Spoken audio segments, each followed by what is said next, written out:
Hi, Jeremy. Anyway. Anyway, all right.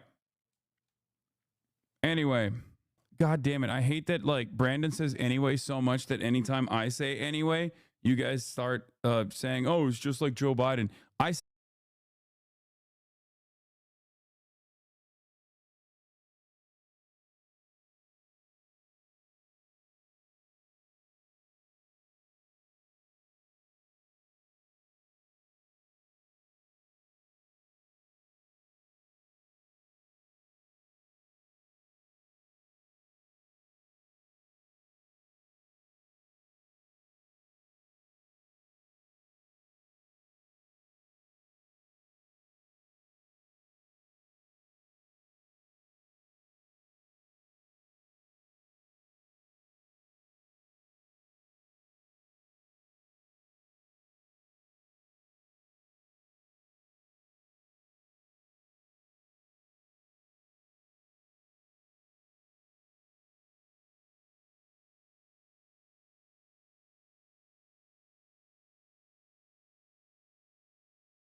to weave through the threads of the situation clearly, while also demonstrating why this is an extremely hopeful moment for Palestine liberation, not just doom and gloom. Chatter, that's so funny that you mentioned that, because of course Ilan Pape is the best at this. His book is probably one of the easiest to understand. Not only is he an incredibly important historian for Israeli history, but also his book 10 Myths, and all of the other books as well, but especially 10 Myths, is like the greatest introductory, simple to consume book that you could ever read on the matter.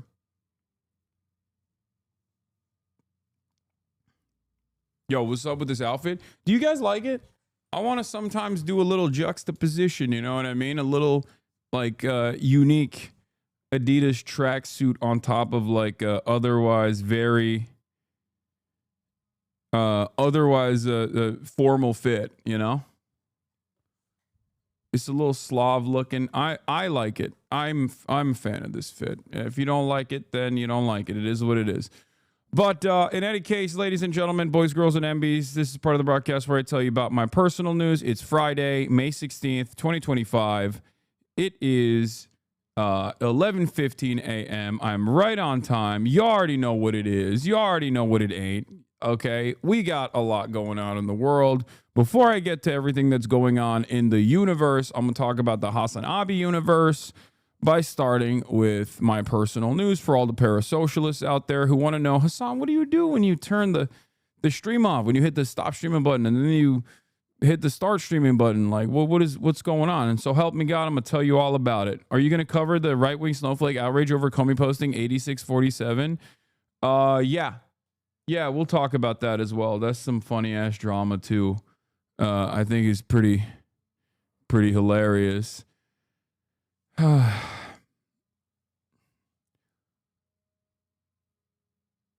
any case, where was I? What is this? A new bad empanada banger? A banger empanada? YouTube's King of the Hogs is hitting the Hasan bag grift hard right now. Check out JD Delay's YouTube short about you getting detained. Who's JD Delay? I don't know who the fuck that is, and I don't really need to know. If I don't know who that is, then I don't need to know. You already know what I mean? So,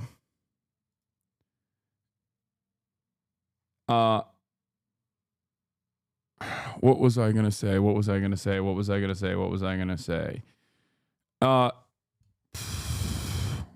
Personal news wise, I ended the broadcast last night, as you guys know. Had some time to myself, been doing really good on the diet. If you recall, I started off, I weighed myself first day in from France. I was 240 pounds. It was like shocking, right? It was terrifying how much weight I had gained. It was not good. But since then, I've been dieting pretty aggressively for the past couple of days, and I'm already down to 236. I'm shedding all the water weight. It's obviously going to hit a wall once I get to around 232 or so. And then after that, it's going to take a couple weeks for me to get all the way back down to freaking what? RM Brown owns Ezra Klein. What is this? You guys always want me to watch these RM Brown videos. I have not broached the RM Brown stuff yet. New Jersey Transit engineers strike. Florida fluoride ban. Oxford Union uploaded some of the videos. We got a lot going on. Okay, why is there a wall at 232? The way that I work out, Creator Draft League today, which team you want to join? I want to join whichever team will win. That's what I want to do. Obviously there's that too. Now listen.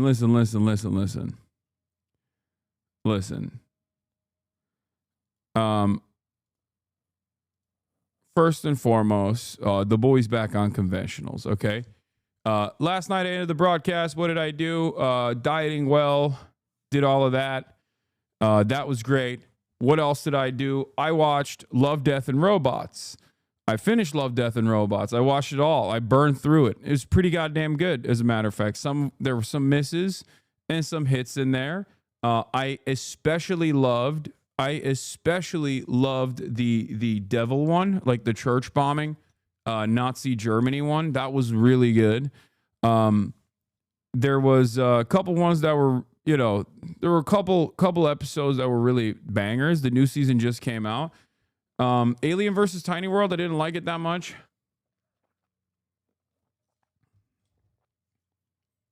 Bro, watch Andor. Stop watching Mid. I'm watching Andor. I'm going to watch the Studio. I'm going to keep watching Studio. I'm going to keep watching Andor. I have a lot on the docket. I'm watching Freyrin. Chad, if you don't want spoilers, mute for a few minutes. Wait, what? There's no spoilers. These stories are literally 5 minutes long. Half of them don't even fucking end. Half of them just end weirdly without any sort of resolution. They always say that shit. Yeah. Didn't watch the Mussolini show? Oh, that's the other one that I want to watch. I want to watch the Mussolini show as well. I hear very good things about the Mussolini show. Very interesting about the Mussolini's transition and Italy's transition. Oh my God. So yeah, that's another one that I'm interested in watching as well. We got Severance on the docket. There's so much good stuff out there, man. There's so much content out there to consume. In any case, what was I gonna say? Why are you doing a Swedish chef accent? Okay.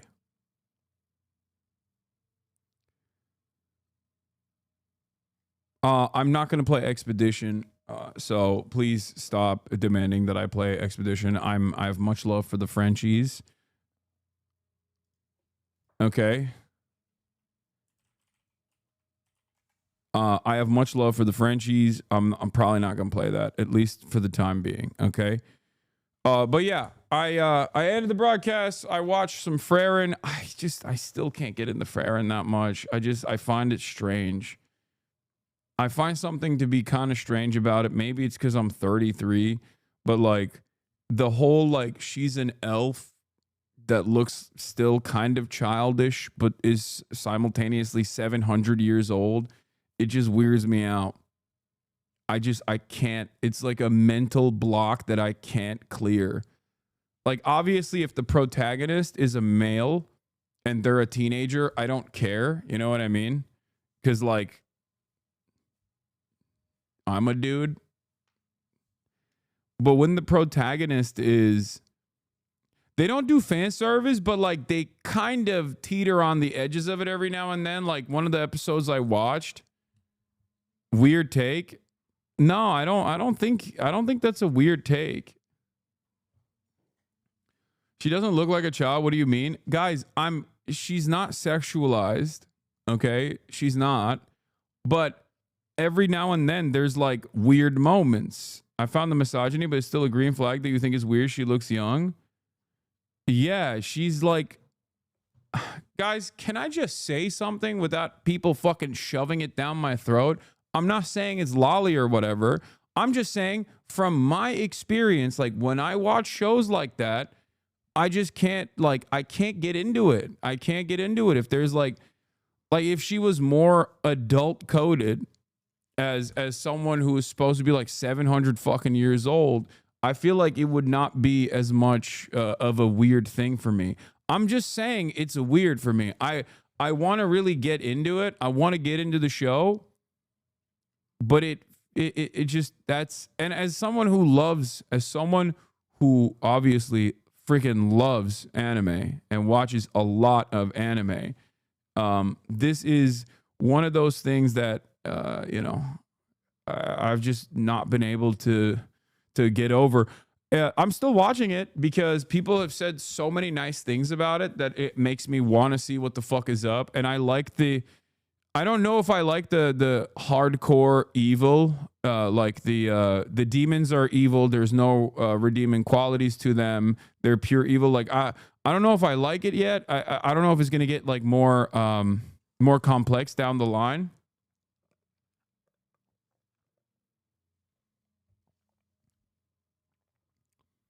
But who knows? So Do you have any thoughts on the Bungie Marathon art plagiarism? Sorry if you already covered it. I just got here. How could I have covered it? Didn't it just happen yesterday, like last night?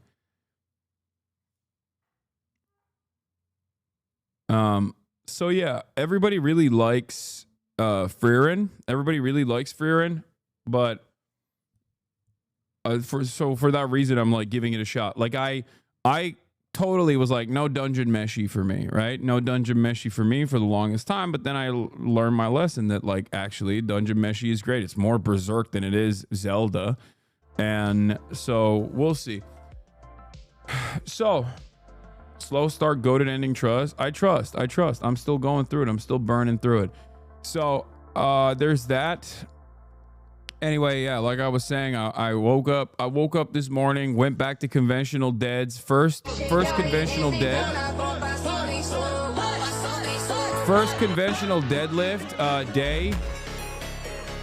Ripping the 385s like it's nobody's business.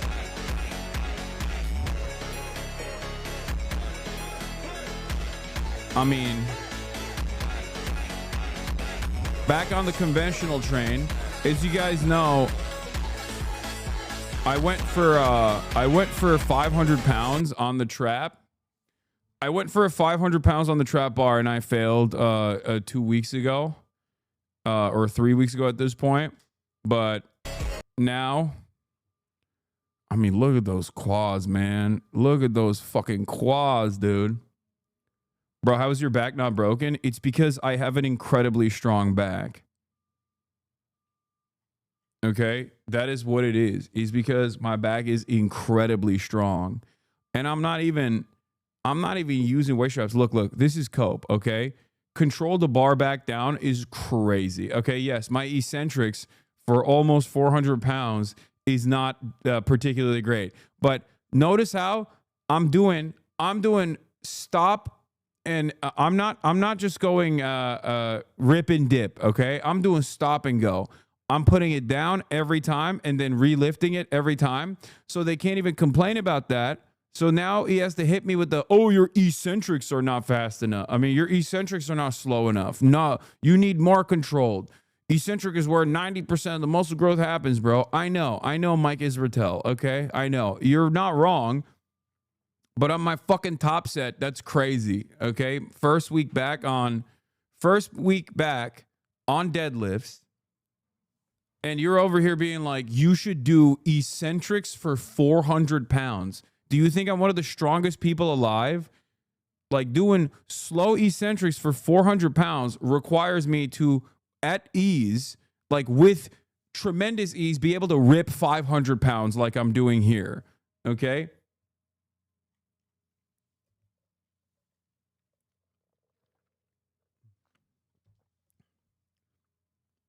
Control the weight on the way down for deadlifts is so funny. It's not like I'm ripping RDLs here, okay? We're not doing Romanian deadlifts.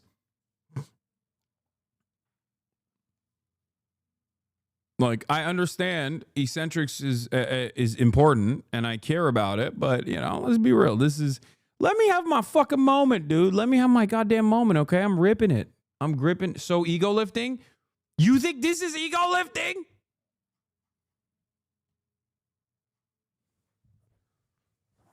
Oh my God, bro.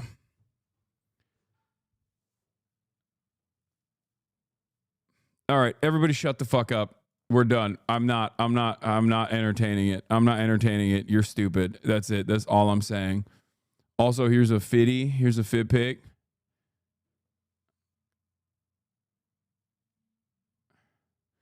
Anyway, here's a good moment. Oh, I saw this morning. I liked it already. I made this video for 2 reasons. First, stop Hasan infiltrating mainstream media. Shut up, bitch! Popular left-wing Twitch streamer and YouTuber Hasan Piker. This is Hasan Piker. Mr. Hasan Piker. Hasan Piker, one of the top streamers on Twitch. Hasan Piker, what's up? Hasan Piker. Hasan Piker. Hasan.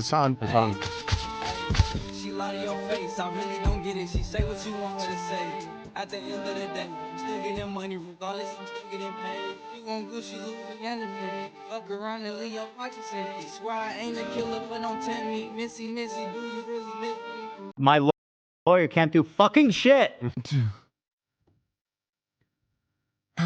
Aura farming already? No, this is Hasanabi Productions. Yeah. Dude, how's your ego right now? I don't really care. Like, all of this stuff is aura, whatever, okay? Yeah, aura farming. Except the real problem here is, regardless of all the PR, I don't think I am making an impact in places, in avenues where it matters. I don't think I'm able to penetrate broader consciousness amongst the youth. And I think that that's what matters. And I still think that Americans are deeply selfish in their examination of foreign policy. And yeah, I don't know. I think I think people are just collectively getting dumber and dumber and more racist by the minute and by the day. And I constantly feel sad about that.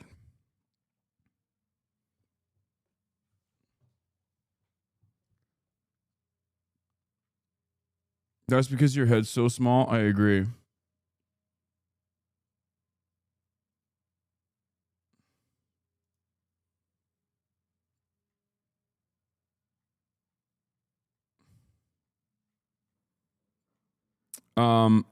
Where were we?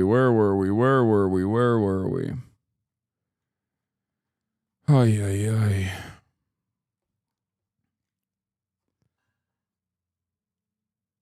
Will we be talking about the dismantlement of the PKK? I did. I already covered it.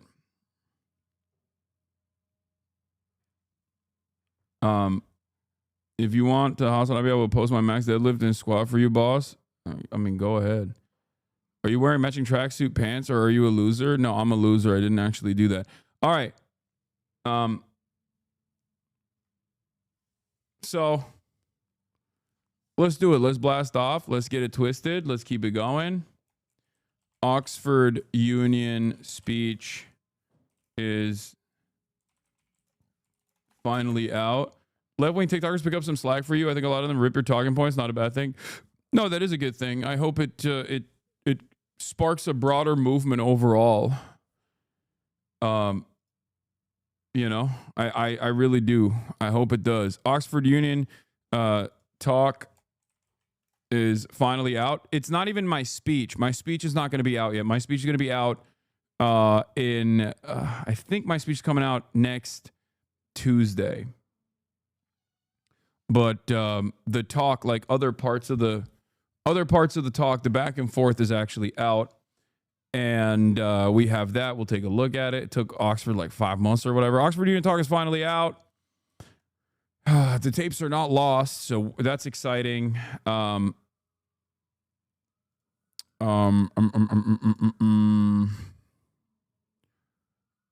8647 soy right, dark woke soy right continues. Obviously, we'll talk about that as well. Soy right complains about 8647 post as dark woke rises. Trump's Mid-East tour comes to a close as Israel escalates genocide.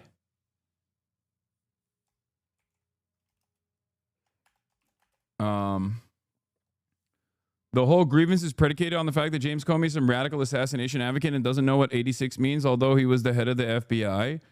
Wait, doesn't 86 mean just to like get him out of there? Like it means it can mean like kill, I guess, as well, but it just means like it could mean fire, throw out, terminate, replace, like it just cancel.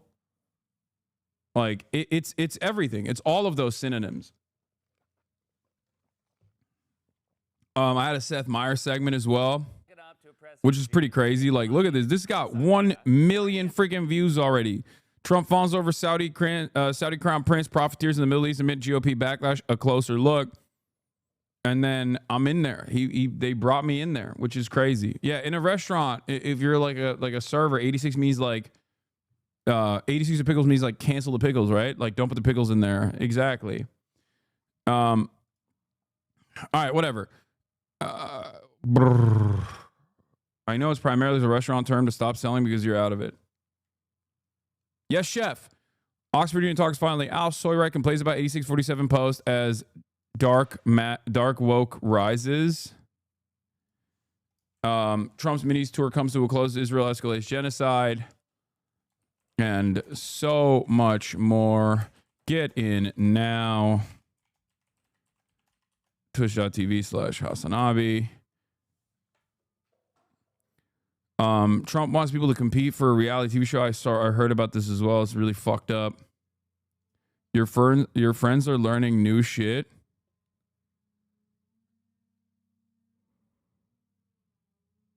About you through shows. Wait, where did I repeat that? Hold on. Anyway, let's blast off. Yes, I won Squid Game. Stop asking. If given a chance, would you host SNL? I don't think I deserve to host SNL, but I mean, if they ask me, sure, why wouldn't I?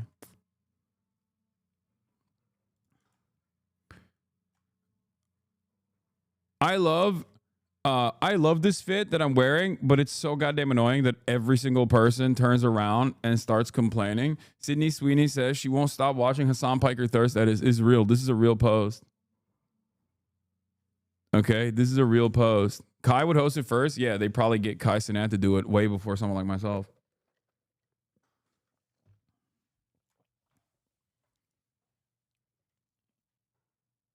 Matt Walsh is doubling down on the swastika. Oh, dude, nice. Of course he is. I told you, he's trying to desperately signal to the white supremacists that he's like a real one, despite working for the Daily Wire, and his fan base are like all, you know, stop working for the Daily Wire. It's owned by Jews. There is a real, I've been telling you guys, like, there is real drama in the conservative sphere over the Jewish question. Okay, this is like, Republicans are trying desperately not to talk about this. They're trying to act like this is not a real point of contention, but as is the case, whenever someone gets into power, that political movement kind of falls apart. And there's right now a real point of contention with real point of contention amongst the right. Some people are like, oh, we're done with Israel. We're done with the Jews. We hate the Jews.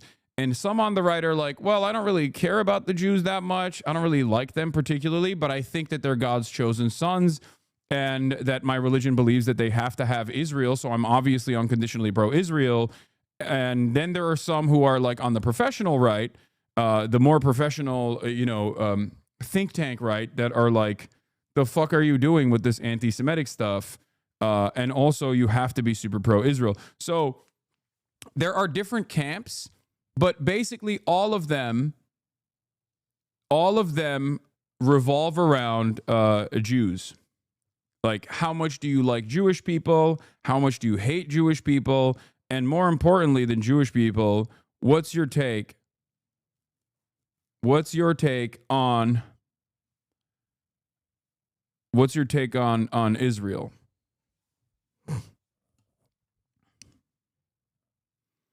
I've seen this Dreamleaf person's post before. They're on your side. I think they're like a sock them or something. Hamas fucked over in the American prisoner release. Yeah, I said, guys, look, I had this conversation with Jeremy as well. I've been trying to politely broach the subject matter, but I had I don't have a lot of confidence in Trump doing the right thing here. As I said over and over again, I said the only way that Donald Trump would actually facilitate a ceasefire negotiation would be because he's fucking hates Benjamin Netanyahu personally. But even then, I don't think it's actually going to happen.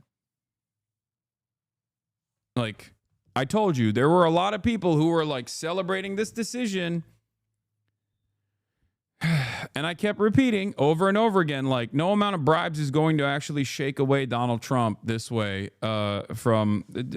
shake away Donald Trump from its like endless support for Israel.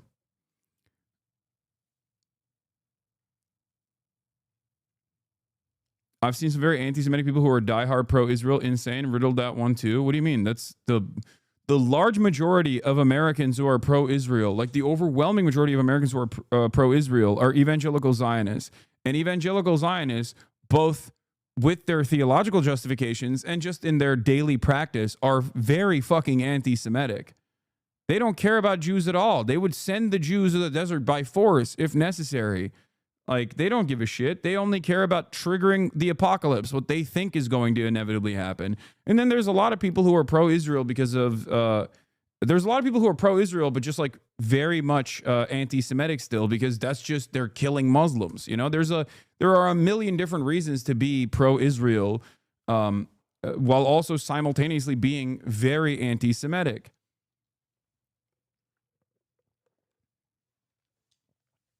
That's it. What I find really funny, I mean, this is really awful, and we're going to talk about this, obviously, but what I find really funny about the whole, Israel Hasbara situation in a sea of horrifying things that Israel is doing, is that their Hasbara operations have gotten, have ended up with like hiring a bunch of Christian people to defend Israel. And I think part of that is because it's going to be really hard to find the same angle with like you're going to have Rabbi Shmuley, right? But nobody likes him, and he is breeding anti-Zionist every time he fucking goes out and speaks, right? But also, you need the I guess, Christian populations to also not feel anti-Israel. So the people that they've been fucking hiring to do this work is like Brianna Wu, which is a repulsive individual, right? Like, she is repulsive. She is horrible. Oh no, I permabanned that guy who just kept spamming that the volume is low, because if you're so stupid that you can't fucking understand that you have to tweak your own audio, then you don't get to talk in the chat, especially because he was spamming it over and over again. So we'll start off with the Hasbara side of things real quick. I do want to cover that really quickly. Obviously, we talked about Brianna Poo. She sucks. She's ass. She's awful. She's very dumb. You got the Douglas Murrays. Of the world. Who is like a British guy who is not particularly intelligent, but at least like is a mercenary, and Americans respond, I guess, to British people more positively than they do to they respond more positively to British people. They think British people are like intellectual, I guess. There's also this other chick on TikTok that's been going viral, talking about how killing children is emotionally emotion inducing, but like you shouldn't actually feel some type of way about Israel because they're killing children. And I want to see if you guys have that one, because there was some information I saw in her background where she like literally works for. No, I didn't see Chris Kunzler's new video on Douglas Murray. Okay, everybody calm down. I know Douglas Murray, the face of Zionist extremism.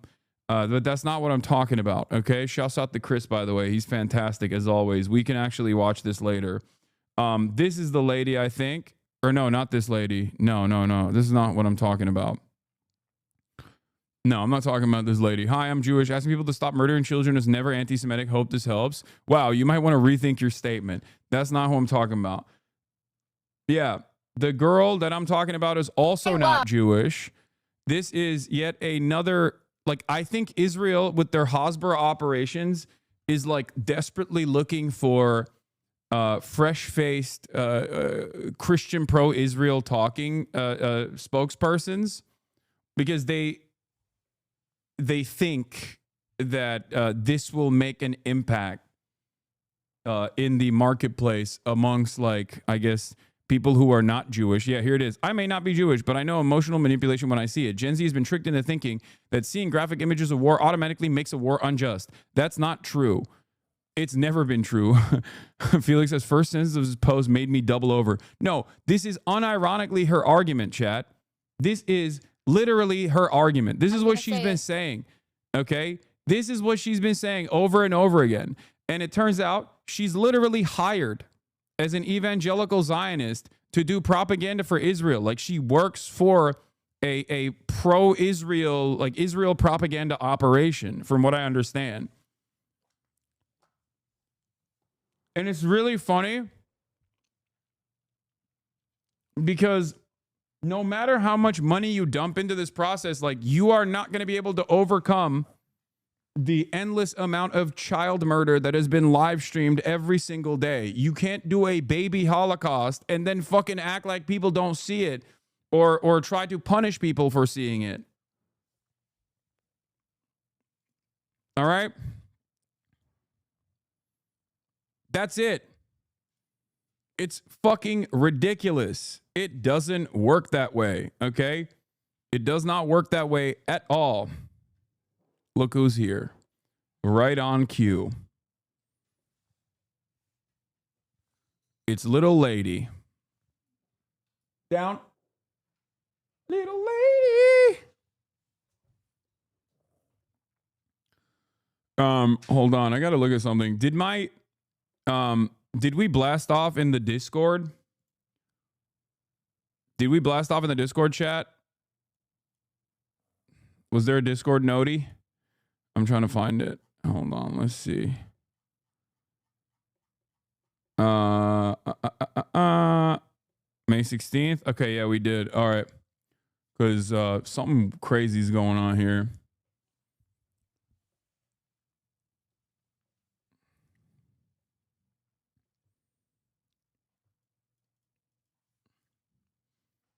All right.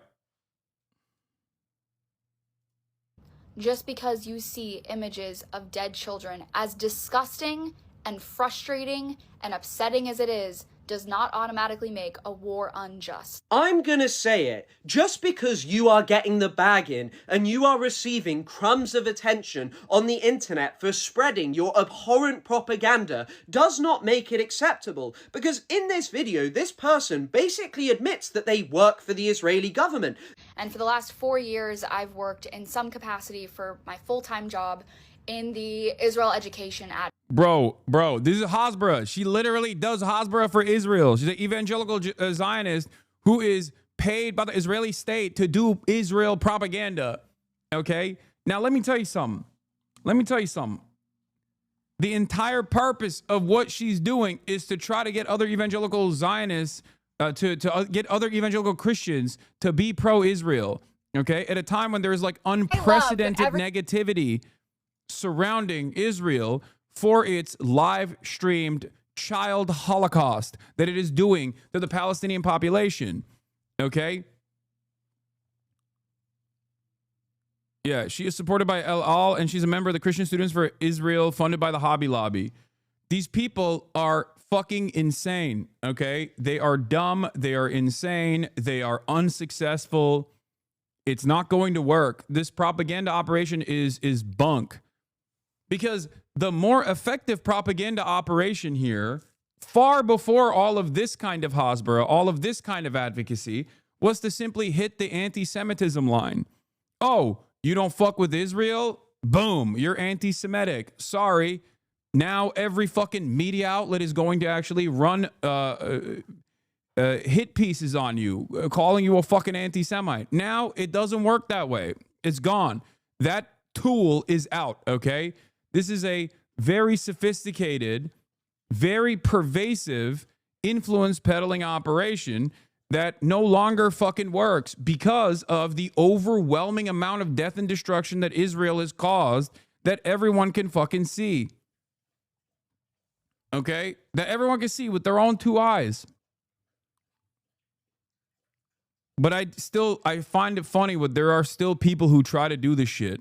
Advocacy space. They say that they've been working within the Israel advocacy space, but you only have 30,000 followers. You're not generating your own income. You are being paid by the Israeli government, or at least an NGO or an organization that is adjacent to it.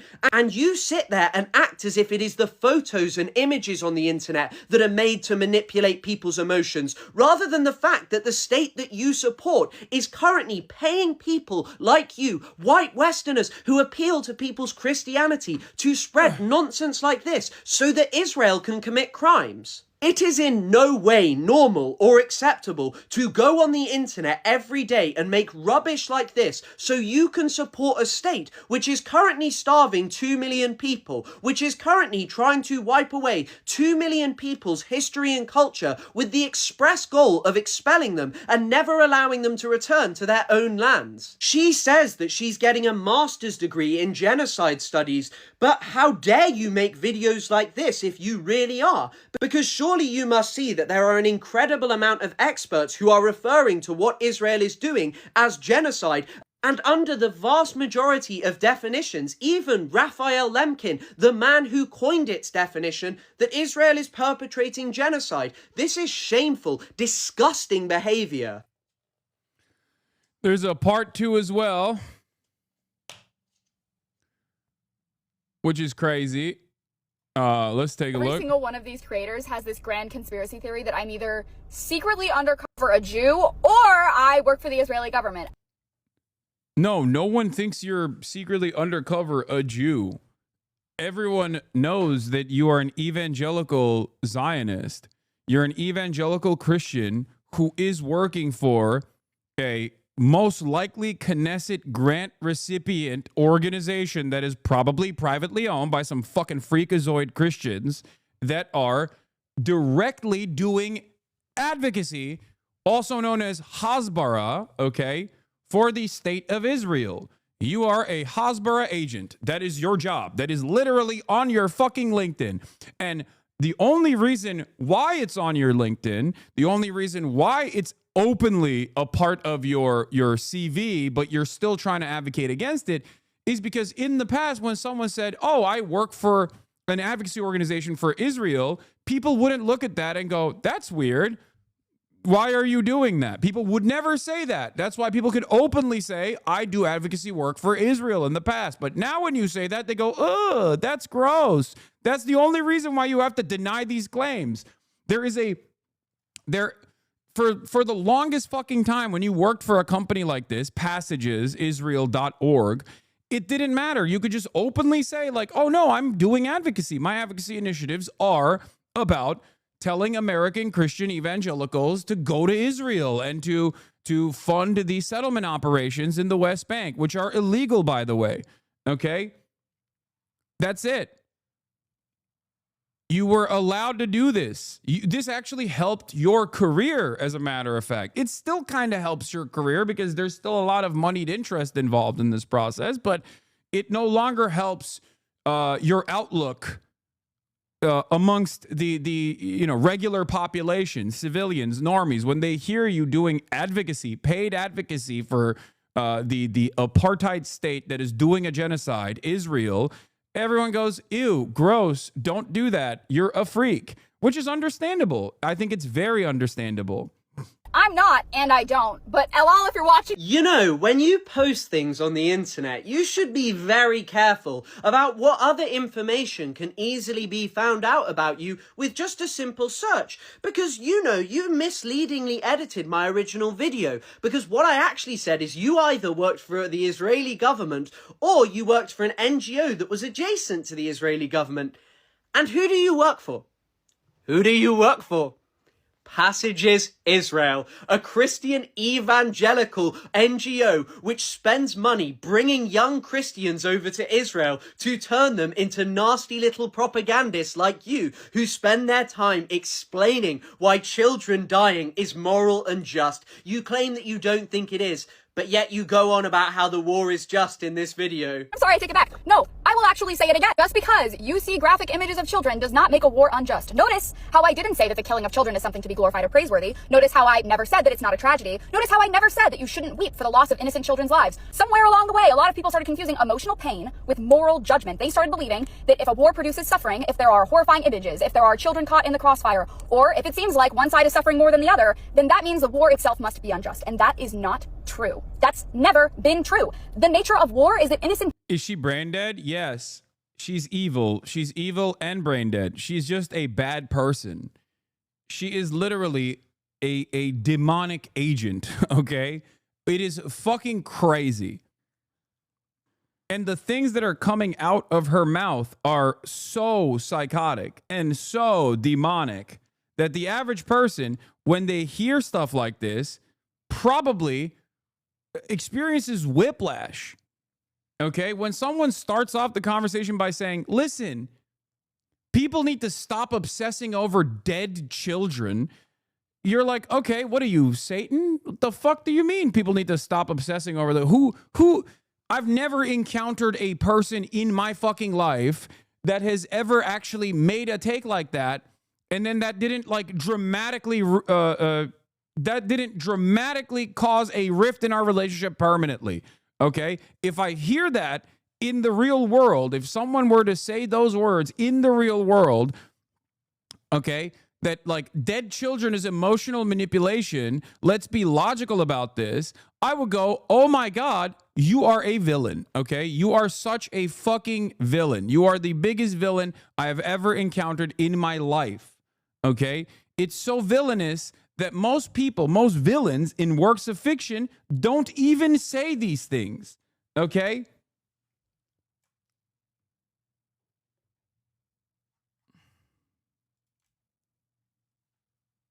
Anyway, let's keep blasting off here.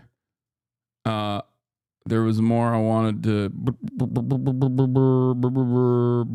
Hold on. Where's the Felix tweet? I'm trying to find the thing that Felix said. But according to grifters online like Chris Kunzler, I enjoy the killing of babies and I'm funded by the Israeli government. This is good news to me. However, I would like to record the record to reflect that I would gladly accept a sponsor from El Al. People suffer. You think starving 2 million people is just. You think expelling 2 million people is just. You think wiping away the social life of 2 million people is just. No, that's genocide, and you should know that. But because just today, many experts in the field of genocide studies came out and said, yeah, what Israel is doing is genocide. There is no other way to look at it. There are only people like you who wish to use their education to spread lies on the internet so more killing can happen. Most of the people talking about this kind of stuff online don't actually have a personal connection to the war. They don't have a friend that they know personally or a family member who is living in the region. They have never had to check a casualty list for a name that they might recognize. And the most productive conversations that I have had about the current war have been with people who This is also the other side of the story that's really funny, because she goes, oh, dude, you guys need to shut the fuck up about the emotional appeal of dead Palestinian children that your tax dollars are contributing to. And what you should instead feel is the emotional appeal to Israeli society that gets to have bunkers that they can run into and gets to live a normal fucking life every day on the backdrop of a genocide that American weapons are contributing to. You should feel emotional about Israelis. Why are you feeling emotional about Palestinians? It's like, think about the poor Israelis.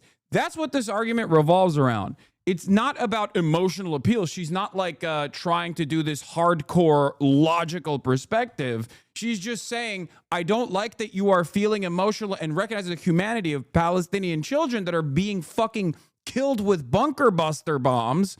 Okay? You should feel way worse about Israelis that have, you know, marketing jobs and eat the nastiest hummus you've ever heard and listen to the worst fucking psytrance music you've ever fucking heard, while there is literally an open-air prison that has turned into an open-air concentration camp with American weapons 40 fucking miles away. That's literally it. They're like, no, feel bad for the Israelis. Why the fuck won't you feel bad for the Israelis? Why would anybody feel bad for the Germans living in fucking Nazi Germany? Sorry. It doesn't work that way. You can't educate people on the Holocaust and then expect people to turn around and go, yeah, I realize that this kind of mechanized murder is actually really evil, But now that Israel is doing it, now I think it's actually good. Like, it doesn't work that way. People know right from wrong. A really unique bind.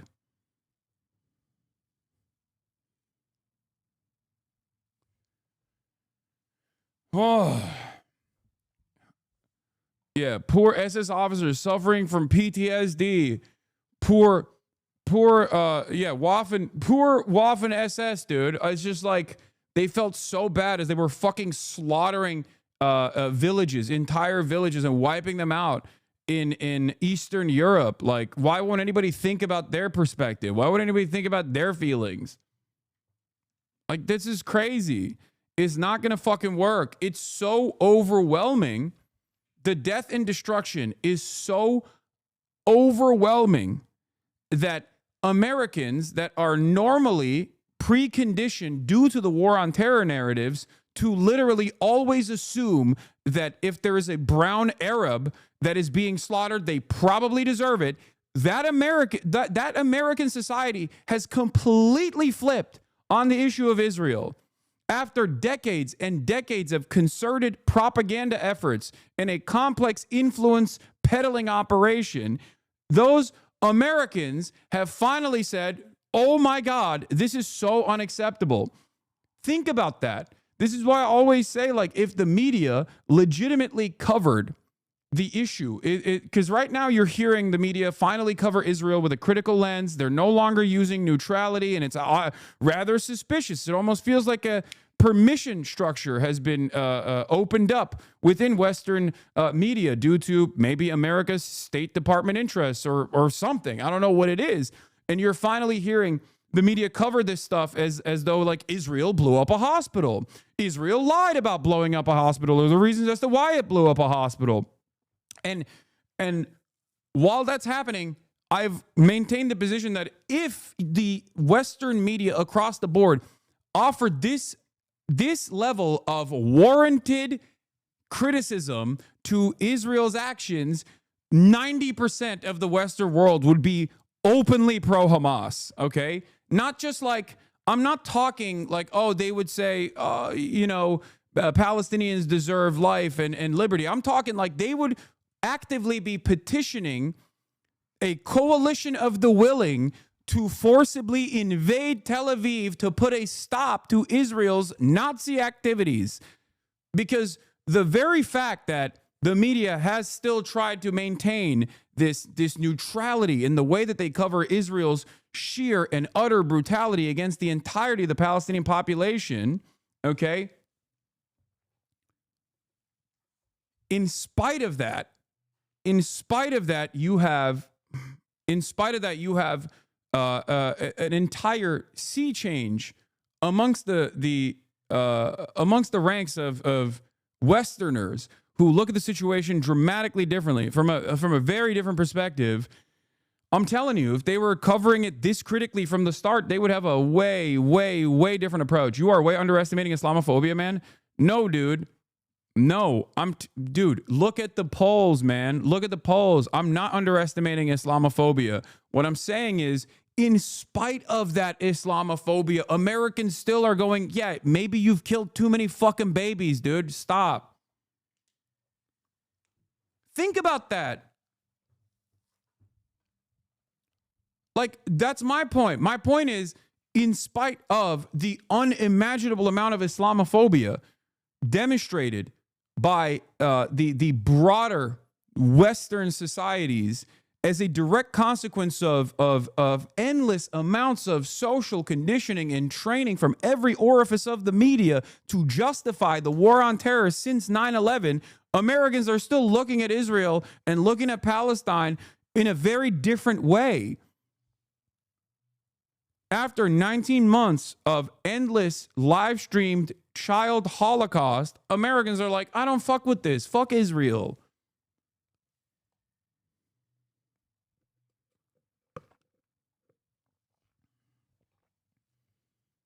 Do you think there's a chance of changing someone's minds like that, ladies? No, that's an enemy. That is not someone whose mind is supposed to be changed. This person is an enemy, an ideological enemy, an enemy of the truth. Her entire job is to do propaganda for money. That's entirely different. You're not supposed to, you have to pick your targets appropriately. You have to pick your targets that you have a direct relationship with, okay? You can actually get people, you can actually walk people down this ledge that they're on with ease, okay, by showing them the truth. But someone like this person, who gives a fuck about what their perspective is? They're getting a check. You can't convince someone to maintain a separate position when their livelihood relies on them maintaining the position that they have. You can't convince them of that. You can just pay them more, maybe, you know, get Qatar on the line, get Qatar to fucking give her money, and maybe she'll fucking swap teams. But we're not talking about convincing someone like this. We're talking about convincing people that might have encountered her idiotic commentary and might have been duped by her idiotic commentary. Actually have lived through it. People in Israel and the West Bank and in Gaza. Not random internet personalities who are on here grifting for cash. And this isn't some random thing for me, and nor is it a money spinner. I made videos long before October the 7th. I have 2 degrees in this. I have studied the Middle East. I have spent time around many Palestinians who, unlike your Israeli friends who you say you're upset about because they're in the IOF, well, my friends just live in Palestine. Invited to a dinner with a bunch of lone soldiers. How freaking sweet is that? And that's the difference between you and I. When I say I've got friends from the West Bank, Gaza Strip, and also East Jerusalem and 48 Palestine, they're not soldiers. And you have the audacity to make out as if I am the one making bank off suffering. No, no, no, no, no. I had always wanted to work in this space because I knew that young people like me from the West didn't understand Palestine because of organizations like yours who try and trick us into believing that Israel is doing just and moral things. And so what I did was I started making videos, and now I'm able to share the years and years that I spent studying Palestine to a far grander audience than if I was writing papers. Oh, man. Honestly, I think you just like to see the good in people and are giving Americans too much credit here. If there was sufficient empathy for Palestinians from the majority, this would have been over months ago. No, I think you're failing to recognize that there is no real democracy and that liberal democracy and its maintenance has been a complete fucking fabrication. And this is the moment for you to recognize that, because no, there is an overwhelming sea of there are overwhelmingly popular demands coming from broad majorities in the American public to stop Israel's genocide. Okay, that is just a fact. There is not a single poll that shows the opposite of that at this point. Every single person, like 70% on most polls, say ceasefire now, stop giving Israel weapons, no more fucking weapons for Israel. Israel's doing a genocide. Okay, the problem here is that while 70% of the broader public and like 80 to 90% of Democrats and 80% of independents and even like 53% of Republicans at this point feel this way, 99% of politicians don't feel this way. Do you see what I'm saying? So the tide shift is unfortunately irrelevant in this process. That's it. Because there is no real democracy when it comes to American foreign policy. Okay? That's it. There is no real democracy. I mean, this is like a great example of this. I brought this up on an episode a while back, but it really made me laugh when one of those big Hosmer accounts posted this poll as if we're a major coup for Israel. Roughly 25% of Americans saying I'm rooting for Hamas on the phone is a fucking catastrophic result for Israel. Exactly. There's 2 different reasons for why this took place, by the way. And this is a very old poll. I don't think this is a recent poll. There's 2 reasons for why this result comes out, okay? Because this is different than Palestinians, right? There's just people saying like, I'm pro-Hamas on a fucking telephone, on a phone line. Someone picked up the phone and said, I'm pro-Hamas. Now, that is, one, a designated terror organization. So the fact that, and it's a Muslim terror organization as well. So the fact that like 25% of Americans are saying like, no, that's right. You know, Al-Qassam brigades, keep it going. A couple months prior is a disastrous result. It is a disastrous result. Part of the reason why this result even exists, though, is because the way that this poll is conducted, in an effort to show that there is more support for Israel amongst the Americans, they literally go Israel versus Hamas instead of saying Israel versus Palestine or Palestinians. Because if this was Israel versus Palestinians, there would be like 10% support for fucking Israel on the poll, judging by every other poll. That's the reason why they lock people into Israel versus Hamas. And that number keeps growing. Okay?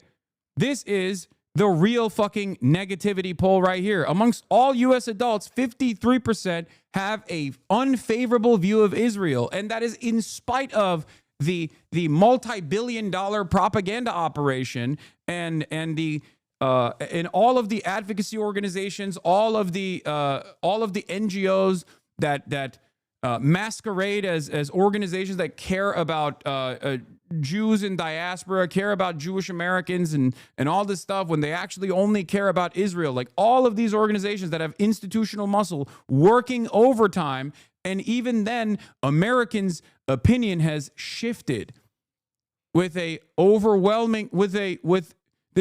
overwhelming swing in the direction. And when you look at the Democrats, I mean, fucking 18 to 49, 71% of Democrats have an unfavorable view of Israel. With 50 plus, 66% of Democrats have an unfavorable view of Israel. Even Republicans have a 50% unfavorable view of Israel for 18 to 49. Think about how insane that is.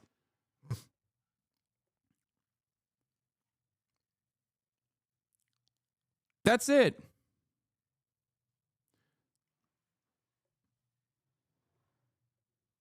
That's it.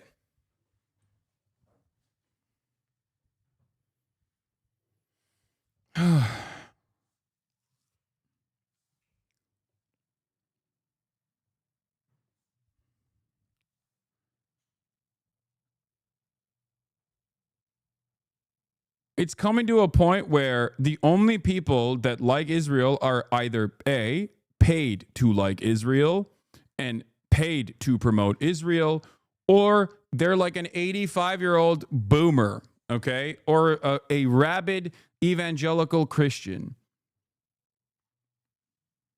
Like, Jewish Zionists are not as outward in their support for Israel at this point, unless we're talking about like ultra Orthodox, not Neturei Karta, but like ultra Orthodox Jews living in certain parts of New York and New Jersey or whatever that are like super conservative and anti-vaxxer and always been fucking MAGA, right? This is not a sustainable position. It's not. There is no future for Israel in terms of loyalty if they keep this up. No, look, the reason why Israel is engaging in, or the reason why our politicians are engaging in even more rigorous action in terms of cleaning up, in terms of actively attacking naysayers, whether it be even what happened to me at the fucking border apprehension and detention, or the NYU situation that took place that I'm going to be talking about in a second. NYU's withholding a student's diploma because he chose to recognize the atrocities being committed in Gaza. This kind of stuff. Or the black bagging of student protesters and student activists for no clause whatsoever. Okay, in a way that actually undermines constitutionally protected speech, in a way that is so un-American. It's unimaginably un-American.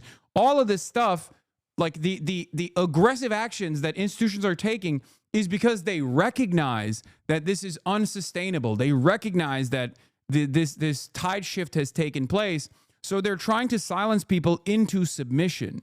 Do you understand? That's it. Do you talk about Trump? And that was the first time where I was like, what the is this question? Hasan Piker, the political commentator, you guys probably know him. He has more than 2.8 million followers on Twitch. He says he was detained and questioned by a Customs and Border Patrol when he tried to re-enter the country. Where is this from? This is from MSNBC, bro. Look at this. Like, people see this stuff and understand. People see this stuff and they understand, like, yeah, this is fucked up. And the reason why this stuff is happening is because they can't do the positive association with Israel any longer. So they now are trying to silence people. They've always tried to silence people who are critical of Israel, obviously. But now they're obvious. They're extra obvious about this process, because it's no longer about just being like, oh, you're anti-Semitic, you're deplatformed, fuck off. You know what I mean? Now it's like you literally have to go to jail. Like, we need to get you to stop. We need to get you to stop protesting on the fucking streets. We need to get you to stop saying things that are mean about Israel. We need you to stop. We need you to shut the fuck up. And even if you're an average citizen, we're going to fucking look through your profile to be like, are you positive on Israel or are you negative on Israel? What the fuck is this about? And what a lot of people don't understand is that also continues to escalate the negative association with Israel, because you have the American government doing this at the behest of Israel at a time when there's an unprecedented amount of anti-Semitism exploding in the country. What do you think the average fucking dude, the average corn chucker in Nebraska thinks? They've already been fed a healthy diet that is unhealthy, obviously, of anti-Semitism, like anti-Semitic tendencies in terms of fucking, like, oh, Jews do control the media, I think. Why are there so many Jews in Hollywood? Like, all this shit, right? Like, what do you think that guy is going to think when they see the fucking Trump administration do loyalty pledges to Israel like this? When they see the Trump administration go, yeah, we're actually deporting this person, Shalom Mahmoud, they're going to go, oh my God, Jews do fucking control the government. Jews do control the media. That's it. There is no other way out of that for a guy who hasn't thought about this shit that much. Okay? Guy who's never met a Jewish person, who literally just looks at another guy that is supposed to represent him, that looks like him, that's supposed to represent his values, saying this like very weird thing that is so inconsistent with everything else. Because it's not like the Trump administration is doing this for France. You know what I mean? As a matter of fact, you could go so far as to say the Biden administration kind of did this for Ukraine, and a lot of people got pissed off about it. And of course, they didn't go anywhere near as far as the Trump administration or the Biden administration has gone for Israel, for the record. And also on top of that, there isn't, there is no moral equivalence between what Ukraine is doing and what Israel is doing. Please make no mistake. I'm not saying that at all. And even then, Americans were like, yo, what the fuck do I care about this Zelensky guy?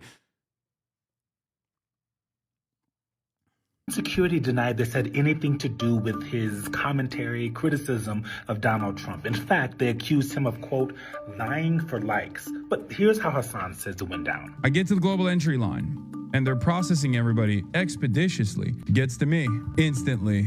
The Customs and Border Patrol agent goes, step aside, sir. I was like, here we go. He goes on to talk about how they questioned him about his political beliefs, specifically trying to figure out if he, quote, supported Hamas. I'm sitting there and they're asking me about Trump. They're asking me about like Hamas. And he kept saying stuff like, do you like Hamas? Here's my question. If this wasn't about politics, why did DHS agents even ask him about Hamas? Yeah. He is, of course, a person born in this country. He's a U.S. citizen. The Hasan Piker thing by itself is concerning. But when you look at kind of the through line that we've been seeing, whether that's Ross Baraka, the Newark mayor who was arrested after going to an ICE facility, is it intimidation? Remember, I'm a public person.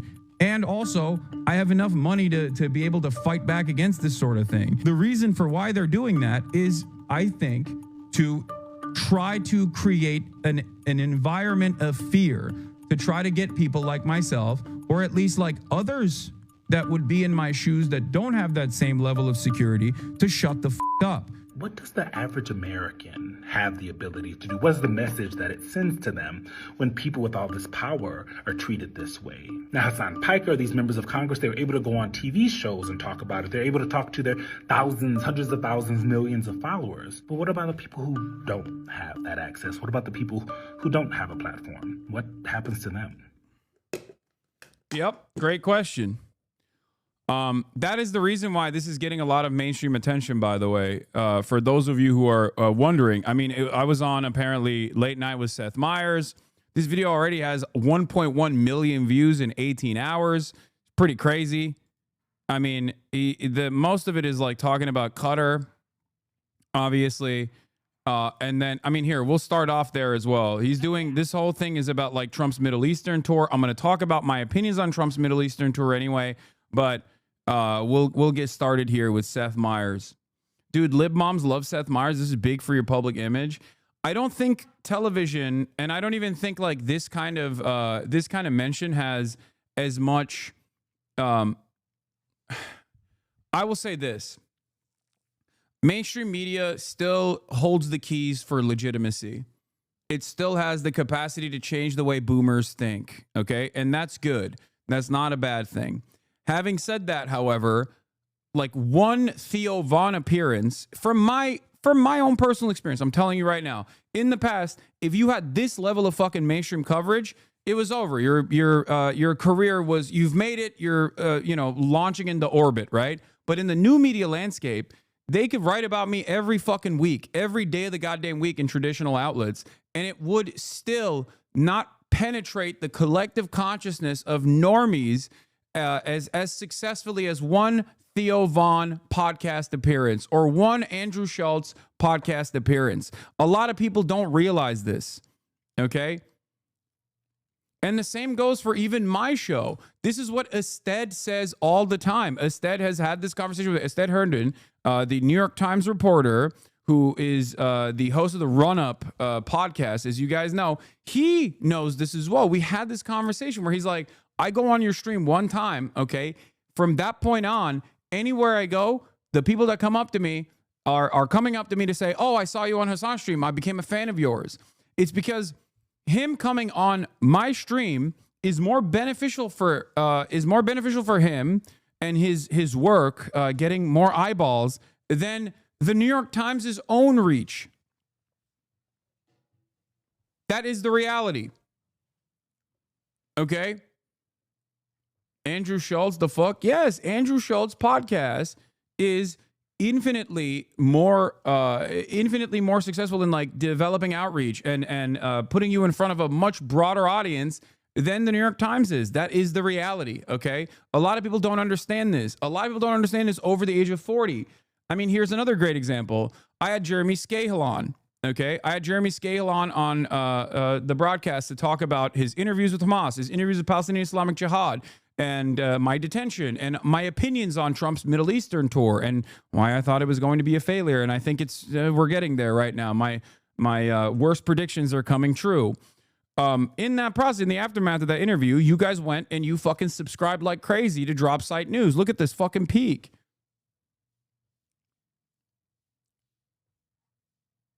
This is a much more real audience than mainstream media. This doesn't mean that mainstream media does not have the capacity to change people's minds. It's just a very different.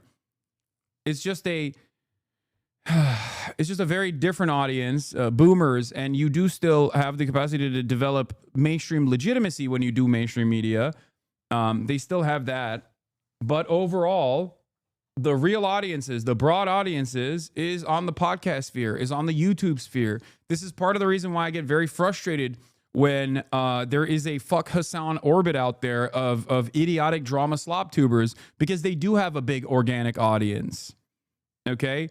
Maybe it's not the normies in the same way that like Theo Von reaches normies, but it still sucks that there are so many people who want to kind of understand what's going on in the world, and they get their notes from apolitical people that don't know what the fuck they're talking about, and they're led astray. Okay? I mean, pitching robot slaves to the Gulf nations is certainly a choice, you know? Definitely not the worst audience to pitch that to.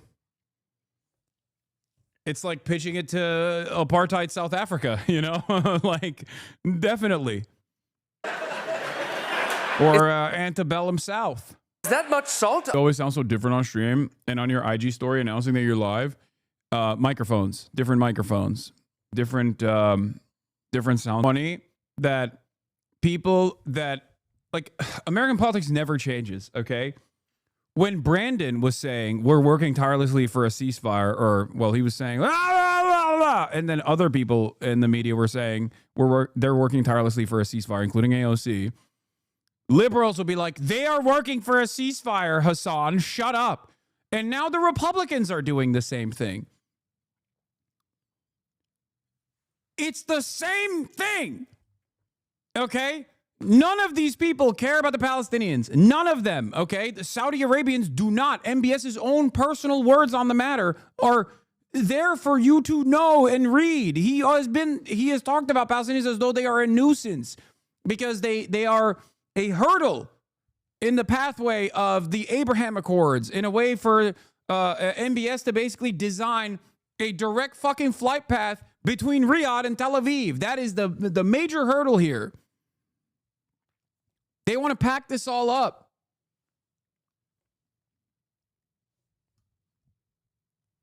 That's it.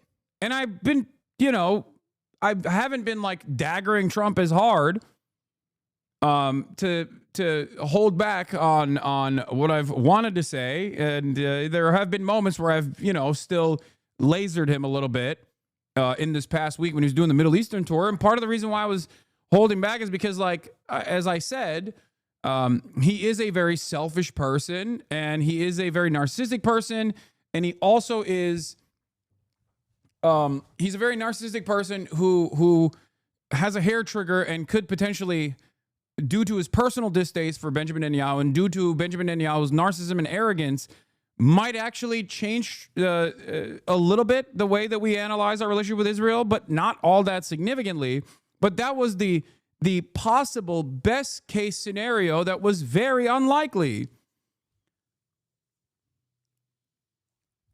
And there you go. It's happening. Nothing changed. As a matter of fact, in order to show the world that nothing has changed, Israel has literally pummeled the civilian Gaza population, attacking hospitals.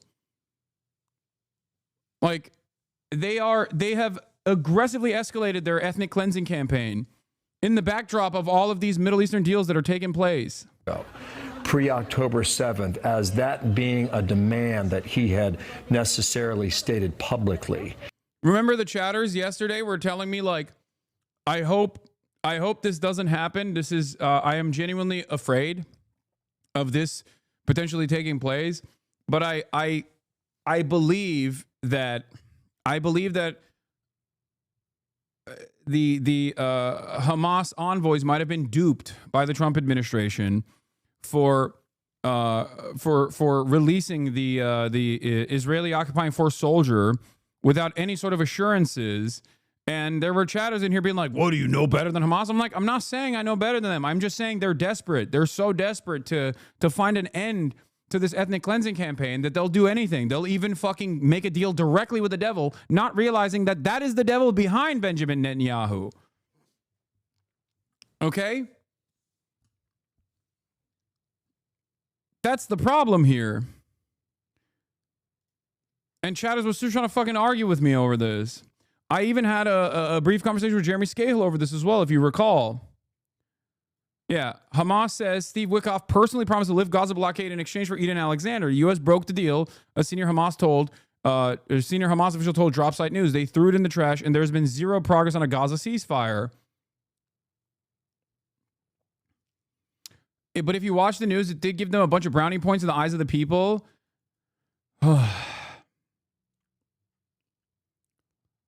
It is clear that they thought, because of their desperation, because of their sheer desperation, that they thought maybe there is an opportunity here with Trump if we go directly to Trump.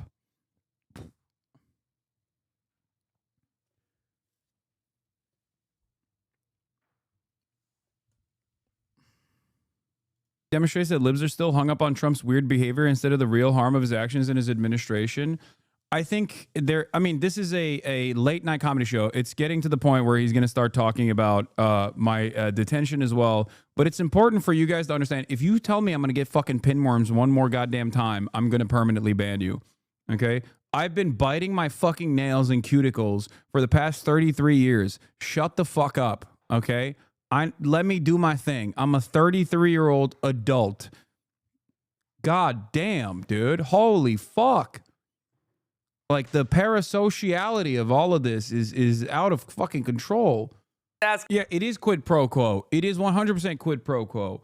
And I think the interesting part about this isn't just to talk about how it's quid pro quo, or at least my interest in this is the fact that which countries quid pro quo due to their positions on the most important piece of negotiation that did not fucking take place, Israel versus the entirety of the Palestinian population and its endless ethnic cleansing campaign and a ceasefire negotiation that was supposed to take place in this Middle Eastern tour. Okay. Like, the one country that is at least neutral towards the Palestinians, even though they are still aligned with the United States of America, is Qatar. Okay. And everybody lost their minds over this when in fact Trump has gotten endless amounts of funding and endless amounts of deals from Israel and all of the other surrounding Gulf nation states as well, including Syria, not even a Gulf nation state, but the new Syrian government has greased the fucking wheels aggressively to get the sanctions lifted, which I agree with, by the way. I agree with lifting the sanctions on Syria, okay? I agree with developing Syria because we're punishing the civilian population of Syria for no fucking reason since like 2010, you know? And by the way, they lifted it and UAE just paid their debt off. Amazing what happens when you kill Alawites and kiss the boots of Saudi Arabia and Qatar. No, I mean, it's not because they're killing Alawites or whatever. It's because this is now a American stronghold. Okay, that's it. It's a American controlled stronghold.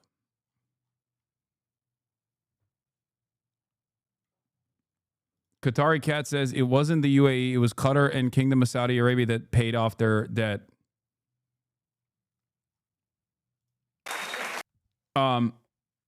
It's interesting. The reason why I watch this is partially to identify what liberals are paying attention to and how they're paying attention to this at a time of unprecedented cruelty, unprecedented violence that is unfolding right in front of our eyes in a way that I think Americans are not used to. Like, if we had TikTok during America's invasion of Afghanistan and Iraq, I feel as though the attitude would be dramatically different. If the internet was the way it is right now, I think it would have been far faster where Americans would mobilize in far larger numbers. Okay? Now, mainstream media is still late to the game, and it's always going to be a day late and a dollar short, as they are even in this situation. Okay? And even then, they focus on like Trump, and they briefly cover the Gaza side. No one actually wants to touch that third rail of talking about like resistance groups, right? Because that was a big part of our back and forth with Customs and Border Patrol. It's honestly amazing how we spoke about Gaza. I could never in my entire life have imagined a liberal speaking like that. No, for sure. For sure. It's a step in the right direction, even though it's late after 19 months of live stream child Holocaust, right? And I think that like a lot of unprecedented violence. Hey, do you know what the 1500s and 1900s was like? This isn't even close to all of that. Hell, all settlers perpetuated on indigenous and stolen Americans. Dude, you are genuinely the dumbest person on the fucking planet. Yet the Holocaust also happened. That is far worse than what's taking place right now. That doesn't I'm adjusting it to today's understanding. What the fuck is wrong with you? It's live streamed. Can't you comprehend how that's different? Like, I'm the point of contention here is literally not that like there's mechanized violence taking place and it's completely normal and totally good. They're doing 1500 style sieges currently on a fucking captive population that they are the belligerent occupier of, and they're doing it in real time and it's live streamed. Okay? That's the unprecedented part of this. That's why I said, like, even America's invasion of Iraq and Afghanistan,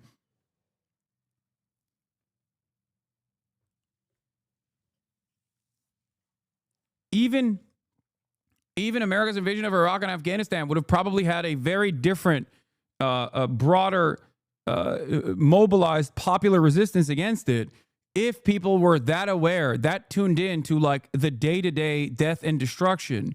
Okay? It's not just the numbers, not the raw numbers that we're talking about, which are insane. Okay? They're completely unacceptable, but the very nature of this genocide happening, unfolding in real time, where you have forensic evidence that you can point to, forensic analysts that you can that can look at the mechanized death and destruction and directly figure out what weapons were used, when they were used, what the civilian population looked like, what the civilian to enemy combatant ratio looked like in real time, and then offer coverage that the mainstream media rarely ever offers is truly different. Okay? It's impossible for people to be clueless in this moment, and a lot of people are not clueless in this moment. They're only talking about it because they oppose Trump. If Kamala was in office doing the same thing, they wouldn't say shit. I think that there would be a lot less coverage on stuff like this, yes, if the Kamala administration was taking this kind of action as well.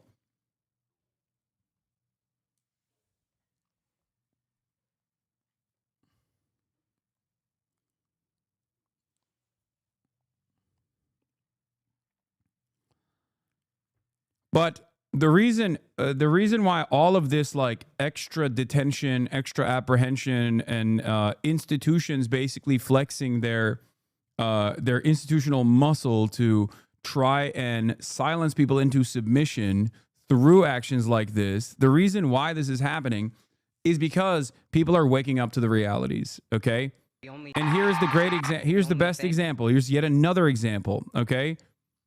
NYU is withholding the student's diploma because he chose to recognize the atrocities being committed in Gaza. By the way, I think you guys, once my Oxford speech comes out, and remember, it was like 5 months ago at this point, you'll notice that like the angle that I took on the Oxford speech was a little bit different than the Cambridge one, where I specifically talked about how Israel's actions being conflated with Judaism is actually creating an unprecedented wave. No, the Oxford speech is not out, I don't think.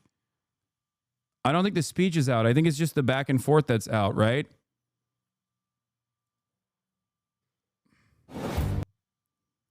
No, just the interview is out. Yeah. Hasan Piker on what's next for Republicans after Trump and the widening gender gap in politics. Hasan Piker on right-wing commentary, appealing to young men, and President Biden pardoning his son.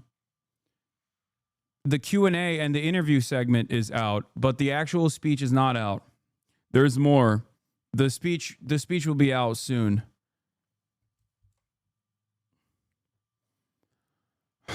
Anyway, this is what meanwhile, this is what's going on with this is what is happening at NYU. It is appropriate to say in this time and to a group this large is a recognition of the atrocities currently happening in Palestine.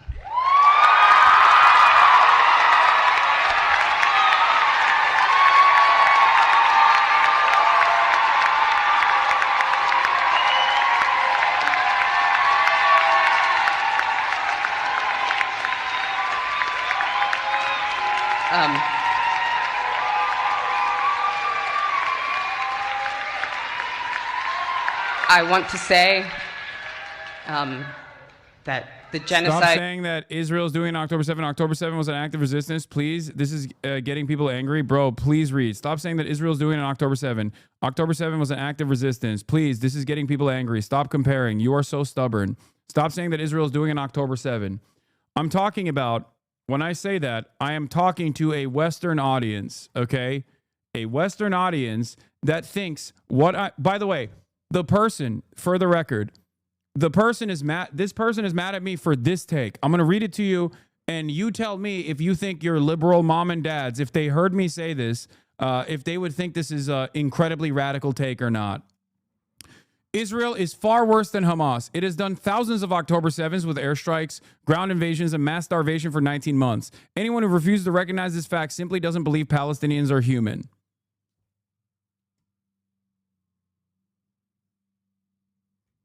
There is no moral equivalence between Israel and Hamas. Hamas is a resistance group that was born out of Israel's violence, that was born out of the Israeli apartheid. Hamas doesn't have an air force. Hamas doesn't have the population demographics or the population registry of the entirety of the Israeli Jewish population, okay, and the Israeli Arab population, their own demographic designations, not mine, okay?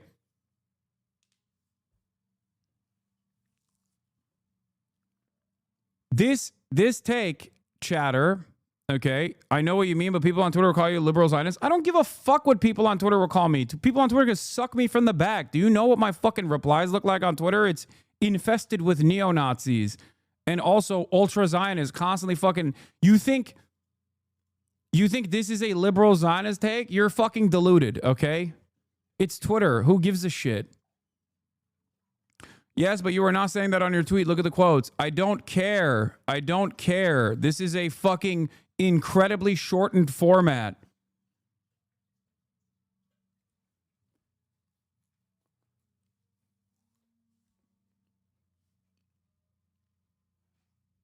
Anyway, there is a level of permissible speech. There is a level of permissible speech that allows people to enter public discourse without getting an endless amount of shit and deplatforming, okay? Everyone plays a different role here. I always word the things that I'm saying carefully because I want to be effective to the audiences that I'm speaking to, okay? Shut the fuck up. I know what I'm doing. You do you. I'm going to keep doing me. Do you understand?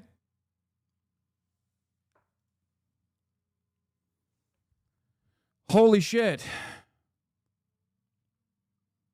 Like, look at the replies. Who violated the ceasefire in place up until October 7th? I will await your answer. You also think the Allies were worse than the Axis? I don't think that. It's not for you.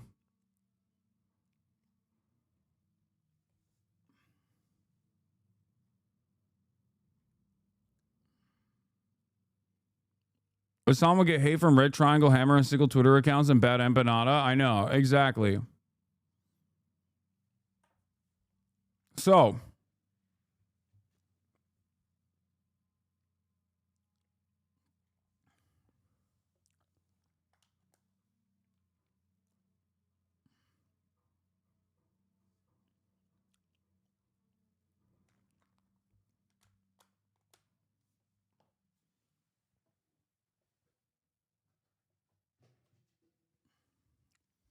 is 100% a bad empanada watcher. Are we really at the point that saying killing civilians is bad? Israel does it far more than Hamas, so they're a much greater evil. Is a bad Zionist take? What the fuck is going on, man?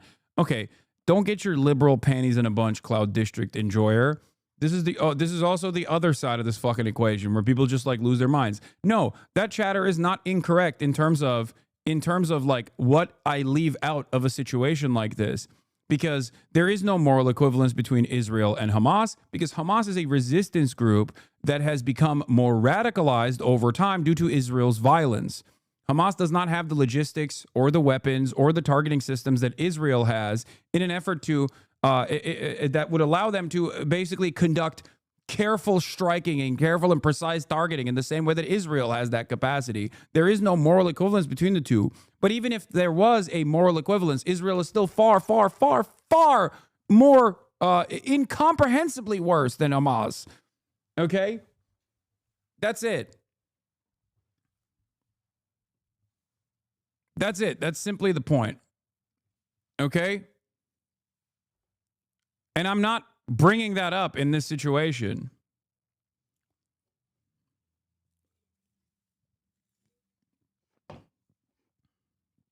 Classic ultra using what Twitter thinks is at the end all be all of what politics is. No, there is a place for people like that as well. There is absolutely a place for people like that as well. There is. That's why I say everyone has a different role to play in this endeavor, okay? That's why you don't see me fucking setting hard lines and boundaries all the time or positioning myself as like the most rational person in this process. Look at how fucking irrational the tankies are. I don't do that shit. The reason why I don't do that shit is because everyone has a different role to fucking play in this process. That's it. Okay? You will not catch me unless it's like the ACP or whatever. And even then, if they have a decent take on an issue, I'm not going to fucking spend a whole bunch of time. But my hard boundary on this is when people are cynically using Israel's genocide of the Palestinians as a means to promote anti-Semitic sentiment. Okay? That's my boundary on this. My boundary on this is not about the intellectual back and forth or the academic discourse surrounding militant resistance against a far superior Western-backed settler colonial enterprise. I have those conversations on my broadcast with regular frequency, and there are instances where I talk about the tactics and what I think is not the best, okay, or what I think is inevitably going to lead to failure or bring about death and destruction. But the reason why I don't spend a good deal of time constantly fucking ripping into Hamas, regardless of some of the disagreements I might have with Hamas, is because they are the only line of defense currently. They are the only line of defense currently as Israel, as a belligerent occupier, is fucking doing a genocide in Gaza. That's it. It's so fucking stupid to be like, well, I don't really appreciate, I don't know, their trash collection initiatives, or I don't appreciate the way that they're dealing with collaborators, right? Like that is a conversation to have at a separate time and place. There's never been a singular resistance movement that hasn't fucking directly executed civilian collaborators, okay? For example, French resistance, they did that. Holy shit, in the Netherlands, they did way worse shit, okay? ANC was doing the necklacing practice of fucking putting tires on collaborators with the apartheid government and lighting them on fucking fire, okay? But that's not the IRA did kneecapping. This is not the time and place to have these conversations, especially when there's a far larger, far greater evil, okay?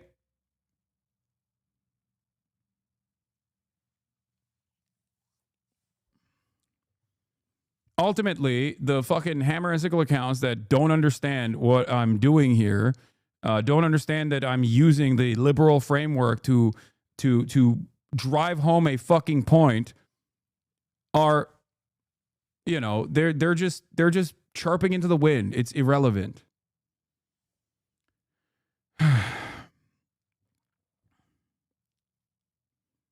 Look at my most normal hater, by the way. This guy said, I love your monotone writing. It reads exactly like you talk, which is like listening in on your grandparents fucking in the other room. Ew. You don't want to keep listening, but you can't stop. What are you saying? You don't want to keep listening, but you can't stop listening to your grandparents fucking? Depraved.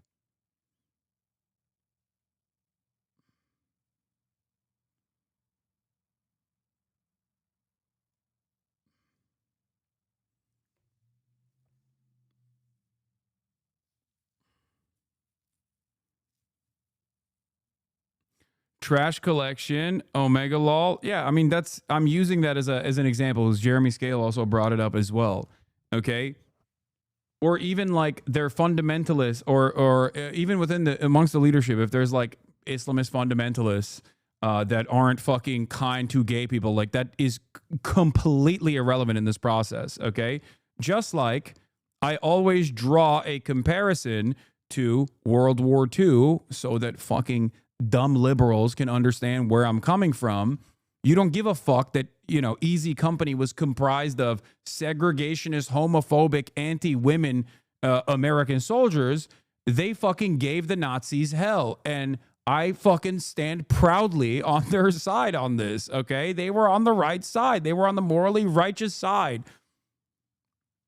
Who the fuck cares? Do you go, I don't know. I don't know. Were the Jewish people that were being sent to concentration camps, well, like, what were their opinions on gay people? No one would ever say that. That's fucking insane. Like, if you make that calculation, you're a morally repugnant monster, right? And then, and this is the same calculation that's taking place when people talk about, like, the worthiness of victims and the worthiness of resistance groups. And they're doing that because liberals have been taught that, like, any sort of violent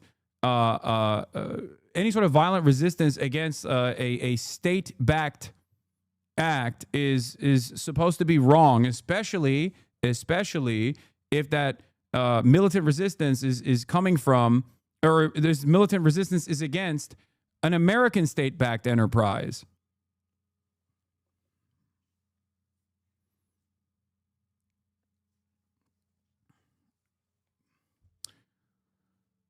Anyway, let's finish this NYU thing, and then maybe this will help you understand the depravity of our institutions in terms of what you are allowed to fucking say in a position of influence. Currently occurring is supported politically and militarily by the United States, is paid for by our tax dollars, and has been live streamed to our phones for the past 18 months. And that I do not wish to speak only to my own politics today, but to speak for all people of conscience, all people who feel the moral injury of this atrocity.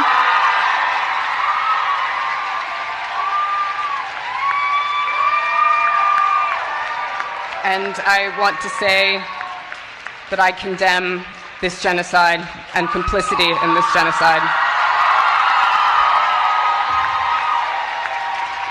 Legend.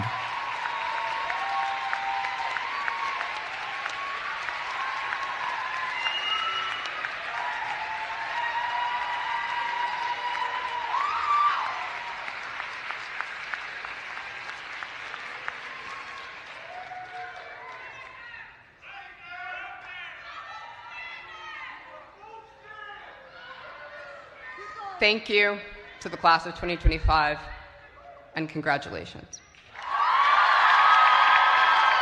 He says silence is complicity, chose to spoke out, and NYU is withholding the student's diploma. NYU student speaker at graduation addresses Palestine, and the school is now withholding his diploma as they pursue disciplinary actions. What an insane thing to do. As an institute of higher learning, it's supposed to be liberal, right? This is supposed to be a bastion of liberalism and bastion of free speech. How many hours have been spent talking about why Nazis actually have to be on college campuses and Nazi professors have to actually freely give their Nazi-ass fucking takes in classrooms and whatnot, only to turn around and be like, oh, you don't like that there's a genocide happening? Like, fuck you. You're actually not allowed to talk. No one cares, you terrorist. No, a lot more people than you think care about this, okay? You're just explaining that you don't care because you are in a circle that is constantly fucking echo chambered into oblivion, into thinking that, like, what Israel is doing is not seen as morally repugnant by broader Western society. That's it. That's it. And the moment that you actually leave that little hug box to come in here and behave in this antagonistic manner, you realize that you are surrounded by people who do fucking care. The reality of the matter is a lot of people do care about this, okay? In spite of the broad censorship regime that has been implemented. As a matter of fact, the broad censorship regime would not even be implemented if people didn't care about this actually. That's it. Most Americans are waking up to this fucking reality, and that's precisely the reason why the administration and institutions are doing everything they can to silence people. If this didn't have any motion whatsoever, these institutions would not care. Okay? That's it. But because people are actually recognizing the reality here, that is precisely the reason why institutions are taking action to try to stop people from saying these things. Tariq Kennedy Shawah says, a new cultural hegemony is being formed where Israel is seen, especially by young Americans, as a dystopian big brother who's always watching and who you are not allowed to criticize. This is going to trigger a reckoning when it comes to the U.S.-Israel relationship.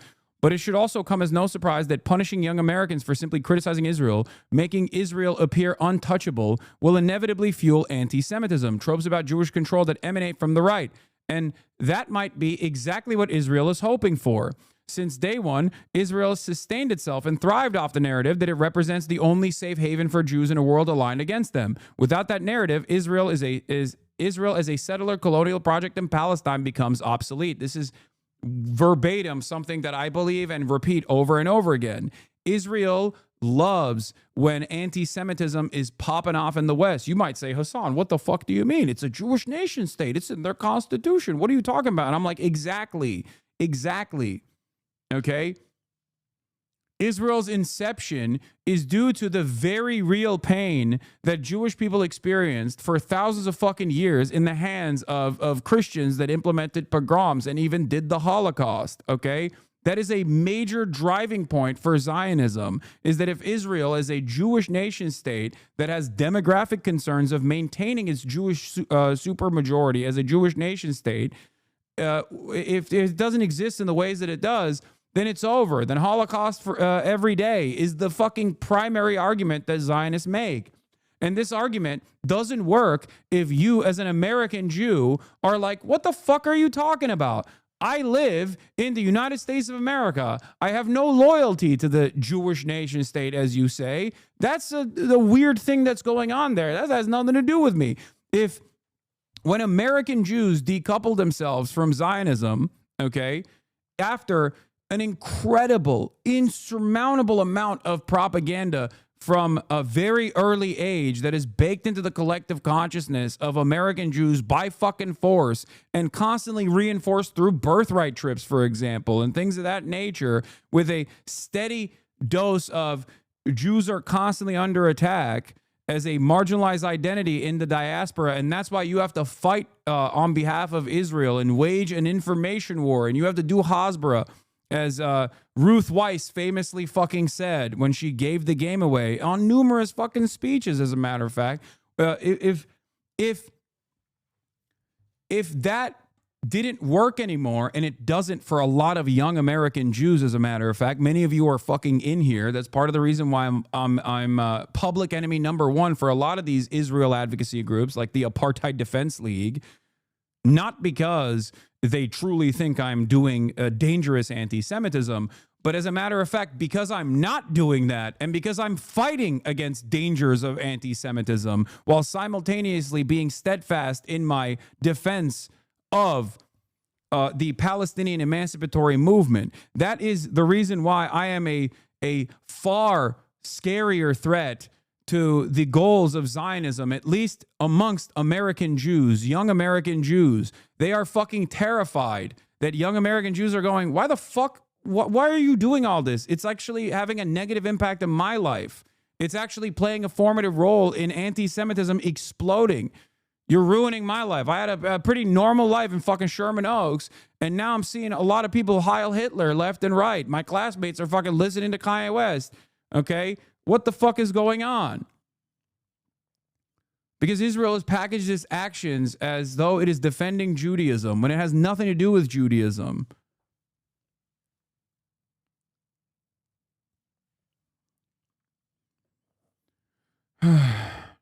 Yeah, here's ADL, Apartheid Defense League, New York, New Jersey. We're appalled to hear that during the New York University graduation student, speaker altered their approach to speech to make the divisive and false comments about the current Israel-Hamas war. We are thankful for the NYU administration for their strong condemnation and their pursuit of disciplinary action. Come on, dude. Come the fuck on.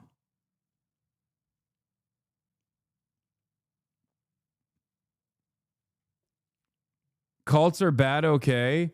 Yeah, I agree. And Zionism is a cult. It literally bricks the brains of so many people post October 7. How many people you know that were just like kind individuals, that were normal individuals, that were individuals that you maybe even engaged in like social justice side by side, in like civil liberty struggle side by side, have completely fucking flipped and say Hitlerian shit when it comes to Palestinians. And you're like, what the fuck? Is this the same guy that was at the Black Lives Matter protest with me? How the fuck did this happen? That's a cult. That's cult-like thinking.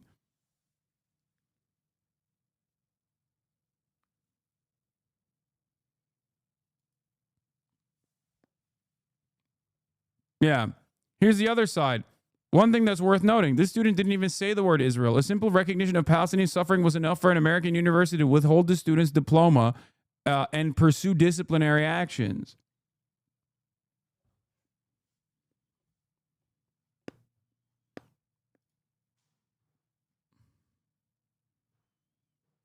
Same thing happened after 9/11. People lost their collective shits. No, this is not the same thing happening after 9/11. Because in the approach that Americans have to what's going on, it's very different. 9/11, America was attacked by the Islamic world. That was the argument. Israel is not America. And no matter how hard, well, technically Israel is an extension of America, but in the eyes of Americans, Israel's a foreign country. Do you not understand? So no, Americans don't have that same approach because Americans are inherently selfish people, okay? American exceptionalism and American individualism requires Americans to have an incredibly narrow frame of thinking. So if the only impact that Americans are fucking experiencing from this is literally their friends getting fucking apprehended or people that they see saying things that they agree with, losing job opportunities, losing their fucking diploma for saying something that they agree with, they go, what the fuck is happening here? I don't like that the First Amendment is being eroded. I love American free speech. I don't like that it's being eroded for a fucking foreign nation. What the hell is this? Imagine doing this for Estonia. You know what I mean? Like, there's no other country on the planet where you could do this for. In the United States of America, someone being like, I don't like Estonia. Fuck Estonia. And then they're like, okay, we're removing your diploma. That would be ridiculous.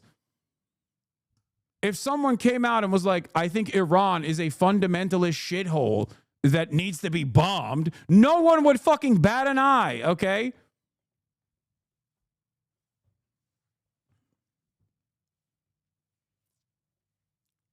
So no, this is not like post 9/11. And that's precisely the reason why. That is precisely the fucking reason why a lot more people are angry. Because they are not Palestinian. They are not Israeli. They are Americans. And as Americans, they care about their own personal lives and their own personal livelihoods. They're far too invested in what's going on in their own lives. And even though they have a decent dose of Islamophobia baked into their collective consciousness, guess what? It's not a fucking Muslim that's stopping them from saying shit. It's Israel. That's the way they see it. And they don't just see it as Israel stopping them from saying shit. They see it as Jews stopping them from saying shit. And that's how anti-Semitism explodes. Because Israel not only has these advocacy groups, but they don't just say this is an Israel advocacy group. They say this is a Jewish advocacy group. They say our advocacy is around combating anti-Semitism. They constantly package Israel's actions with Judaism falsely, with this dangerous false conflation. Fuck. So that's the way Americans approach it. If you don't understand this, I don't know what to fucking tell you. Okay? Bigotry is a very powerful motivator for a lot of dumb Americans. In a time of unprecedented stupidity, you're seeing a lot of Americans look at the situation and not see it in the appropriate framework and not recognize it in the appropriate lens. They don't look at this and go, well, this is actually America doing all this death and destruction. No, they think it's Israel doing all this death and destruction, and they have an unprecedented amount of influence from the perspective of the average American and an unprecedented amount of institutional control that they enforce, that they flex all the fucking time in an effort to silence Americans. So then Americans go, all right, they're doing this for Jews, I guess. Jews do control the media, I guess. It leans into pre-existing stereotypes that are incredibly dangerous and also false. Because Americans, that's the reason why I always say, like, one of the greatest identifiers of someone being anti-Semitic is when they think America is a small bean in this, okay? That America is actually a nation that wants to do good, but it's actually Israel's like Mossad-backed blackmailing pedophilia operation that is causing American politicians to fucking feel the way that they do about Israel, and they're too silenced into submission. That's not the fucking case. American politicians love Israel. Part of that is because they get paid by Israel, but most importantly, because Israel plays a formative role in American foreign policy. It's not an accident that the Democratic Party's approach to fucking the unlimited genocide in Gaza is no different than the Republican Party's approach to the unlimited genocide in Gaza. Okay? People don't want to see that our politicians are directly at odds. Our politicians are directly at odds with our goals, with our opinions. They're directly at odds with democracy. It is the case, though. Why are you denying it? It is not the case, you dumb fuck. It's not, because the reality of the matter is every single American Jew could be an anti-Zionist, and America's approach to Israel would not fucking change. This is something that I've said since October 8th. This has nothing to do with Jews and nothing to do with Judaism.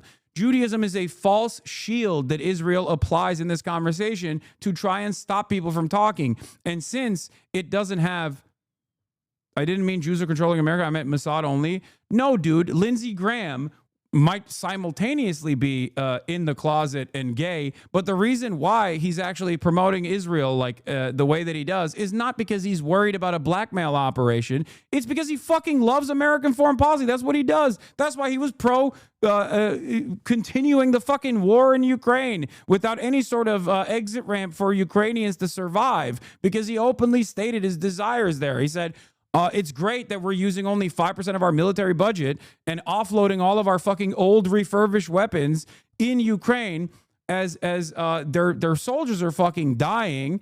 But hey, we have withered away the foreign adversary, Russia's military equipment in the process. I'd say that's a great bargain. He doesn't need to be blackmailed to be pro-Israel, is my point. You're abdicating responsibility from people who are ride or die in this process.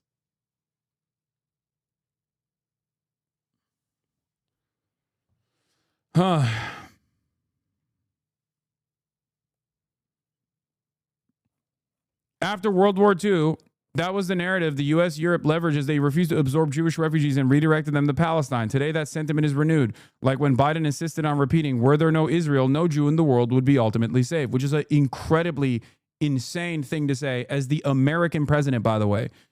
You are the president of the United States of America. Until recently, there were more Jews here in the United States of America than fucking Israel. What are you talking about? That seems like a threat. That reads, to me, that reads as a threat. He's like, yeah, listen, without Israel, you Jews are done. You're toast. American Jews, Jack, you're toast. I'd send you all to the desert.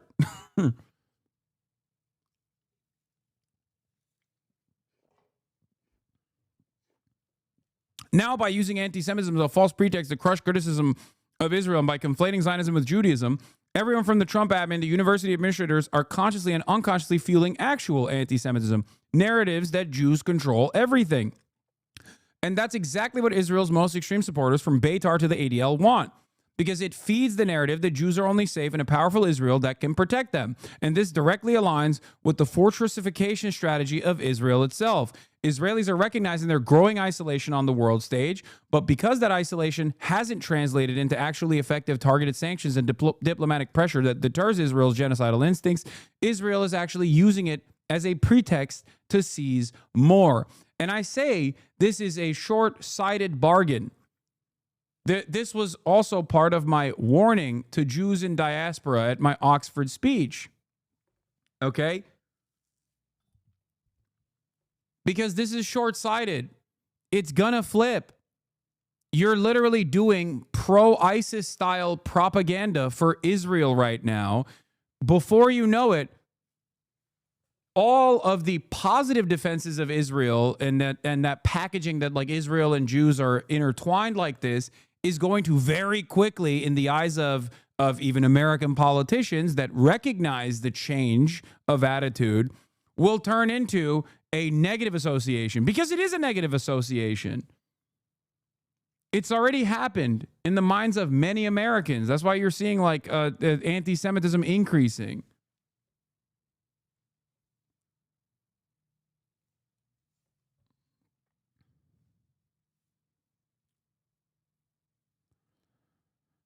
NYU strongly denounces the choice by a student at the Galton School's graduation today, one of over 20 school graduation ceremonies across our campus, to misuse his role as a student speaker that expresses personal and one-sided political views. He lied about the speech he was going to deliver and violated the commitment he made to comply with our rules. The university is withholding his diploma while we pursue disciplinary actions. NYU is deeply sorry that the audience was subjected to these remarks, that this moment was stolen by someone who abused the privilege that was conferred upon him. Yeah. What's really interesting about this is the room was fucking cheering. The audience was thunderous in its applause. Much to think about. Perhaps that is the reason why they had to take this disciplinary action. And his remarks were addressing a genocide.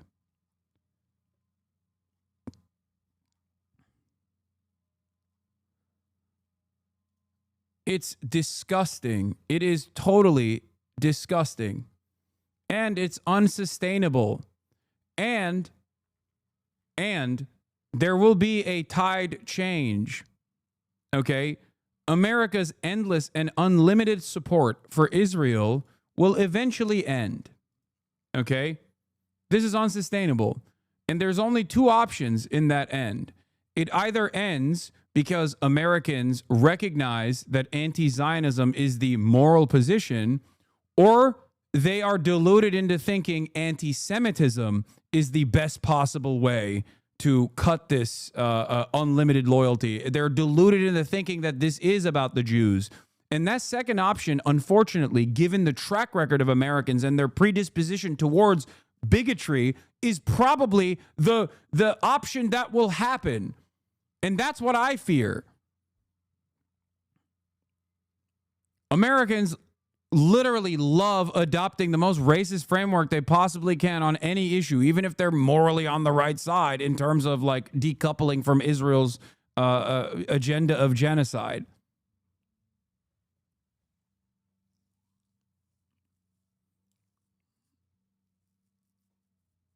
Israel's adopting the mindset of everyone hates us, so let us take what we can while we can, which explains their rabid land grabs from Gaza to Syria, insatiable expansionism by a genocidal entity that recognizes it may not enjoy the same impunity a couple years from now. So as more and more people in the U.S. are recognizing Israel as the inherently violent, undemocratic project it is, largely driven by the crackdown on any criticism of it, we need to recognize how that crackdown fits into Israel's wider fortress strategy.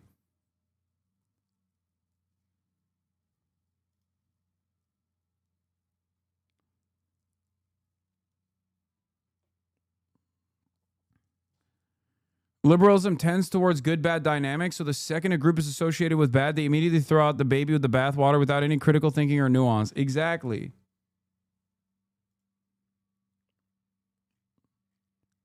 The NYU student who wasted his commencement speech for performative activism is not a hero. He's a privileged, pampered, petulant child who wants more attention. This is not how adults behave. Grow up. You're a teacher. My God, how can you speak of the students this way? It's ironic because it's pure projection. Everything that Israel does is pure projection. Everything that Israel claims is pure projection. And of course, everything that Israel defenders do and say is also pure projection, because that's precisely what Shai Davide did at the behest of fucking Israel when he like whined and cried. And here it is. Here's what he was doing on fucking college campus nonstop. Not as an American citizen, mind you, as an Israeli citizen. But did he get fucking deported for this? Of course not. Right now, we are not okay. Right now, we... Fucking bitch.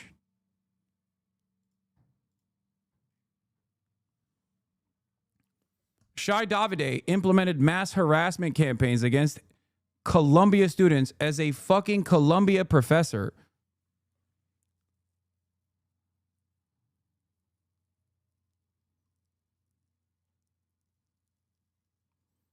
Anyway.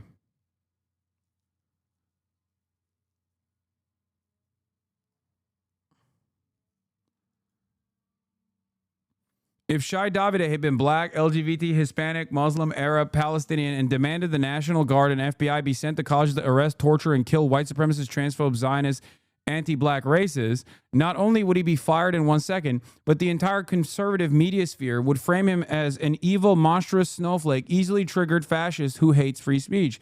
But Shai Davide isn't from any of those groups. He's a genocidal Zionist advocating mass arrests and violence by the FBI and National Guard for Zionism, to censor for Zionism in his precious Israel. So Barry Weiss, Aaron Cibaram, Jonathan Haidt, Ben Shapiro, and the entire conservative anti-woke media sphere all love and adore him and have turned him into their free speech hero.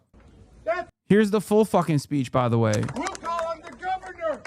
Kathy Hochul, you have the National Guard. You have terrorists in a university at New York. That's your state.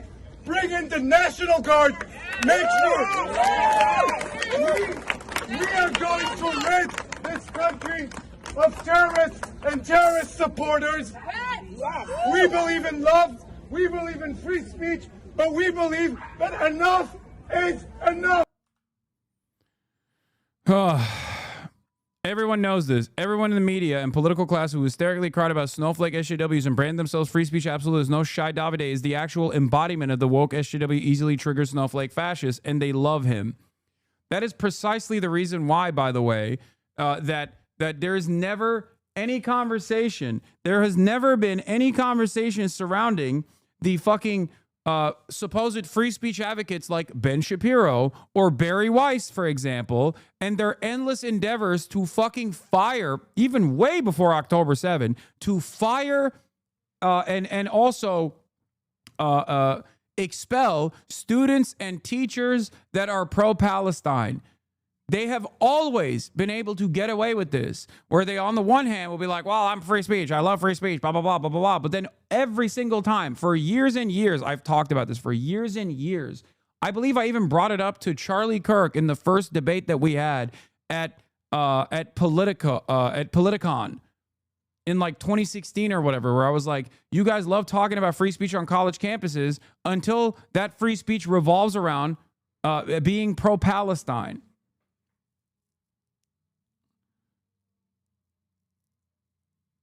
Yeah, Barry Weiss led the charge to fire David Miller because he makes Zionists feel unsafe on campus, and it worked. They actually got him fired. But Shai Davide, literally demanding the FBI mass arrest and kill students he calls terrorists, is their hero.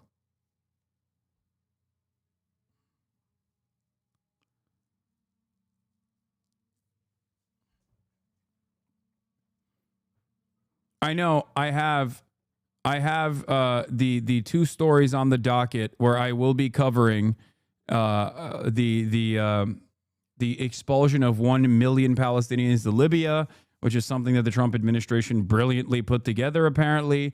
And I also simultaneously will talk about the Supreme Court blocking Trump's efforts little by little.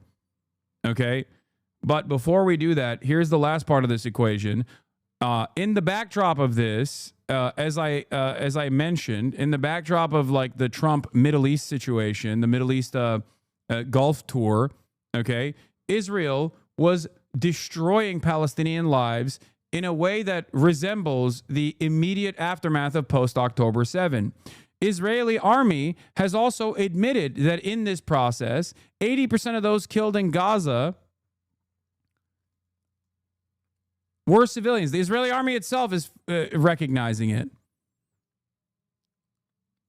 The Israeli military has admitted that more than 80% of the people killed in the attacks on Gaza since Israel breached the ceasefire 2 months ago are uninvolved civilians. Hamakam reported on the 13th of May. In response to a request from the Hebrew magazine, the Office of the Israeli military spokesperson stated that 500 of the 2,780 killed in the Gaza Strip as of Tuesday are terrorists, in contrast to the remaining 2,280 people. Now, remember, that doesn't actually mean that they're enemy combatants that they killed, okay? Because these numbers are simply the raw total of men over the age of 16. That just means they are boys and men over the age of 16 all the way up until the age of 65 when they become elderly. Okay? That's it. That's what they declare, or I think it might even be 15 if I'm not mistaken. That is what they declare as enemy combatants. Okay? That's all it takes. This data shows approximately 4.5 civilians were killed for every Palestinian resistance fighter supposedly killed by the Israeli forces. For comparison, the ratio of combatants and civilians killed in the Russia-Ukraine war was 1 to 2.8, while the ratio during the U.S. war against ISIS in Syria was 1 to 2.5. Hamakam wrote that the total number of deaths in Gaza was taken from data compiled by the Palestinian Ministry of Health, whose figures were found credible by the Israeli military itself. Israeli Prime Minister Benjamin Netanyahu claimed that the ratio is just 1 civilian killed for each combatant killed. For the record, a couple things I want to mention here. Number one, Palestinians have a legal right to resist against Israel's genocide. Okay? So when they talk about killing enemy combatants, regardless of where they're killing them, and in most circumstances, they're not killing them in the process of war because they are so cowardly that they can't even engage with the Palestinian resistance groups in direct combat. They're just fucking lasering them at their homes. They're lasering them inside of hospitals when they're being treated, when they're not in combat. Okay? That in and of itself as a belligerent occupier is also a fucking war crime. The idea that we think that that is normal is also completely wrong. The legal right in this situation is in the hands of the Palestinian resistance. They have every legal right to rise up in arms and engage in a spontaneous militia movement against a belligerent occupier that is illegally destroying Palestinian lives. Make no mistake, okay? While I have openly recognized the atrocities that took place on October 7 with civilian targets, okay? Everything post October 7 is perfectly fucking valid in terms of Palestinian resistance groups killing IDF soldiers. That is legally recognized by international authorities as a spontaneous militia movement that is defending themselves, okay? Ironically enough, Israel does not have a right to defend itself by bombing Gaza, but Palestinians do have, under international law, Palestinians do have a legal right to literally shoot Israeli soldiers in the Gaza Strip. That is legal. That is 100% legal. What Israel is doing, on the other hand, is 100% illegal. Don't listen to the fucking extra noise in the background on this issue. And I'm telling you right now, people get very sensitive when I say this. People get very, very sensitive when I say this, but it is the fucking truth. And you can't say this. They'll say this is an opinion. They'll say this is a matter of disagreement, and you're pro-terrorism. No, I'm not. That's why I say I'm not pro-Israel. Okay?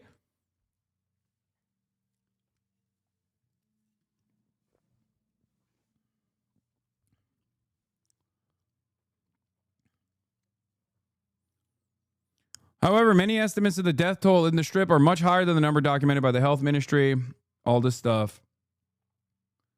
So, is there proof? What do you mean?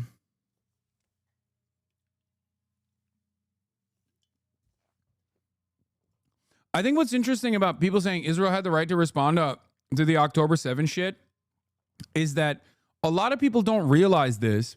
But when they say stuff like this in defense of Israel, they're relying on people's fear of like flipping the script back on Israel.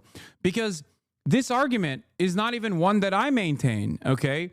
This argument is not one that I maintain. You want to know why?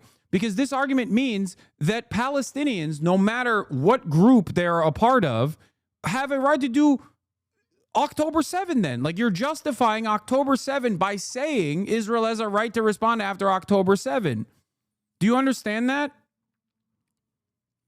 Because Israel has done far worse than October 7, far before October 7. So you can't arrive at this conclusion where, like, nothing that came before justifies October 7, but everything that Israel did after October 7 is justified because of October 7. You can't arrive at this conclusion because history didn't fucking start on October 7. Were you alive on October 6, 2023? I think you were, even though you have the brain processing power of a fucking amoeba if you're making this goddamn argument. And maybe you just were built in a fucking lab on October 7, 2023. Okay? So when is your starting point? I think the Nakba is a pretty solid starting point. Or if you want to go back to it, the beginning of the Balfour Declaration is a pretty solid fucking starting point. The starting point is not when Jews were living in the region peacefully alongside their Muslim and Arab neighbors, but instead when it became a settler colonial enterprise, which started before 1947, but 1947 is the apex of this death and destruction. The Nakba, 1947 and 1948, the Nakba is the final culmination of this settler colonial enterprise.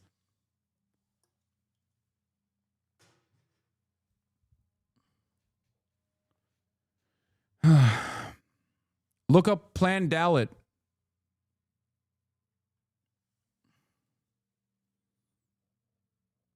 Chad is giving a dozen different dates, by the way. Don't think you have a nader. What? Yeah, the reason why Chad is giving different dates, first of all, listen to me, not Chad. You're trying to talk to me. But secondly, okay, the reason why they're giving a shit ton of different dates is because there have been a shit ton of different atrocities and a lot of pain in the 77-year history of apartheid death and destruction, which started.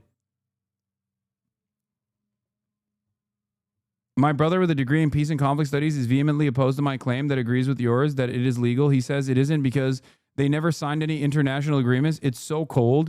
Even if that's the case, isn't it fair to say that it's against all semblance of international order? Wait, what? No, dude. People that defend Israel love playing this game, okay, where they're like, well, no one signed a legal document. Okay, everything beyond the 1967 fucking boundaries, everything beyond the green line is fair play then. What are we talking about? How ridiculous. Like, oh, they didn't sign the legal document. Okay, my bad.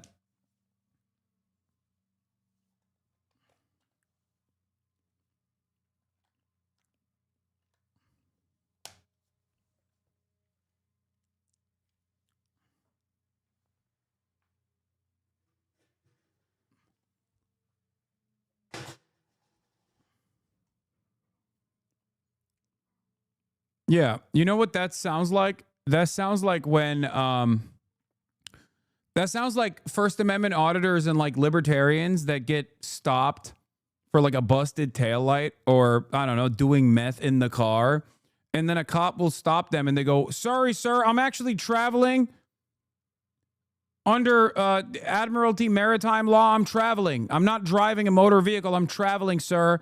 You have no legal what you're doing is illegal, sir. Sorry, I didn't sign the document. I'm a sovereign citizen." It's like, okay, well, you're going to jail anyway, dumbass.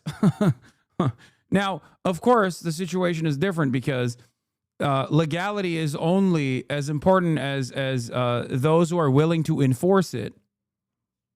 You know?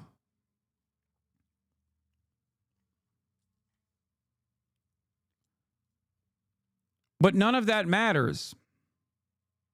What matters is what people can see in this, what people can see. People can recognize right from wrong because legality is also no substitute for morality.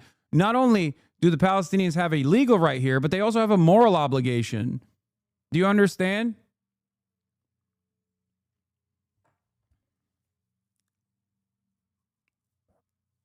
That's it. People don't want to have this conversation on either ground. They just try to obfuscate and muddy the waters and make it seem as though there is like there is a good reason for all of this death and destruction when there clearly isn't one. Okay? Stop saying unalive in my chat. Also, resistance to invasion and occupation is legal under the general rights that every people have, as recognized by the United Nations. You don't have to be a signatory to anything to have those rights. Yeah, you don't have to be a fucking officially sanctioned state either. You are absolutely correct. Yes. That's why I used the careful terminology of spontaneous militia movements.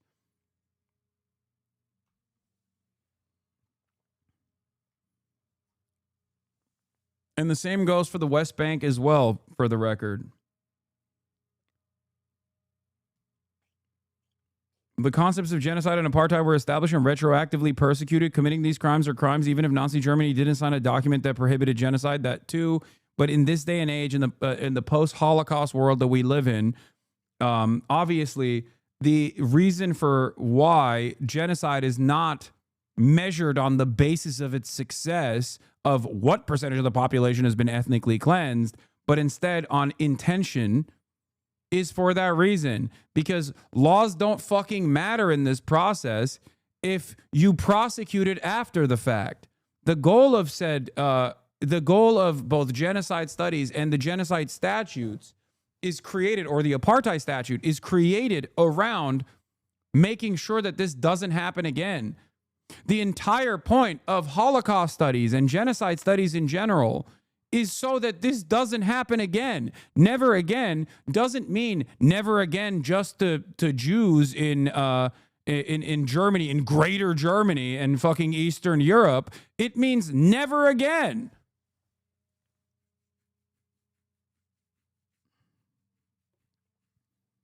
People will be like, no, genocide is only valid if it comes from the fucking Champagne region of France, you know? Sorry, it's not considered genocide if it's outside of that region, outside of that specific time frame. It's fucking stupid. That's not how this works.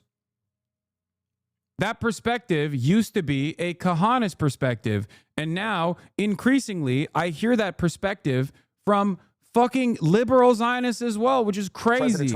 Anyway, I'll get back to the Oxford Union speeches and stuff later, but I want to start off with some broader media coverage. And here's a 3-minute and 58-second video from a normie to help you better understand the normie framework and the normie perspective on this. You know, I wanted to say something. There's been something that's just been kind of on my heart, and so I feel like I should bring it up. There is, you know, we've had people on the podcast in the past to talk about it. And there's a conflict that's been happening in the Middle East. People know about it. Normie Lowell dining with Trump? No, I'm saying he embodies the normie perspective. Of course, Theo Von is anything but a fucking normie. Okay? It's like when I say Moist Critical is the normie barometer, okay? That doesn't mean Charlie, Moist Critical, is a normie. Look at his living circumstances. He's incredibly fucking wealthy, right? But a lot of people get their takes from him on these issues, okay? And the same goes for Theo Von. Between Israel and Palestine and some of the areas over there, the Gaza area they talk about. And I just think it feels to me, I don't know if it feels to me like it's a genocide that's happening while we're alive here in front of our lives. And I don't, sometimes I feel like I should say something. I'm not a geologist or geographer or anything like that, you know, so I don't know a lot of some of it I do know, though. Like, I know the basics of the issues over there, but for me, it's just like how I feel like you see all these photos of people, just children, women, people, body parts, just people like putting their kids back together. And I just can't believe that we're watching that and that more isn't said about it. And so I'm not saying anyone else needs to say anything, but I think I'm just that more isn't said about it by me. So I just, I want to be able to speak up about that I think we're watching probably like, you know, one of the sickest things that's ever happened. And I'm sorry if I've kind of haven't said about it. I've tried to talk about it and learn about it. But I don't know. Maybe I just wanted to say something. I don't even know what to do. You know, and it's crazy because our country's also complicit in it. You know, it's in it and has been for a long time. And it's just kind of interesting because then you just realize, oh, well, I'm just yeah, I'm a member of this country, but I'm just, what we want sometimes doesn't matter, you know, and you just have to be a member of a place and your government is making other choices. So I don't know if I said that correctly, or I don't even know exactly what I said, but I just have, it's just like been making me really sick, and I feel like I just needed to say something that I think. You don't have to think that. I'm not asking you to do anything, but I just have to say that so I'm not sitting by, you know, there's that piece inside of me like, why wouldn't you, can't you say something? You know, there's people that can't even speak, and you can say something, you know, and so that's how I just had to just speak up. Anyway, I think maybe it's starting to make it about me there at the end, but yeah. So just praying for those people and just the grief that is all going to cause.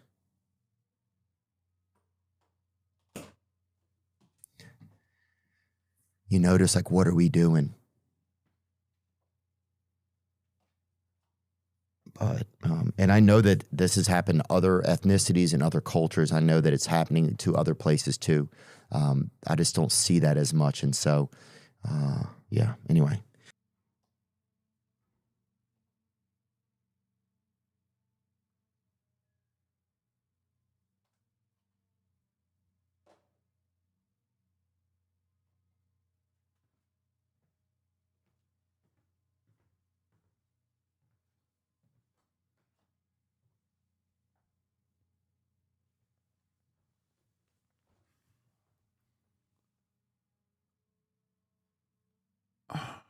Anyway.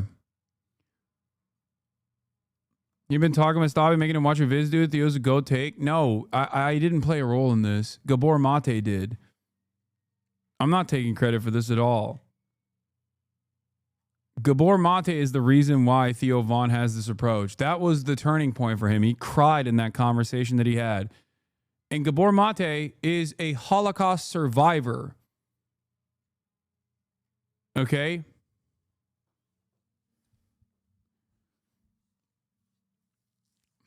Gabor Mate is Daniel and Aaron Mate's father.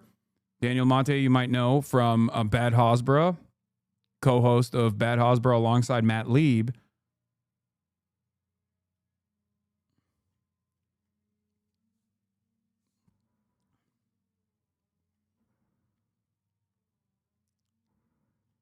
Anyway.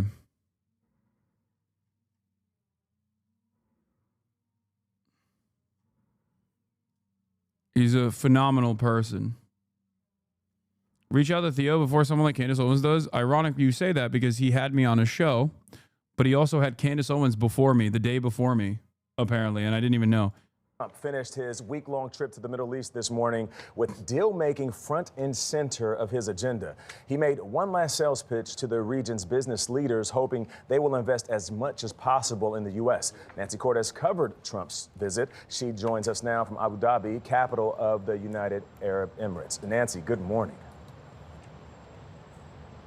Good morning, Nate. The president just departed Abu Dhabi after touting billions of dollars worth of new investments in U.S. companies, especially when it comes to AI, airplanes, and military equipment.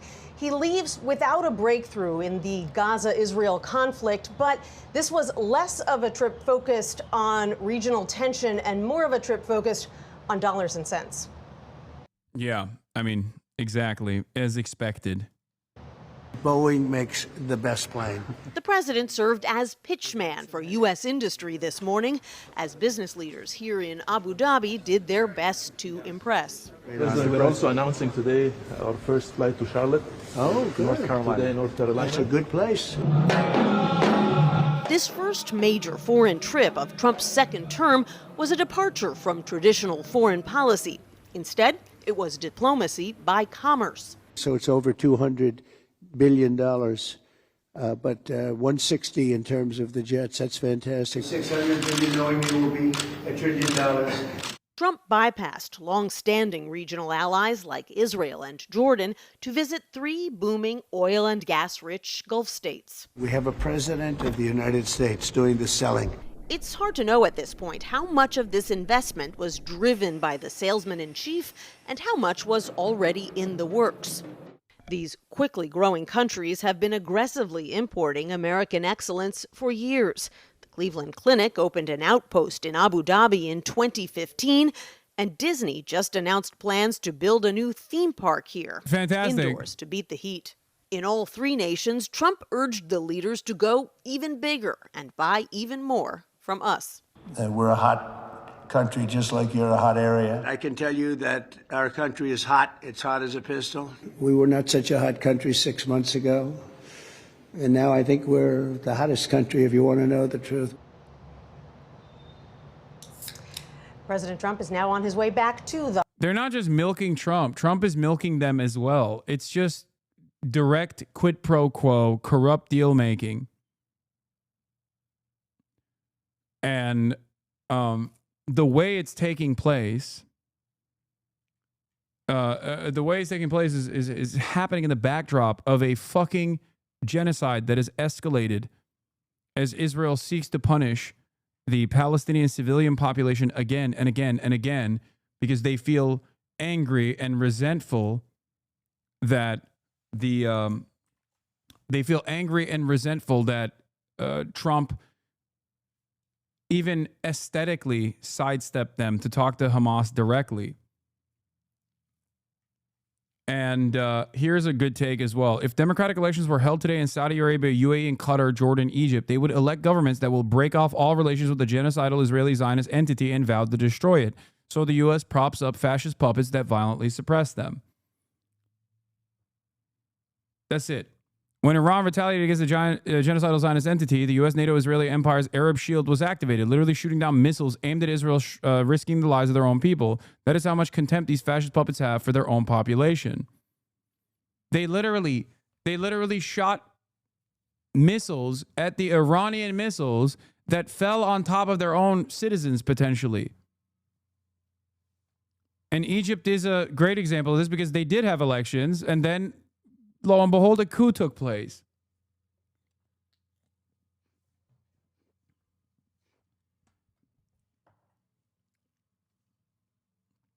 That is not true at all. Yeah. Why are these countries ruled by monarchies still? I thought America cared about democracy. You think that's not by design? Why did the Jordanian king train with the British Navy? The fuck? King, then why is Israel still geopolitically important to the U.S. Now when all Arab and neighboring countries in the Emmy are U.S. puppets now? Because why would you... Gulf citizens don't care? That's not true. No, that's not fucking true. That's absolutely not true. If you think that Arab citizens are there, if you think that Arab citizens across the board are not are oblivious or careless or don't give a shit, you are delusional, because that is the only reason why the Gulf leadership still maintains this posture towards Palestinians. The only reason why leadership in that region makes it seem as though they care about Palestinians is so that they fucking don't have rebellion, okay? Because the reality of the matter is you have to at least like offer something to your citizens. And the same goes for Turkey as well. Why do you think Erdogan makes it seem as though he is positioned against Israel over and over and over again?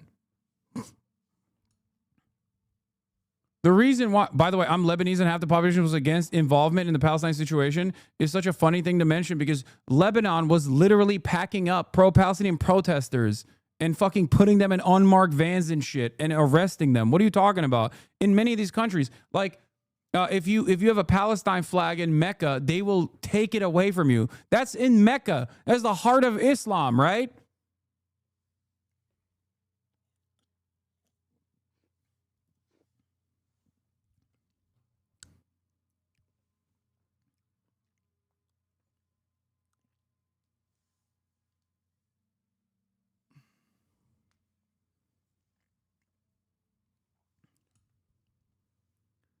I think it's completely ridiculous. Gulf citizens literally can't speak. It's illegal to criticize normalization with Israel in the UAE.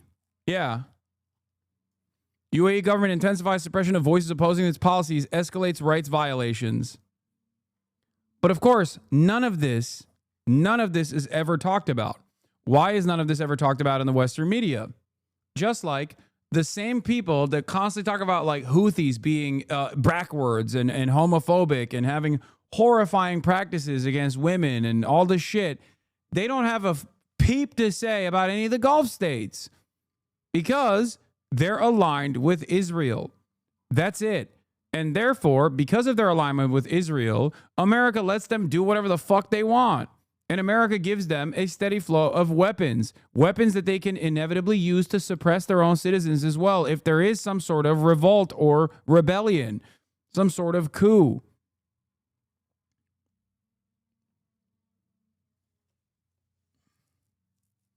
A recent opinion poll revealed that 96% of Saudis believe that Arab countries should cut all ties with Israel and protest against the Israeli forces' aggression against the Gaza Strip, according to the New York Times. I'm telling you right now, if Gulf nation states, especially ones that have like high population, a high number of people, as opposed to like a tiny population that benefits tremendously from being fucking oil barons with a healthy dose of subsidies and is almost entirely comprised of like voluntary and involuntary slave labor style practices. Like there's a lot of these Gulf countries that just like don't have a lot of people in them and are simply propped up by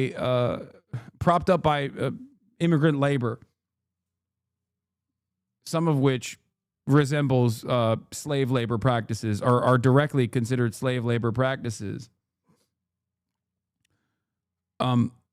If those countries had these chatters making up their own stats when the Lebanese population have 79% support for Hamas outright, not to mention ending a genocide in Palestine. Yeah. Dude, if America is like 53% unfavorable to Israel, if you think the countries that are getting bombed by Israel or within proximity of Israel don't have an even more negative view on Israel, you are delusional. It is the very fact that the citizens of these nation states that have this anti-Israel slant, that is the reason why the Gulf leadership has to make it seem as though they're not super pro-Israel. That is the reason. They have to say that. Otherwise, there will be insane protests that even they cannot squash with all of the American weapons that they get and the American training that they get.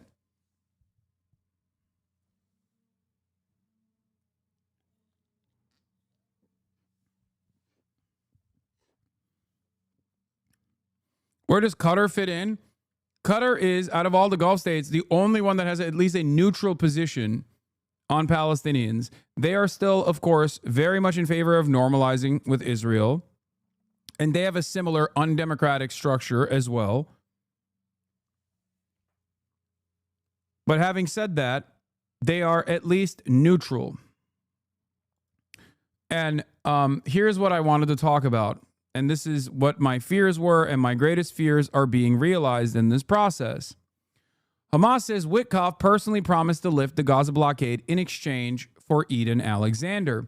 The U.S. immediately broke the deal, senior Hamas official Bassem Naim tells DropSite. They threw it in the trash, and there's been zero progress on a Gaza ceasefire.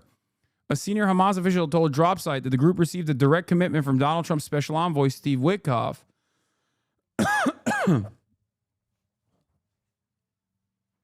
that 2 days after the release of U.S. citizen and Israeli soldier Eden Alexander, the Trump administration would compel Israel to lift the Gaza blockade and allow humanitarian aid to enter the territory. Witkoff, according to the official, also promised that Trump would make a public call for an immediate ceasefire in Gaza and for negotiations aimed at achieving a permanent ceasefire. It was a deal, said Bassem Naim, a member of Hamas's political bureau who has previously engaged in direct talks with U.S. officials. He said the pledge was made by Witkoff himself. In an interview with DropSite, Naim said the agreement was if we release Alexander, Trump will speak out thanking Hamas for this gesture, obliging Israel on the second day to open the borders and allow aid to come into Gaza. And Trump would call for an immediate ceasefire and to go for negotiations to end the war. He did nothing of this, Naim added. They didn't violate the deal. They threw it in the trash. The White House did not respond to a request for comment. The release of Alexander, who was taken by Palestinian fighters on October 7, 2023 from the Israeli military base where he was stationed, was a significant event. He was the first male soldier freed by Hamas since the war began 19 months ago. Hamas said it freed him as a gesture of goodwill towards Trump because it believed it had received commitment. A commitment Alexander's release would result in the immediate delivery of food, medicine, and fuel into Gaza. On Friday, as Trump wrapped up his tour of Gulf nations, he briefly addressed the Gaza war and the dire humanitarian catastrophe caused by Israel's full-spectrum blockade of Gaza. For 76 days, Israel had banned all food, medicine, water, and fuel from entering Gaza. The siege had plunged the population into a state of forced starvation. Nearly the entire population of Gaza is facing severe levels of food insecurity, and thousands of children are already suffering from acute malnutrition. These numbers are expected to rise dramatically in the coming months if the blockade is not lifted. We're looking at Gaza, and we got to get that taken care of, Trump said at a public event in the UAE. A lot of people are starving. A lot of people. There's a lot of bad things going on. Naim acknowledged Trump's remarks about starvation in Gaza, but pointed out that the day prior, Trump had once again raised the prospect of the U.S. seizing Gaza and saying he'd be proud to take the Palestinian territory and make it just a freedom zone. In February, standing alongside Israeli Prime Minister Benjamin Netanyahu at the White House, Trump announced that he wanted to transform Gaza into a U.S.-owned Middle East Riviera. You are not dealing with steady, stable politics, said Naim. Trump can say what he wants. We are looking for actions. Now, I want to maintain something here, okay? It's a position that I've had for a long time, okay? Which is that Hamas and Iran, regardless of their domestic affairs, regardless of their fucking worldview or fundamentalist perspectives from time to time, especially with the Iranian leadership, are far more restrained diplomats because they have to be. Okay, because they recognize that their position is lower than dirt in the global eyes, in the global stage. And for this reason, they are always a much better party to negotiate with than fucking Israel. But because America does not give a shit about them due to their position that they will always be dominated, especially Hamas, that will always be dominated by the belligerent occupier Israel, that they don't care. They fucking come in and they say, oh yeah, we'll cut a side deal with you, and then they fuck off. Steve Witkoff did this with the previous ceasefire. I talked about it. And the role that it plays in my assessment of this current ceasefire, or the potential for a ceasefire coming up, when I said they did this one time, they're probably going to do it again. Hamas and all Palestinians across the board are completely alone. Okay? They're alone. None of the Gulf leadership cares about their well-being. None of them care enough to stop this genocide. They care about getting good business deals done. Okay? Even Iran doesn't fucking care about the Palestinians as much as people seem to think that they do. That's it. And the only other group, the two groups that actually cared, one has had its entire leadership structure decapitated with a fuck ton of civilian deaths accompanied with it, Hezbollah. And the only other group that actually cares in the region and actually does something about it is Yemen, is the Ansar Allah movement, also colloquially known as the Houthis. That's it.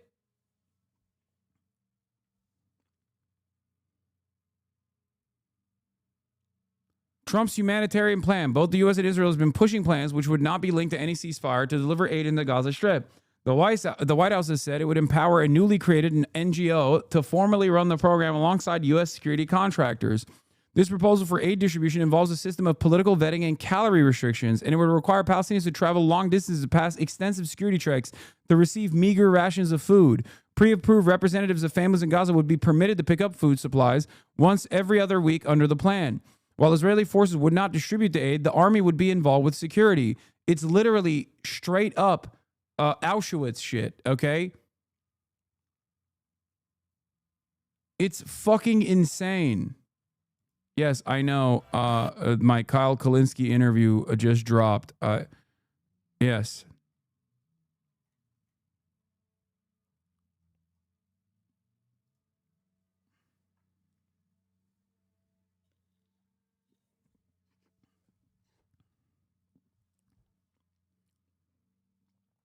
The UN and dozens of international aid groups working in Gaza have denounced the proposal, saying it would weaponize access to food and other life-sustaining supplies. They have called for an immediate ceasefire followed by unrestricted aid flowing into Gaza. The Gaza Humanitarian Foundation, a new Trump-backed group registered in Switzerland, said this week it had reached an agreement with Israel to begin operating in Gaza by the end of May. Israel's indicated that the aid distribution would be run from southern Gaza near the border with Egypt. UN officials have warned that the plan could be a part of Israel's stated aim of driving hundreds of thousands of Palestinians from northern and central Gaza to the south.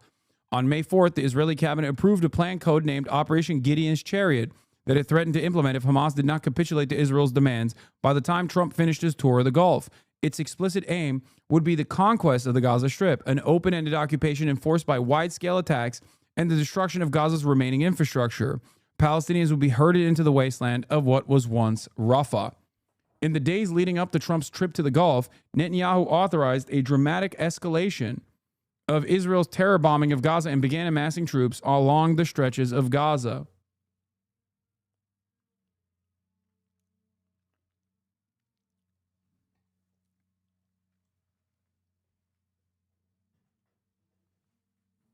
Hold on.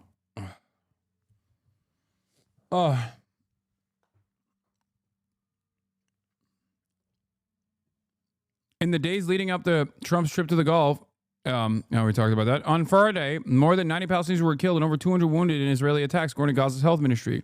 Nearly 3,000 Palestinians have been killed since Israel resumed its relentless assault on March 18th, with at least 250 killed in just the past 2 days. The ministry's Director General, Minir al-Barsh, described the attacks on the Strip as the most heinous massacres of ethnic cleansing.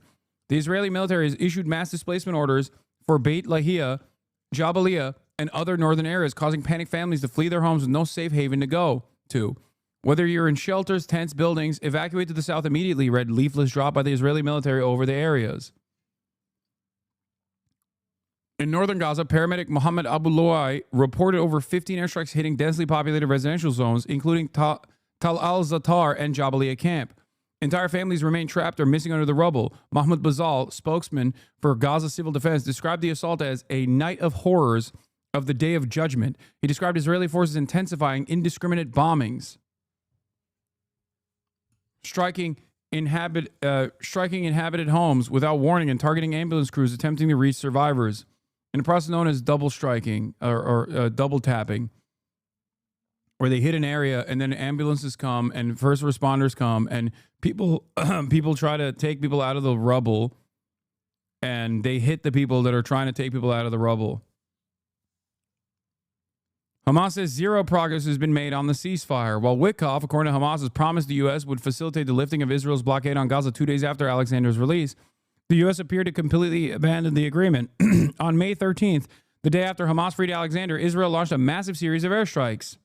Israeli officials have suggested that targeting Sinwar would soften Hamas' stance in negotiations, claiming that Qassam commander was enforcing a hard line. Hamas has not confirmed Sinwar's death, and Naim dismissed the idea that killing him would have any impact. I think this is part of the Israeli strategy, but it is proven that the strategy is failing for 17 months. They have killed Yahya Sinwar, they have killed Dave, they have killed Marwan Issa. They have killed a lot of leaders, and no one has witnessed a clear breakdown, not only in the negotiation, but also in the whole battle, the whole fighters, tactics, and strategies, Naim said. This is the other side of the story, is that the reason why you're not seeing a lot of Israeli soldiers die right now is because they're cowardly lobbing missiles, okay, from their planes against a defenseless population. But once the ground invasion starts, deaths are obviously also going to escalate. But you will see whether or not Hamas or any fucking militant resistance group has the capacity to fight back. This is precisely what happened last time they invaded with boots on the ground. And even then, it doesn't matter, because before a single Israeli occupying force boot hits the ground, Israel pummels that ground into oblivion. Witkoff and Adam Baylor, the White House Special Envoy on Hostages, held several meetings in Doha this week with Israeli negotiators as well as with regional mediators from Qatar and Egypt. While both U.S. officials publicly expressed optimism this week that a deal could be on the horizon, Naim said that there's been no progress. Zero, he said. Big zero. They returned back to talking about the Israeli proposal or the Israeli Witkoff proposal as if nothing happened during the last 1 or 2 weeks, including the release of Alexander, who was released within the context of direct talks with the Americans, Naim said. They are insisting on gradual or partial deals. They are talking about partial deals to release some of the prisoners for a temporary ceasefire and then to go to war, to go for open negotiations without any commitment to end the war. And yes, in the process of this, last night, troops amassed at the border, heavy reinforcement on the Gaza border tonight. This was last night. I covered this yesterday. Gearing up towards what is expected to be a brutal slaughterhouse-style invasion. They're gearing up for a massive ground operation, and that is precisely the reason why the bombing that took place, the bombings that have been taking place, looks exactly like the bombings that took place in the immediate aftermath of October 7, before the relentless bombing campaigns, before the ground invasion, because Israelis are fucking cowards, okay? They are the most cowardly diaper brigade on the fucking planet. The only enemy combatants that they could kill are fucking children in cribs, okay? And even then, they do it by lobbing missiles from airplanes. That's it. This is why calling this a war is fucking ridiculous. Israel is a belligerent occupier on the Gaza Strip. It's not a war when you get to control all of the fucking supplies. It's not like state versus state violence. Okay? What? Holy shit. UN tariff news? And you tariff news? What? U.S. Secretary of State Marco Rubio spoke by phone with Prime Minister Netanyahu and told him that the Trump administration is concerned about the humanitarian situation in Gaza. How is this any different than what Biden has been fucking saying?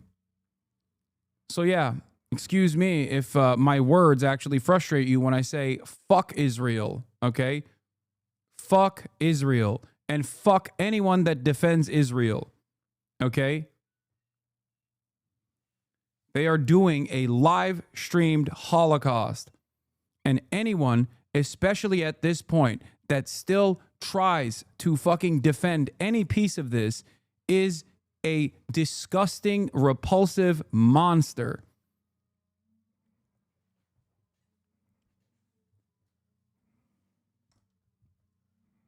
The picture with the swastika is Matt Walsh. We're going to talk about that later.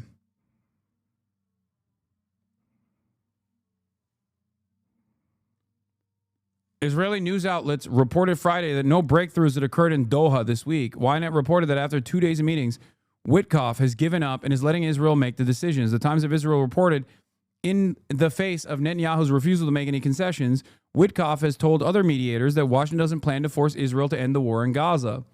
Now, what's absolutely unacceptable in this is unacceptable in this process is that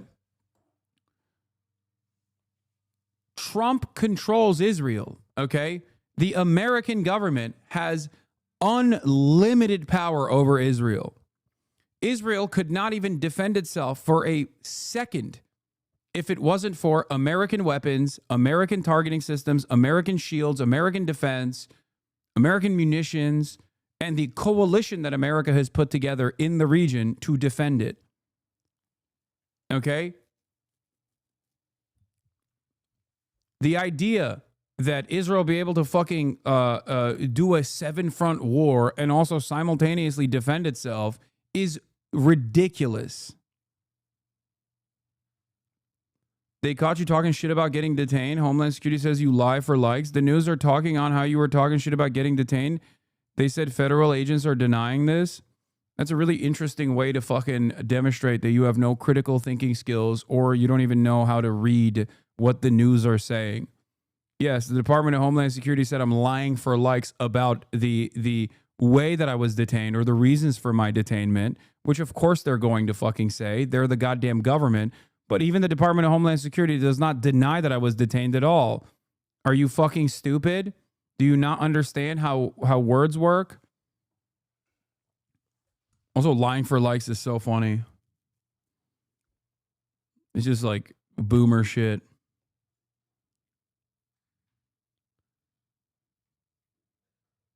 Yeah, I understand you talk shit to get attention. Brother, are you pro-Trump? Maybe you are. I don't know. Thoughts on the new nation of Balochistan? Any thoughts on the new nation of Balochistan? Do you think AI like Grok or ChatGPT are a reliable source of information when deep searching for unbiased news?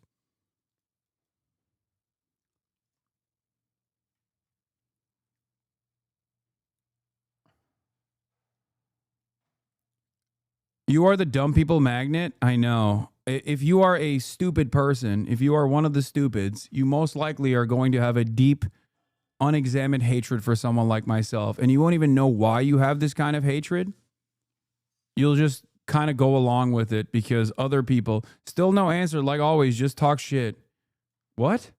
I already told you. The Department of Homeland Security did not say what you think it said, you fucking moron. Even in that statement, they fucking openly admit that the detention happened.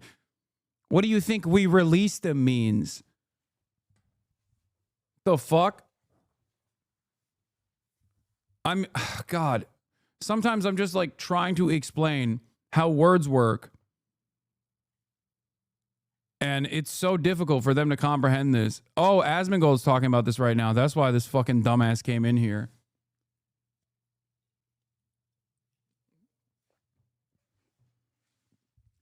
I love it. Anytime Asmongold talks about me, some of the dumbest people on the fucking planet click off of that stream, come in here, click into this stream. What? There are rumors going around that you made up your airport detention after being on U.S. Chicago News.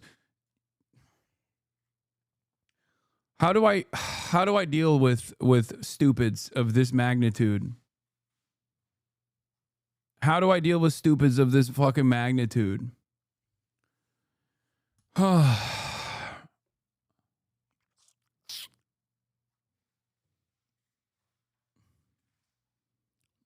Yeah.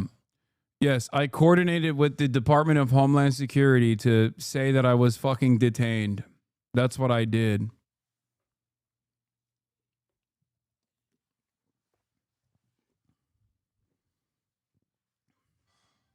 Anyway. You have to consider that these Asman fans might literally be children. No, they're not. How many times have we actually fucking clicked on their profile and they have accounts created in 2009? They are not children. They sound like children. And the reason why they sound like children is because they're mentally stunted, but they are absolutely fucking adults. They either have accounts that they just created just now, a sock account because their original account got banned, or they have accounts that were created usually in like fucking 2011. Are you the new Jussie Smollett? Yes, dude. I made up my detention and then I got the fucking Department of Homeland Security to admit it because I'm in cahoots with the Trump administration.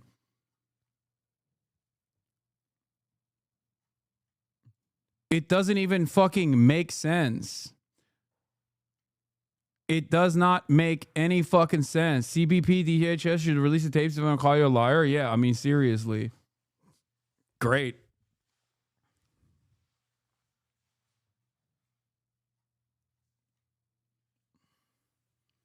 It's just one of those situations where it's like, it's already addressed. He didn't know what a FOIA was and immediately went to Ask Grok. Brilliant stuff going on there. Oh my God.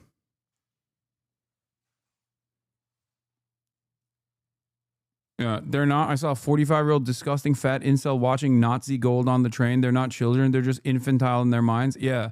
No, a lot of the people that watch Nazi gold are, 35 to 45 years old and repulsive.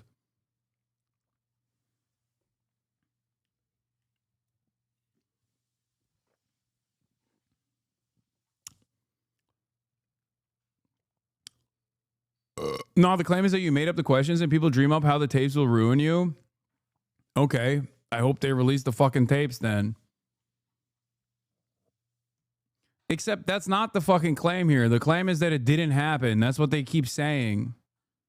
Also, it's incredibly common now that this is happening to a lot more people. That's the reason why it's that's the reason why it's an important story, okay? That's the reason why so many people are covering this. Calling people Nazis who think differently from you is really helping your case, Jussie Smollett. No, I'm not calling them because they think differently from me. I'm calling them that because they support the Nazi state of Israel. Do you understand? And you might also be a fucking Nazi if you agree with the current Trump administration's Nazi-style detention policies and anti-immigrant policies, while also simultaneously agreeing with the fascist state of Israel and their Nazi exterminationist policies. If that actually hurts your fucking feelings, well, sorry, you gotta have to work with it on your own, you know? You gotta work it out. That's it. Thank you for the PR, though. Also, yeah, they do support the neo-Nazi party of AFD.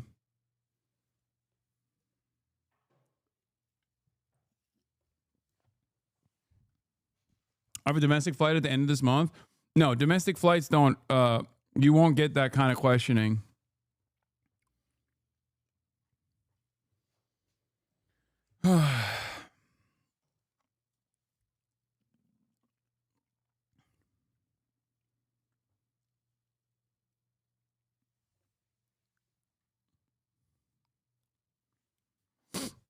Yeah. Anyway, let's get back to the news instead of whatever fucking Nazi Gold is saying and what his dumb fuck Asmund Mold followers are saying. I think more people should be embarrassed to openly say that they're fans of Asmund Mold, a guy who literally is living in his own rot. But unfortunately, we don't live in that society.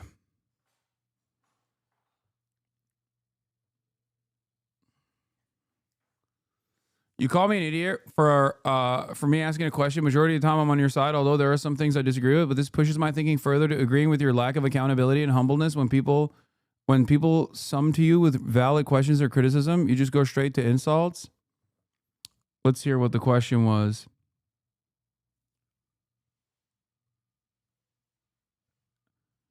You're no average Joe either, buddy. That historically promotes terrorism. Where was it, I wonder? Oh, can we get another Daily Asmund YouTube promo? I love this guy. I love this guy who's like, dude, I'm usually on your side, but you seemingly lack accountability.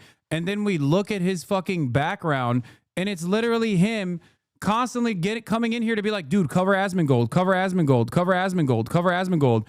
And then turning into, are you going to cover Asmund Gold again? Are you going to promote his YouTube channel again? It's like, what a pathetic means of existence, dude. Do you not feel bad about the way you operate? Like, what the fuck is... Oh, my God. You have a child, too.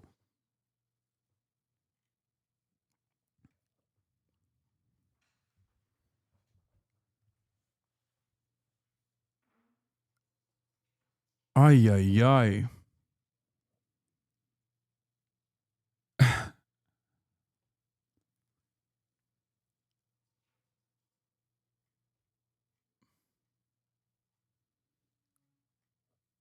Jesus Christ. These chatters are a part of the new soft right. Adopting the lib soft boy politics is funny for old heads. No, they're not. They're not soft right. They're hard right. Come on. There are soft right people that adopt the politics of the hard right while still maintaining this, like, I'm a centrist veneer. Okay. But this is not one of them. People who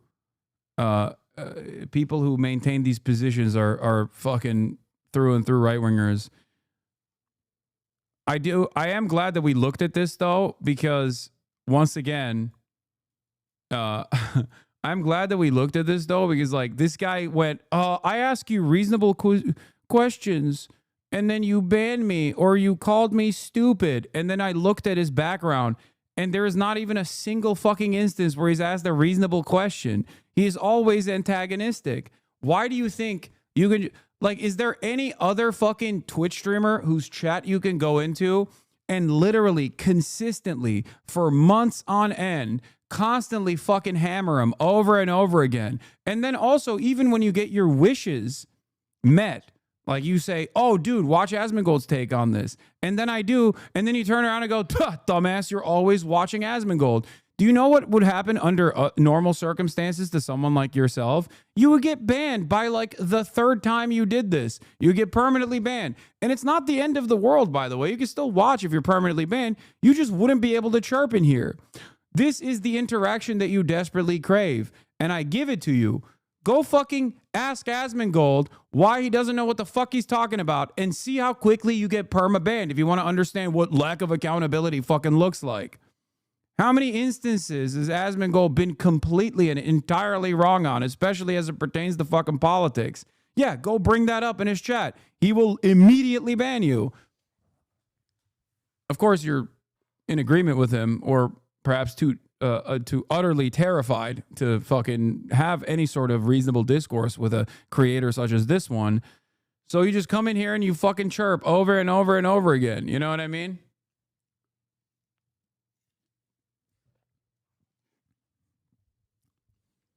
You just prove my point. I watch y'all simultaneously. I like the troll for sure, but to insult my character like that when you don't know me is crazy. I was specifically speaking on the question I just asked.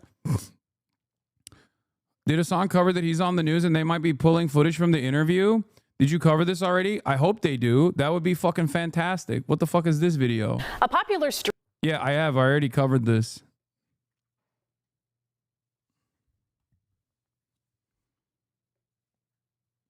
The funniest thing is, they're going to fucking, I don't even know if the DHS would release this footage, because if they do release the footage, it directly shows that I was 100% correct.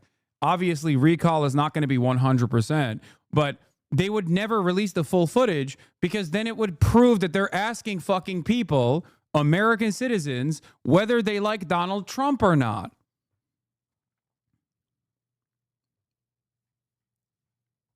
You think the Department of Homeland Security wants that kind of information out there, especially when they didn't actually fucking mention it?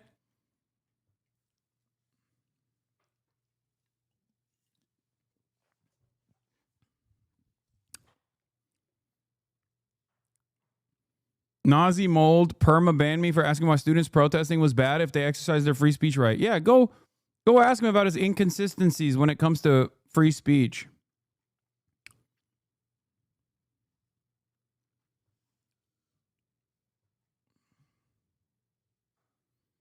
Do you get anything back from the inquiry you submitted? I don't think so. No, I have not gotten anything back.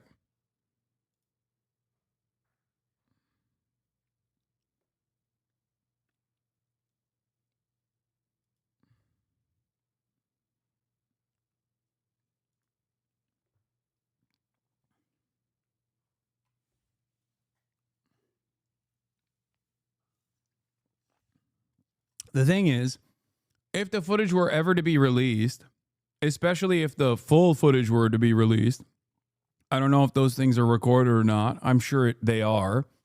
Okay. By the way, yeah. Remember, Nazi gold is not a Nazi. Elon unbanned a white supremacist. In air quotes, mildly right-leaning political commentator Nick Fuentes gets unbanned on Twitter. This is the guy that fucking Ethan says is Trump-coded, but not fully on Trump's side, by the way.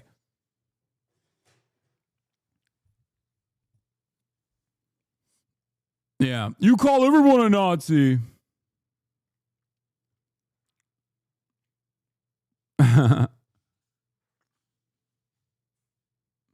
Yeah, mildly right-leaning political commentator Nick Fuentes, famous for denying the Holocaust, famous for saying white people and black people engaging in miscegenation is akin to white people breeding with animals. That's what he has said.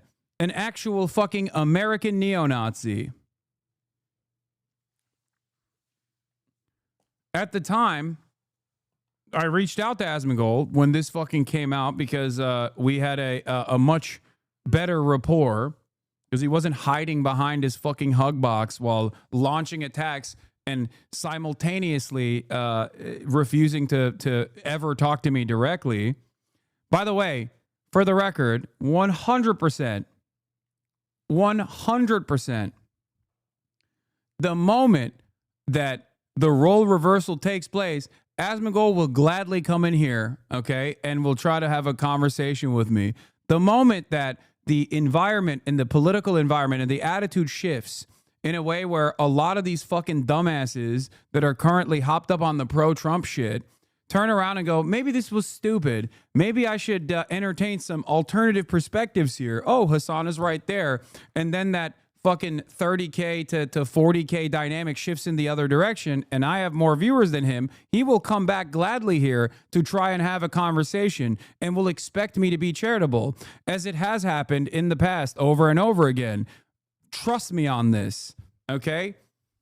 This is how it works for a lot of these people. The only thing they care about, and it's pure projection when they're like, Hasan's a grifter or he's audience captured or whatever. The only thing they give a shit about is, you know, doing this for fucking clout or relevance or maintaining a fucking audience.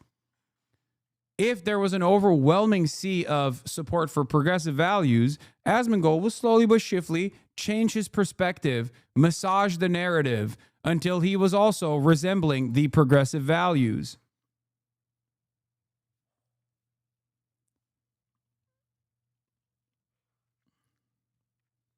What is this? These people admit that they're lying? What is this? You have to get global entry. And then you get to go through the global entry line. Oh, wait. No, wait. You're right. Wait. Refresh. Refresh. Wait a second. Refresh. Yeah. I'm trying to help you. Okay. Right. You're such an asshole. I'm not being an asshole. I'm just trust but verify. Okay, go. It's you. I'm trying to help, motherfucker. You shouldn't be verifying. Go. Allow the fake news to go. 8 hour to 9 hour.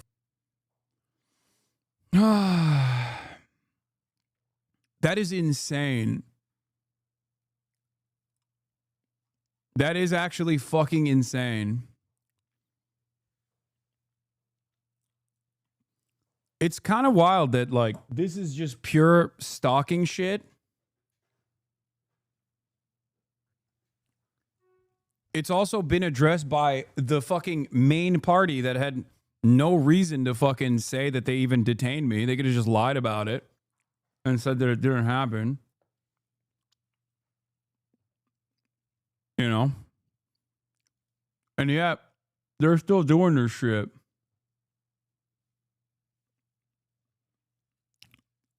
You and Asman are the Shannon Sharp and Skip Bayless of Undisputed. There's political Twitch streamers of two sides of the same coin. Don't ever fucking say some dumb fuck shit like that. That basically only shows that this for you is nothing but drama. This is precisely... Oh, God, I'm done. I'm done entertaining this stupidity. And yes, that is fucking stalking. Yeah, we're just two sides of the same coin. Is fucking idiotic. This person doesn't know anything he's talking about and literally relies on fucking ChatGPT. Come on, dude. Endless well of stupidity here. I'm sorry. Go watch Asmongold. Why are you watching me?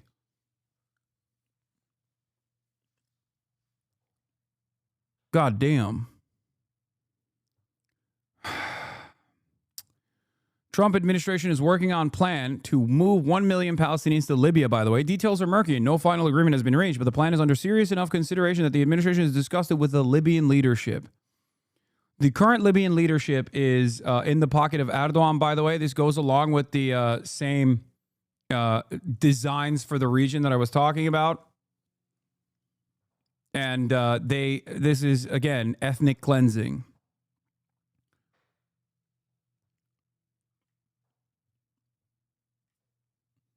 The Trump administration is working on a plan to permanently relocate up to 1 million Palestinians from the Gaza Strip to Libya. 5 people were working knowledge of the effort, told NBC News.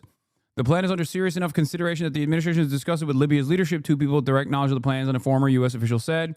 In exchange for the resettling of Palestinians, the administration would potentially release to Libya billions of dollars of funds that the U.S. froze more than a decade ago. No final agreement has been reached, and Israel has been kept informed of the administration's discussions. The State Department, current Libyan president and prime minister fled Libya 3 days ago, by the way. The current The State Department and National Security Council did not respond to multiple requests for comment. The situation on the ground is untenable for such a plan. Such a plan was not discussed and makes no sense, the spokesperson said. Bassem Haim, a senior Hamas official, said that Hamas and the U.S. designated terror groups that has run Gaza was not aware of any discussions about moving Palestinians to Libya.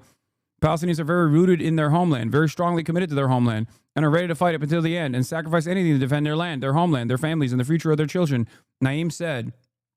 In response to questions from NBC News, Palestinians are exclusively the only party who have the right to decide for the Palestinians, including Gaza and Gazans, what to do and what not to do. Representatives of the Israeli government declined the comment. Libya has been plagued by instability and warring political factions throughout the nearly 14 years since the civil war broke out in the country and its longtime dictator Muammar Gaddafi was toppled. That's a fun way to describe the events that unfolded. Libya is struggling to take care of its current population as two rival governments, one in the west, led by Abdul Hamid Dbeibeh, and the other in the east, led by Khalifa Haftar, are actively and violently fighting for control. The State Department currently advises Americans not to travel to Libya due to crime, terrorism, unexploded landmines, civil unrest, kidnapping, and armed conflict. Dbeibeh's government could not be reached for comment. Haftar's Libyan National Army did not respond to a request for comment. How many Palestinians in Gaza will voluntarily leave to live in Libya is an open question. One idea administration officials discuss is to provide Palestinians with financial incentives, such as free housing and even a stipend, a former U.S. official said. The details of when or how any plan to relocate Palestinians to Libya could be implemented are murky, and an effort to resettle up to 1 million people there would likely face significant obstacles. Such an effort would likely be extremely expensive, and it's not clear how the Trump administration would seek to pay for it. In the past, the administration said Arab nations would help with the rebuilding of Gaza.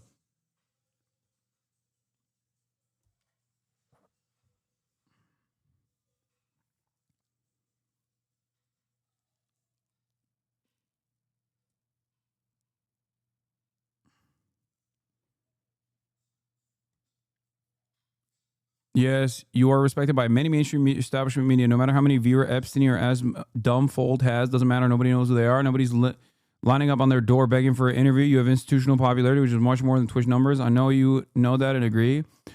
No, the question I have always for people like this that are fans of people like this is always like, do you think all these other fucking adults in mainstream news and shit are just like duped? They're blinded? They haven't watched the appropriate number of YouTube videos? Is that what it is? Or perhaps they don't fucking respect people like Asmongold who live in rot. Or they don't respect people like Ethan Klein who are very clearly unstable. Like, what do you think is going on here? If your perspective on someone like myself is so directly at odds with what the overwhelming number of fucking adults believe, then don't you think you should at the very least entertain that you might have been duped? I'm not asking you to just like switch your worldview overnight. Okay? I'm not asking you to switch your view overnight. I have academics on this broadcast all the time. I have award-winning journalists on this broadcast all the time. Why the fuck do you think they come here? And also, why the fuck do you think what their output looks like is very close to what my output looks like? You know? Why? Do you think it's because they're all deluded? Do you think I'm paying all of them? Do you think there's just like mass conspiracy? Or do you think the alternative is that you might be getting things a little wrong?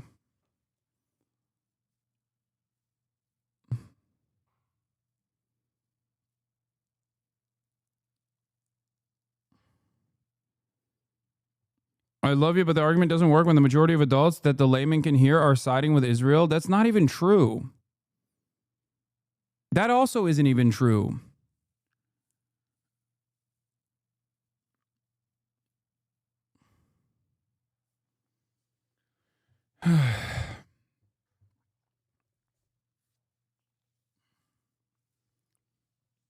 A lot of the perspective that we have here, that we see online, is just incredibly dumb, incredibly ill-informed, and for the normal person in broad daylight would be seen as like the most repugnant thing anyone has ever said.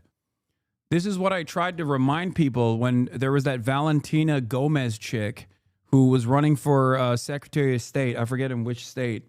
And she was like constantly dropping the F slur, saying that like Muslim extremists deserve to be executed in the streets, or like gay people need to be killed, stuff like that in Missouri, right?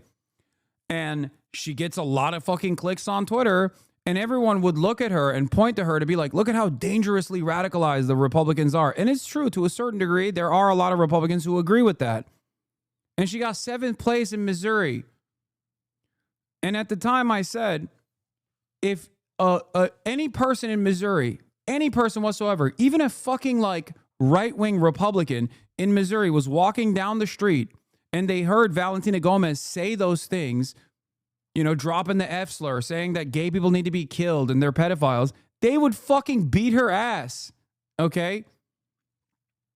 The idea that like what pops off on the internet, especially on Twitter, and now specifically on certain communities on Twitch or on certain or around certain communities on YouTube, the idea that like those attitudes are reflected in broader society is silly.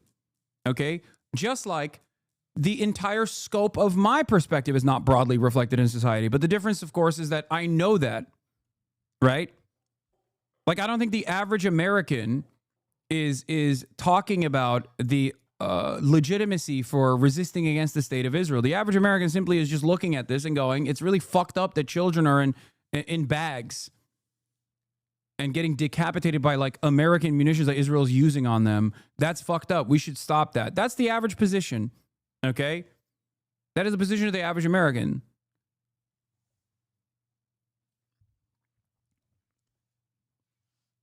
Theo Vaughn is a great example of this, yes.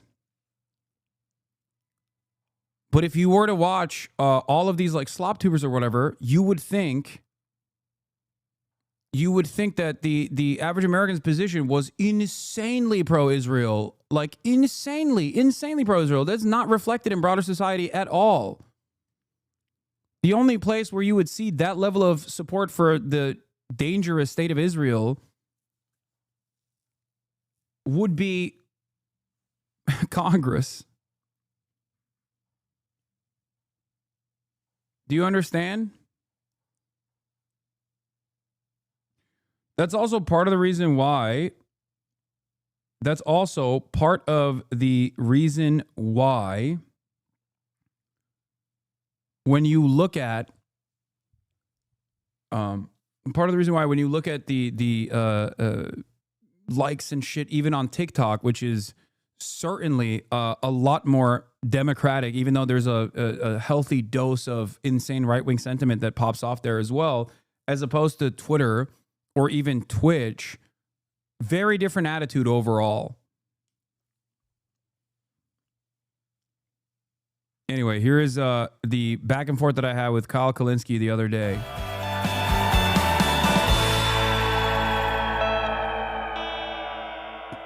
Welcome, everybody, to Crystal Kyle and Friends. Today is just Kyle and Hasan. Hasan, thanks for joining me, man. I appreciate it. Look at how unstable this camera is as opposed to mine. I'm just going to say, you guys always shit on my setup, but setup is pretty fucking goated. What happened? Why is Crystal not here? Long story. We normally record in the studio in DC, but we had some family thing at home that we had to take care of in Virginia. And I mean, I literally went to bed at 6:30 in the morning. Oh, this is just the detainment part. Okay, never mind. If it's just the detainment, I'm not going to watch this. You guys have already heard me speak on this.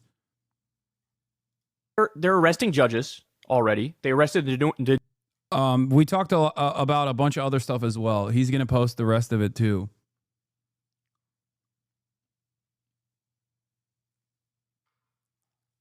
Yeah. All right. We got that done. We covered that. U.S. investments. To a Fox News alert right now, President. Breaking. Trump confirms U.S.-Iran nuclear deal proposal. Donald Trump is heading back to the United States after wrapping up his historic trip to the Middle East. And the commander-in-chief breaking some... I am going to get to the soy right as well. Don't worry. Oh, yeah. The world can always get worse, but this kind of horrifying plan most likely will not come to pass. If it does, the Libyan government in Tripoli would be signing what amounts to its death warrant in the eyes of the country's people. When Libya's foreign minister in 2023 was revealed to have spoken to the Israeli foreign minister once, There was such concern for her safety in that climate that she was forced to flee the country. This did not happen with the foreign ministers of the UAE or Bahrain. Some news while flying home on board Air Force One, revealing the U.S. has given Iran a proposal for a nuclear deal. Okay, here we go. Lucas Thomason joins us from Abu Dhabi with the latest. Lucas, what do we know about the deal? Well, Lawrence, that's right. President Trump making news aboard Air Force One, departing the United Arab Emirates moments ago, concluding his three-nation swing here in the Middle East. The president is confirming that the U.S. has given Iran a proposal for a nuclear deal. We still don't know the details of that, but here's the quote from the president moments ago. He said, "They have a proposal," speaking about Iran, but more importantly, they know they have to move quickly or something bad is going to happen. And part of that bad going to happen is right here in the United Arab Emirates, where the United States keeps some of its fast movers, F-15s, F-16s. But let's talk about the good news this trip. Commerce, not conflict. That's been the president's theme, and we have the receipts right here. Saudi Arabia, first stop on this trip, pledging over $600 billion in U.S. investment. Qataris pledging $243.5 billion, as well as that 747 and freeing Idan Alexander. And right here in Abu Dhabi, the UAE capital, the Emiratis are pledging $200 billion in commercial deals. And they also said that's going to go to $1.4 trillion over the next decade. And let's not forget the captains of industry, the business leaders that have come here to the Middle East. They didn't have to. And last night, UAE's foreign minister sat down with their own Brett Baer about what the president's visit meant to his country. We've been investing in the United States for decades, but now we're taking it one step further, not only in terms of size, but in terms of trust. And we're grateful for President Trump for that. After arriving... They're not mad about Trump Muslim ban or Steve Miller in the administration? That's so funny. Dude.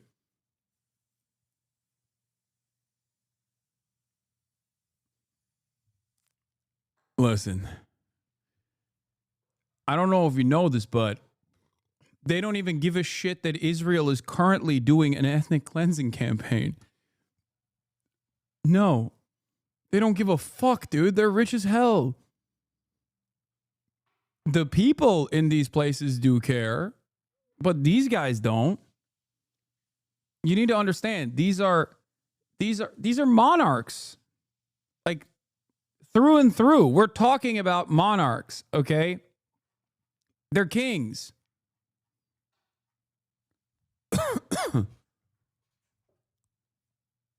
And no, the kings don't care when they're happy to continue getting money, funds, weapons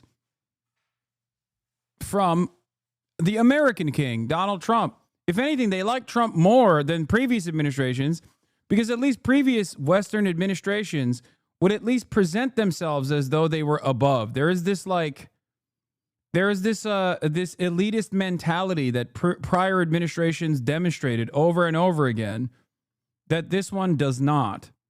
This one openly flaunts its monarchy style structure. This is exactly the type of guy that these dudes know how to deal with, and deal with very well.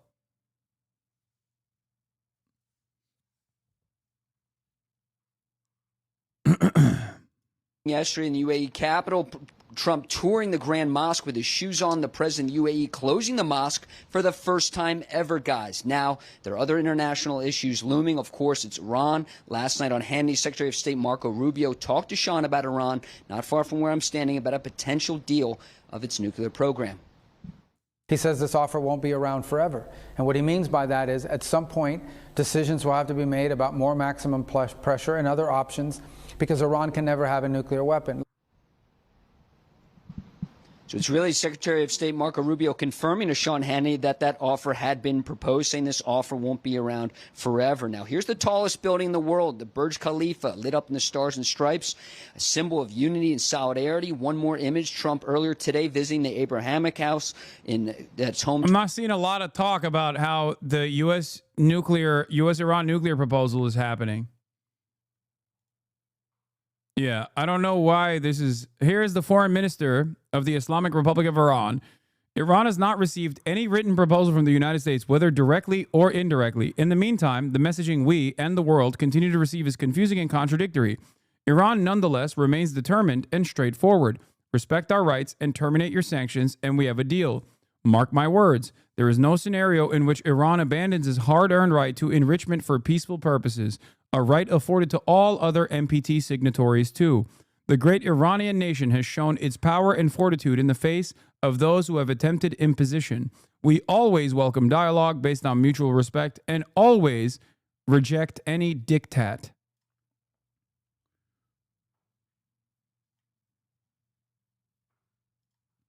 And the question you asked is it appropriate to wear shoes in a mosque? No, it is inappropriate to wear shoes in a mosque, chatter. To a church, synagogue, and mosque, which speaks to the tolerance of this country, including co-ed gyms here at the hotel. A different story, though, across the Persian Gulf in Iran. Here's President Trump earlier from UAE. $5 billion trade surplus for the U.S. last year, making us the third largest in the world. I should have left yesterday, but I couldn't disappoint you. Your father would have been extremely upset with me, and you would have been more upset. He would have understood, sir. We had such a beautiful evening, and they planned it so beautifully. I said, I'm going to have to wait just a little bit. But the way we were treated by your family, the way we were treated by Qatar, Saudi Arabia, and others has just been so I'm very proud to be representing the United States of America. And thank you all for being here. And media, thank you very much. You've been very fair. Thank you very much. Like, it's so funny. It's like claiming that you arrived at a deal with Russia, okay, because you went on a tour and you got hyped up from Estonia and Poland. Like, that is the analog here. Claiming that you have facilitated and secured a deal with Iran, a denuclearization agreement with Iran, when you haven't talked to Iran and you've went to the fucking UAE and Saudi Arabia. Saudi Arabia, especially directly in conflict with Iran until recently, as a matter of fact, is like saying, oh, I went to Poland and, you know, Russia is going to finally do a ceasefire. We did it. We went to Estonia. We went to Poland. We went to Finland. He's just lying. What the fuck?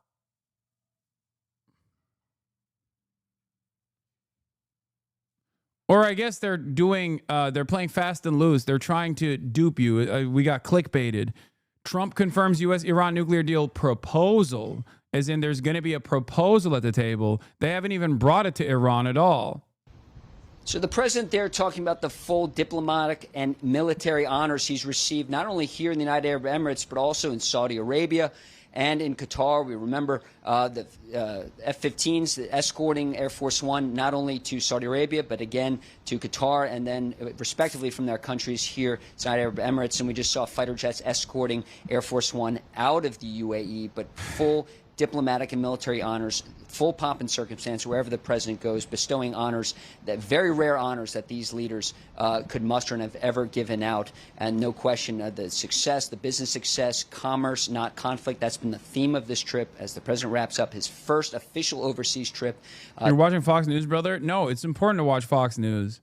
Again, watching Fox News is important. Sometimes even watching Asmongold is important. And the reason for why is because these guys, whether we like it or not, are speaking to millions of fucking people. And millions of fucking people are just that stupid.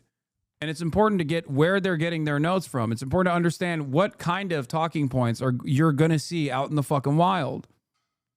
This is where those talking points are materializing. Since beginning his second term here, not only to the United Arab Emirates, but also Saudi Arabia and Qatar, guys. It's incredible. What a great trip. Thank you so much, Lucas. You get to come home soon. Look at this. This is the cover of the New York Post this morning. It says, shake it up. And in this little box, it says, President Trump announced nearly $2 trillion in deals with Mideast countries, lifted sanctions on Syria, pushed for a new Iran deal, an onslaught that left some former Biden officials jealous. Quote, it's amazing what can be accomplished when the president isn't brain dead, one said. And the breakdown is just extensive. When you look at $200 billion plus in commercial deals between the U.S. and the UAE. Then you got $243 billion in economic deals between the U.S. and Qatar. And then you got $600 billion committed from Saudi Arabia to invest in the United States. And one thing that they're doing differently that they did the last time is they're making sure it's happening in the 4-year period. The president is aware of what happened the last time where he got out of office and then people didn't keep their commitments. Of course, the Palantir CEO went on a trip with Trump, and so did Elon Musk.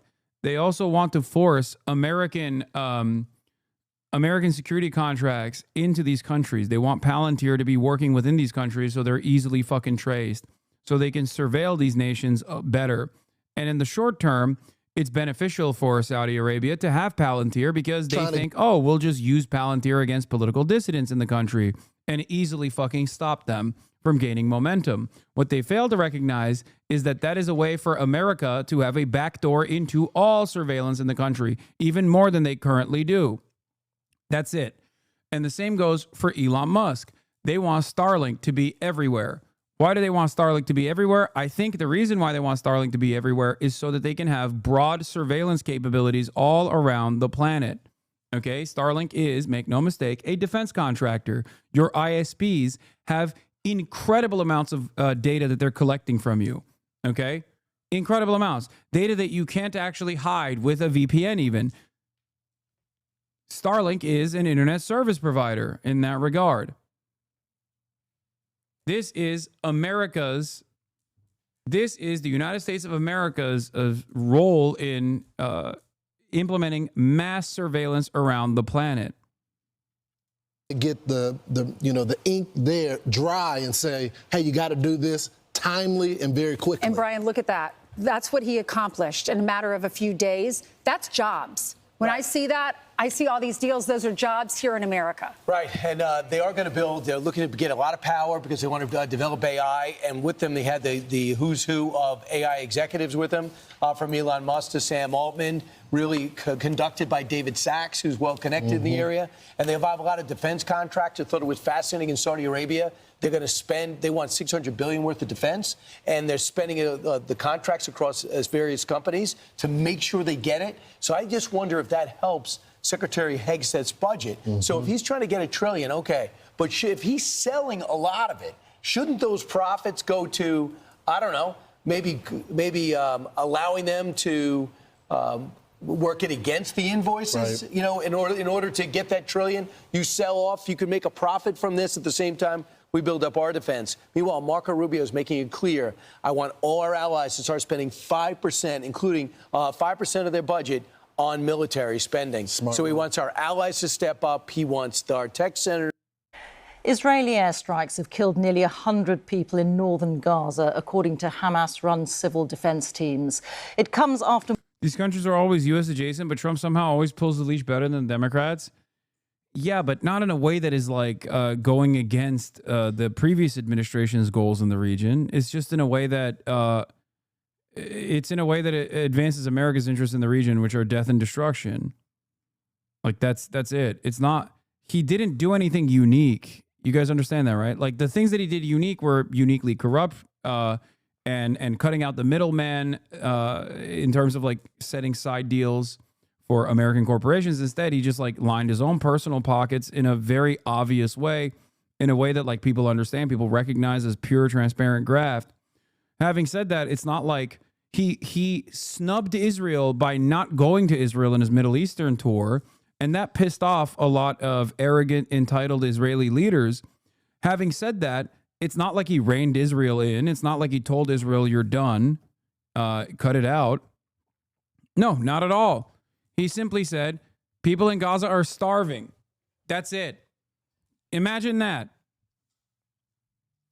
People in Gaza are starving. That's all you get. That's okay. That's a little bit better than Biden, I guess. But who knows? Maybe if Biden's brain was still working by this point, he might have said something like this too, you know? Like, this is some Kamala Harris shit. More than 120 Palestinians. We're working tirelessly around the clock for a ceasefire shit, just so you know. It's just performative. Killed yesterday in the south of the territory. The UN's human rights chief says that Israel's actions are tantamount to ethnic cleansing. Palestinians in Birthr and Jabalia have described a large-scale assault on the ground and from the air and sea in the early hours of this morning. The Israeli military said its troops were dismantling what it called terrorist infrastructure. It's not clear whether this operation marks the start of the major new offensive promised by Israel's Prime Minister, with no sign of progress by negotiating teams in Qatar. Israel doesn't allow independent access to Gaza for international journalists, including the BBC. Lucy Williamson reports now from Jerusalem. Israel says its target. Ugh. You're so fucking cringe, dude. You're so goddamn cringe and so fucking annoying. I know. How many times have I talked about this? Do I have to bring AOC's name up every time, dude? We know you're not revealing something new. Please. Oh my fucking God. Oh my God. Shut the fuck up, dude. Fuck me. Holy fuck. Is so goddamn annoying. Oh my Lord. Every fucking day. Some of you guys are just more invested in constantly talking about AOC than anything else. Like, who gives a fuck? I know. We all know. We already criticized it a million times over. What do you want me to do? Fucking every day start off with 10 M Israel highs and 10 fuck AOCs? Is that what I should do? Some of you motherfuckers think you're leftist but behave like this. Is so weird. Is terrorist infrastructure. This is Birthr after 19 months of war. Hard to find the scars of this morning's assault on a town already in ruins. Residents know where to look for survivors, just not for answers. The heavy assault involved tanks, they say, and armored vehicles around a shelter for displaced people. We went to the south, we were targeted in the south, Abu Omar said. We came to Gaza City, we were targeted there. Where should we go? For God's sake, have mercy on us. The floor of the nearby Indonesian hospital, a makeshift treatment room, a makeshift morgue. These children now facing life without their mother. Where are the Hamas negotiators while this happens to my mum, he cries. After many months of war, doctors say this morning's assault felt different. So the last night, it's like the beginning 2 months in this aggression and in this war. Dr. Salah lost 2 nieces and a nephew in the attacks, 2 of their bodies unreachable under the rubble. They were 8 and 10 years old. When I see my family is totally destroyed, so there is one person has to be controlled because all of them is crying and shouting, all of them. But after that, I am go to my office and crying alone. Israel is calling up forces for a major new assault on Gaza, saying this time the army will hold the territory it takes. As a result of the October 7 massacre and as a result of the fact that Hamas is still continuing to hold 58 hostages, Israel is forced to carry on fighting. It is not Israel's fault. We didn't ask for this war. We didn't initiate this war. We don't want it to continue on. This is the fault of Hamas. This is the fault of any.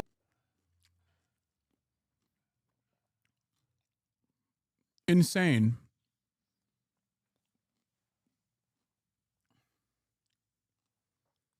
The government that he's a part of directly contradicts this statement on a daily fucking basis. But of course, that's not going to stop BBC from covering it. I wonder if the BBC reporter will turn around. BBC and the New York Times, by the way, 2 of the most important news outlets in the Western world, have collectively dropped the ball in spectacular fashion.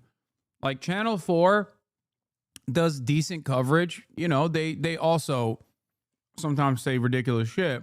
but they do decent coverage in comparison to the BBC. Guardian sometimes does decent coverage in comparison to the BBC, where they do like investigative reporting pieces and stuff like that. But god damn, is the BBC so fucking bad with this shit. Like it is completely and utterly unacceptable. The way that they have approached the subject matter is so fucking insane. Because it's a lie. Like, this person is just straightforwardly lying. Just like I don't know if they like mistranslated the Palestinian, or even if they showed the Palestinian that was like, where's Hamas? Where's Hamas? Hamas, where's the Hamas negotiation? This happened right after Hamas actually, in a gesture of good faith, released the hostage without any conditions. The reason why Israel is punishing the Palestinian population again is precisely because Hamas, in a good faith gesture, released an American-Israeli hostage, a prisoner of war, and Israel got pissed off that they were talking directly to the Trump administration. It made them feel bad, so they made the Palestinians feel their anger and resentment. That's what took place. I mean, I don't fault the Palestinians for feeling that way in all of this death and destruction and simply wanting it to stop. But I absolutely fault BBC for not offering some clarity to statements here, or clarity to the events that unfolded. Anyone who supports Hamas. Birthr was emptying again today, but with no easy way out of Gaza. Doctors say that some here are losing the will to leave or to live. We'll die wherever we go, people tell them. So why not die here? Lucy Williamson, BBC News, Jerusalem. Well, President Trump said for the first time today that a lot of people in Gaza are starving, and he vowed that the US would take care of the situation. He was speaking after finishing a tour of the Middle East, during which he chose not to visit Israel. So does this signal a shift in support away from Israel? Ros Atkins has more. World leaders see the same stories from Gaza that we do. Today, it's reports by the Hamas-run Civil Defense Agency that another 100 people have been killed by Israeli attacks in the last 24 hours. It's charities warning that young children are now dying from hunger and disease. And it's accounts such as this, sent to the BBC by a British doctor working in Gaza.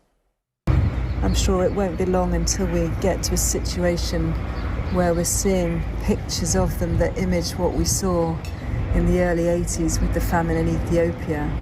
Despite its total blockade of Gaza, Israel says there's no shortage of food there and that the real crisis is Hamas looting and selling aid. But there's mounting evidence that there are shortages. A recent UN-backed report said Gaza's whole population, over 2 million people, is at critical risk of famine. And this week, the UN's humanitarian chief made this plea to world leaders. I ask you to reflect for a moment on what action we will tell future generations we each took to stop the 21st century atrocity to which we bear daily witness in Gaza. Leaders have been responding to what they and we are seeing. This week, Spain's Prime Minister called Israel a genocidal state, something that Israel disputes. France's President Macron called the Gaza blockade shameful, to which Israel accused him of siding with a terrorist organisation. For his part, Prime Minister Sir Keir Starmer said the situation in Gaza is intolerable, calling for aid to be brought in and hostages to be released. And then there's Israel's most important ally, America. Talking to the BBC, its top diplomat again called on Hamas to surrender, then added, we're not immune to the suffering of the people of Gaza. And President Trump has said this too. We're looking at Gaza, and we got to get that taken care of. A lot of people are starving. A lot of people there's a lot of bad things going on. Mr. Trump also reiterated that hostages held by Hamas must be released. Now, words don't always translate into actions, but language does matter. It can point to shifts of policies or approach. And this week, there's some evidence that Israel's actions in Gaza are testing even its staunchest allies. The only thing that is appropriate to say in this time and to a group this large is a recognition of the atrocities currently happening in Palestine. New York University says it is withholding the diploma of graduating student Logan Rozos, who condemned the war in Gaza while delivering a graduation speech. The genocide currently occurring is supported politically and militarily by the United States, is paid for by our tax dollars, and has been live streamed to our phones for the past 18 months. In a statement, NYU strongly denounced the student's choice, saying, quote, "He lied about the speech he was going to deliver and violated the commitment he made to comply with our rules. The university is withholding his diploma while we pursue disciplinary action. NYU is deeply sorry that the audience was subjected to these remarks and that this moment was stolen by someone who abused a privilege that was conferred upon him." I condemn this genocide and complicity in this genocide. CNN has reached out to Rozos and NYU for further details. CNN also reached out to the student government for comment on Rozos.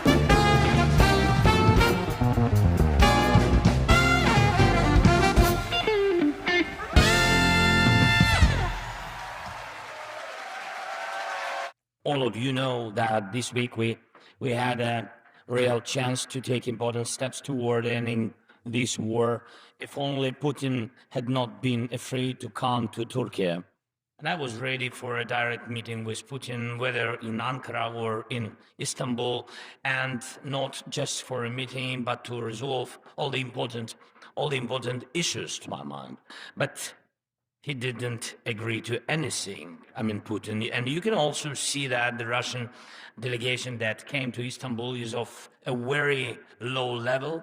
None of them are people who actually make decisions. The first direct peace talks in 3 years between Russia and Ukraine, they wrapped up just a short time ago in Turkey. Not in attendance, Russian President Vladimir Putin or Ukrainian President Volodymyr Zelensky or U.S. President Trump. He says he plans on meeting with Vladimir Putin soon, and that's where real progress will be made. Let's get right to the White House. CNN's Kristen Holmes is there. Good morning. Good morning, John. Well, that's right. This week of wheeling and dealing in the Middle East is over, and now that focus is on peace talks between Russia and Ukraine. And Donald Trump himself had been floating this idea that he might go and somehow serve as mediator between Putin and Zelensky should they both decide to go. Of course, that became more evident that he was not going to be doing that, as we saw Putin backing out of these negotiations, or at least rejecting this offer to sit in on them. So there are really low expectations from the U.S. on what's going to come out of it. I don't know why Al-Jilani was talking he's there. Holding out hope he can still have these direct Sounds a lot like conversations with Zelensky. Vladimir Putin. Take a Didn't listen. know his English was so good. I think it's time for us to just do it. I said, they all said Putin was going, and I don't care about watching the second part of the fucking Bernie interview. Calm down. Okay. Zelensky was going, and I said, if I don't go, I guarantee Putin's not going. And he didn't go, and I understand that. When do you think you'll meet the president? As soon as we can set it up. He also said that maybe he would have a call with Putin. He spoke to reporters on the plane once they got on their way back to the U.S. He also said that he thought that they could solve it together, but maybe not, but at least then they would know. One thing that we know is happening here, particularly with the United States, is that they don't want the administration to in any way look like Vladimir Putin is taking advantage of them. They want to look strong in these negotiations, which of course is why Donald Trump appeared to have waited until it was clear Putin wasn't going to say that he also would not be attending those talks. John? All right, Kristen Holmes, great to have you back on in the mornings after a very important assignment. Thank you very much. All right, with us now, Jill Doherty, our CNN contributor and former Moscow bureau chief. And Jill, I want to read you a couple very early readouts that we just got from these fairly low-level Ukrainian-Russian meetings. First, we were told that the Ukrainians only spoke to the Russians through an interpreter, which is always interesting because Russia is widely spoken in Ukraine. And the second thing here from a Ukrainian source with knowledge of the negotiations, they said the Russia delegation did not have any mandate to make important decisions. They're not ready to decide anything meaningful to end the war. Those are the latest tidbits. What's your read on them? I'm not surprised. Language is really a factor here because Ukrainians, yes, some of them speak Russian, but fewer and fewer are speaking Russian because they're speaking Ukrainian, which is a different, though related language. So it's a political statement to speak Ukrainian. And then the fact that they didn't get very far and that delegation from Russia wasn't that high up and couldn't make decisions. Also very predictable, because we know that almost deliberately they didn't send the foreign minister. They sent, these are competent people, but they are not very high up in the ranking. So, but I think both of those are predictable. But then you have to go back to President Trump, who basically said nothing much is going to happen in Istanbul until Vladimir Putin and I meet and talk. Talk to me more about that and why that statement. Initially, this was set up so that Trump would go to Turkey and Putin would go to Turkey, and Turkey would present itself as the table, and that there would be a real communique between all of the leaders involved to get serious about the ceasefire negotiations. Russia, of course, said fuck off and no, without openly saying it, but basically saying that. And after that, Trump didn't want to go to Turkey. And then he was like, well, I'm not going. Putin is not going because he knows I wasn't going to go, even though he literally said he was going to go. He actually said he was going to an undisclosed location. And I think the reason why they revealed that he was going to an undisclosed location is because they didn't want to fucking give the game away, whether they were going to Turkey or not. And of course, once Putin stated that he's not going, he's not appearing at these fucking meetings, then Trump said he's not going either, and then it's over at that point. There's no fucking real ceasefire conversation.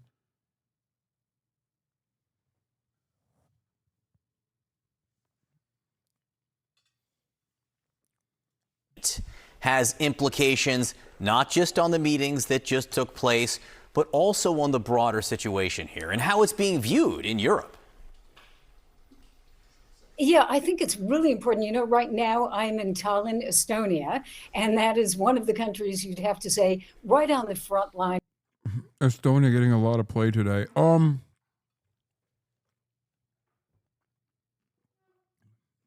I will say,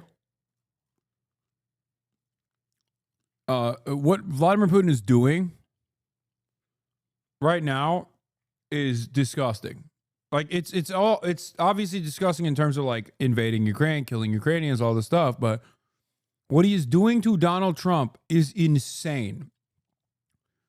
He is literally fucking him over in unimaginable ways, over and over and over again. Trump is so desperate to put together a ceasefire negotiation because he ran on that ceasefire negotiation, and because so many people in his constituency, in his base of support, think that Ukraine represents homosexuality and the Democratic Party and yada, yada, yada, that he literally has to put together something, anything. And Vladimir Putin recognizes that and has at first farmed Trump to just shit on Zelensky, because he thought maybe if he leans into Trump in that regard and says like, oh, we want ceasefire, of course, that if Trump undermines his party in the negotiation aggressively, perhaps there will be a ceasefire negotiation. And now he's just fucking leading him on. Trump gave Vladimir Putin everything. Trump gave Vladimir Putin everything in the fucking ceasefire negotiations. Trump forced Zelensky to make concessions on every issue. Issues that would most likely cause Zelensky to be assassinated, okay? And while doing so, even before Russia came to the table for a ceasefire negotiation, Trump unironically undermined his fucking proxy in the negotiations like a man who has no understanding of how negotiations are supposed to take place. It blows my fucking mind that Donald Trump, Mr. Art of the Deal himself, came to the table by shooting his own proxy in the foot before they arrived at the negotiations and then saying, I'm sorry, sir, my proxy is a pussy. He fucking sucks. I want to farm him for all of the raw earth that they have. It is one of the most insane things I've ever seen. Now, is Trump wrong when he says you don't hold the cards to Zelensky? No, he's not wrong. Of course, Zelensky or Ukraine holds no fucking cards. But it's disgusting for America to say that to the Ukrainians, especially when it is America that has also used Ukraine as a proxy in the situation after they were unjustifiably fucking invaded.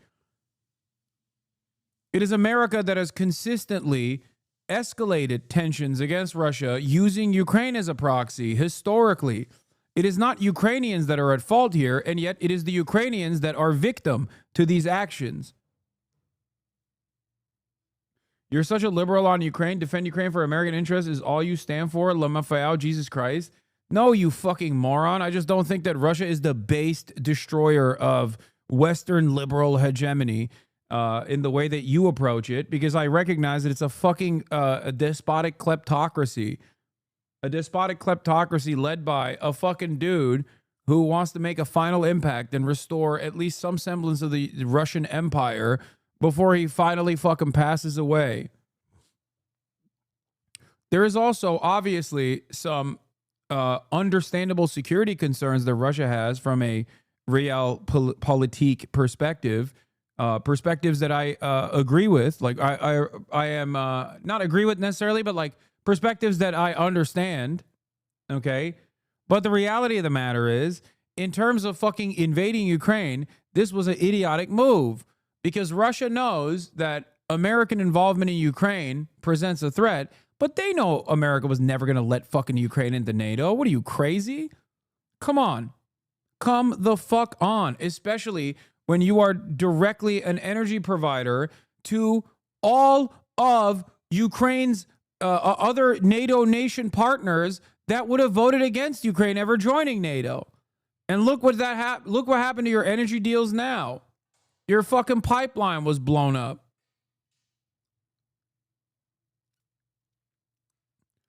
I think everyone everyone with the exception of Ukrainians is behaving like shit here. Biden's goading of Vladimir Putin certainly did not help. Their refusal to recognize the tide of battle was not going to change, and that when they had the point of maximum leverage, if they truly cared about the safety and security of Ukrainians, if they wanted to avoid further bloodshed, they would have packed up with a 15-point plan in Antalya. Shortly after, the Ukrainian forces were able to purge Russians from Kiev and push them back into eastern Ukraine before Russia was able to literally take over more and more territory in eastern Ukraine over a year-long, multiple year-long conflict.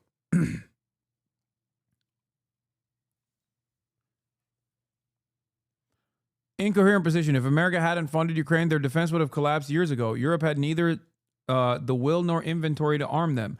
Hungary, Germany, and Turkey were/are the definitive blocks of EU and NATO. Wait, what? It's not an incoherent position.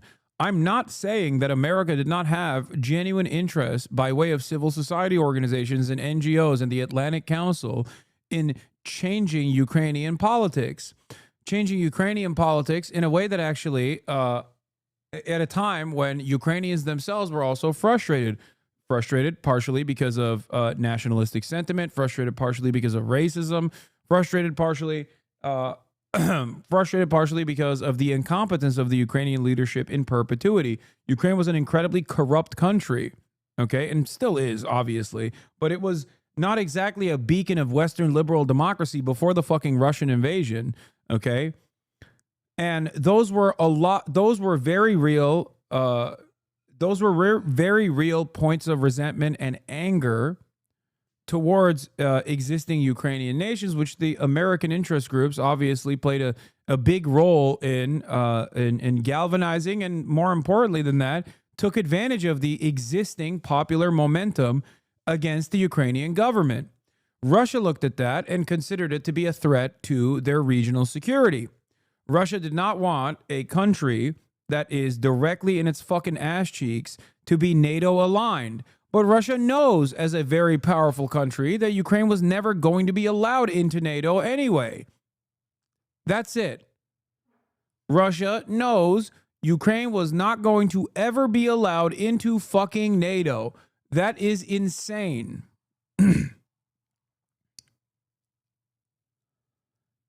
So if they know that, and I know that, and France knows that, and other NATO nations that were getting energy from Russia know that they were not going to allow Ukraine into NATO, why the fuck did he invade Ukraine?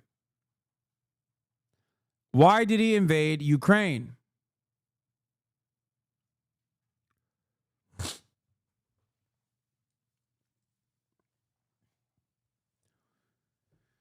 In some ways, it's actually very simple. It's because he wanted it. That's it.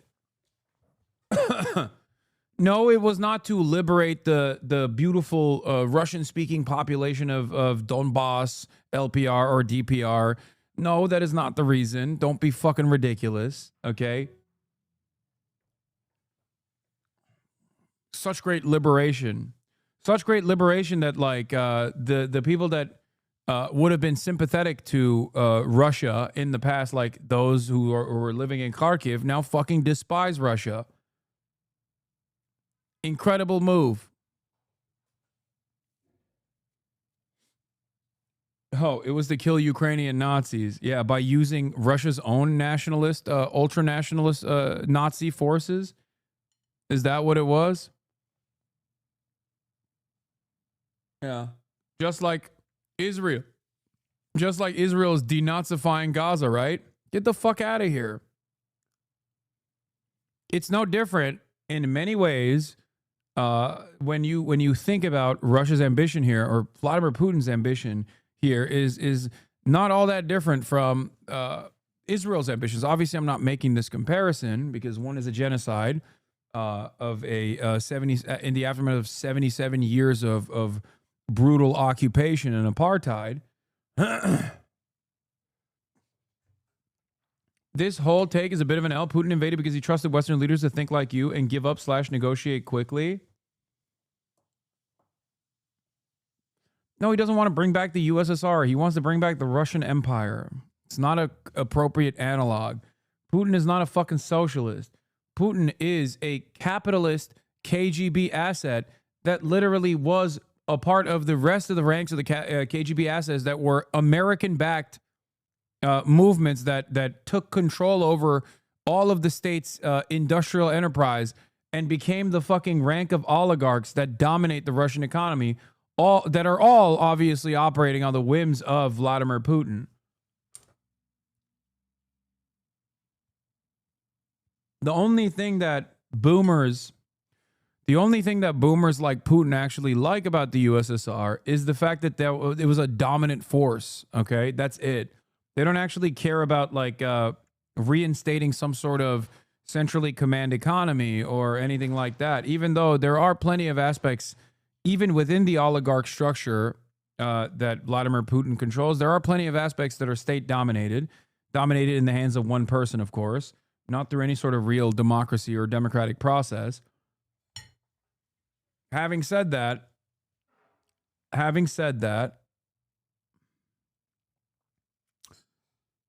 I think Vladimir Putin's ambitions for Ukraine are not necessarily, like, if I were to rank them, I would say number one is pure irredentism, pure expansionist policies, okay, ego and the spoils of war, okay. Number two would probably be security concerns in terms of like Western interference in Ukrainian affairs and how and what kind of security concerns it might create down the line for Russia, you know, a decade in the future. And then everything else is fucking bullshit. Like the Nazi stuff is complete bullshit. Denazification is a complete bullshit reasoning for it. Or liberating Donbass is a complete bullshit reasoning for it. And the reason why I say it's complete bullshit reasoning is because you killed so many more fucking people. You killed so many fucking people. The reason why I also don't believe, like, the reason why I say it was completely unjustifiable is especially because he knows number two is a decent fucking concern, a reasonable concern, security concerns, okay? But he also knows that there are better ways to manage said security concern. That's why I always point to China. China is the manufacturing hub of the planet, and it's always going to use that to make sure that they don't disrupt the pre-existing deals that have taken place, even though America is now trying to decouple the rest of the world from trade with China so that they can actually go to conflict with China directly. With Russia, it's energy. Russia is an energy hub for Europe and many other allies. Russia is a part of OPEC+. That is a position of profound importance and influence. Russia could have just as easily continued to use that position of profound importance to just refuse Ukraine joining fucking NATO.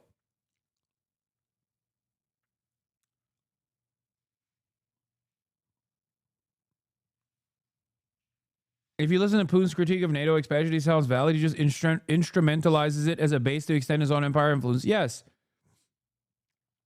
That's why I think fucking invading Ukraine is ridiculous. And aside from how bloody of an affair it is because he did not have to invade Ukraine to stop Ukraine from joining NATO. Okay? That's it. Why did Russia blow up the Nord Stream pipeline then? Come on. Jokes, right? I don't think anybody believes this still at this point. What is this, like a day after the Nord Stream pipeline blew up? Chatter, did you read the first news article that came out after the Nord Stream pipeline blew up and then went into a coma until... Oh, you're just kidding. Okay.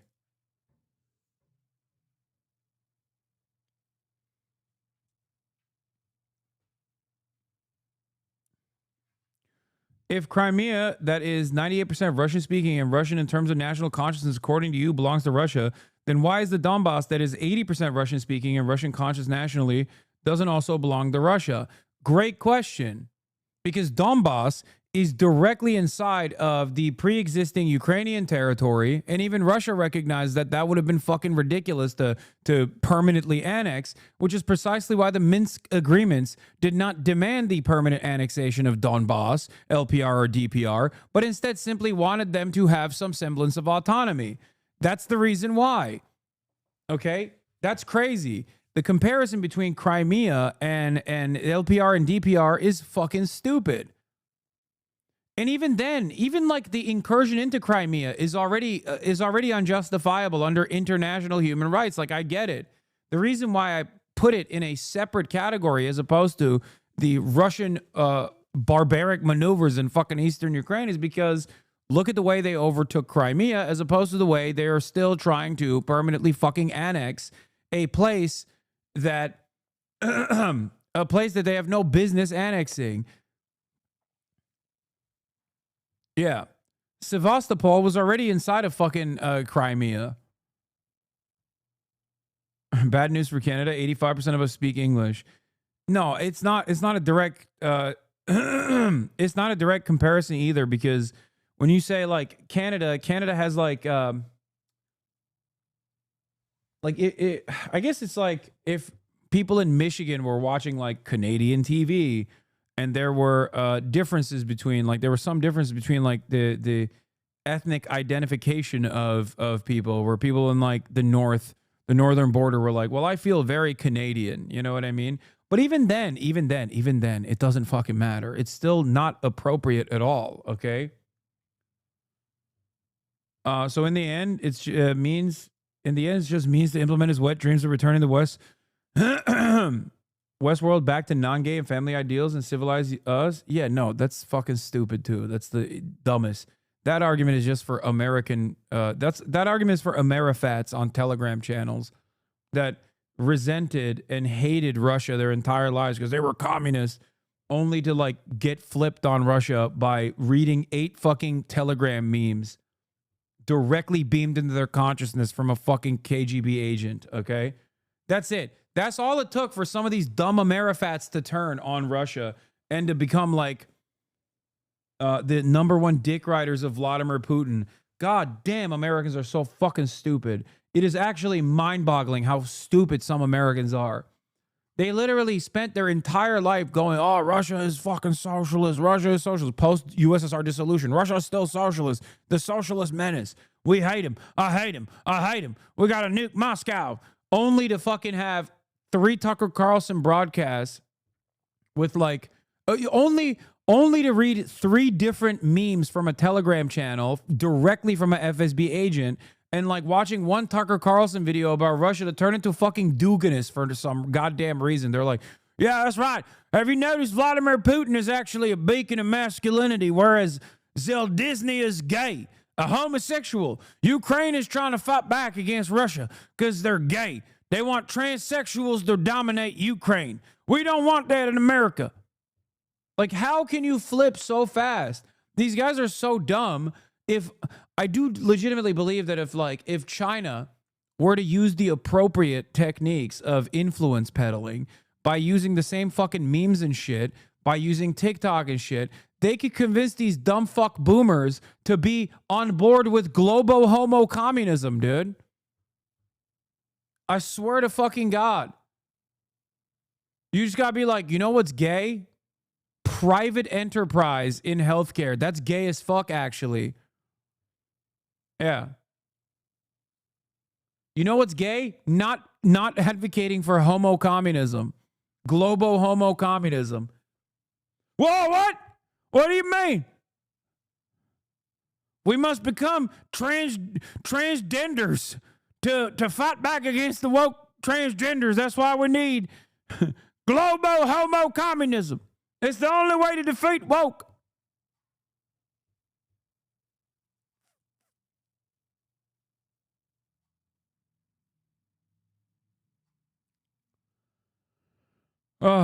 With Russia.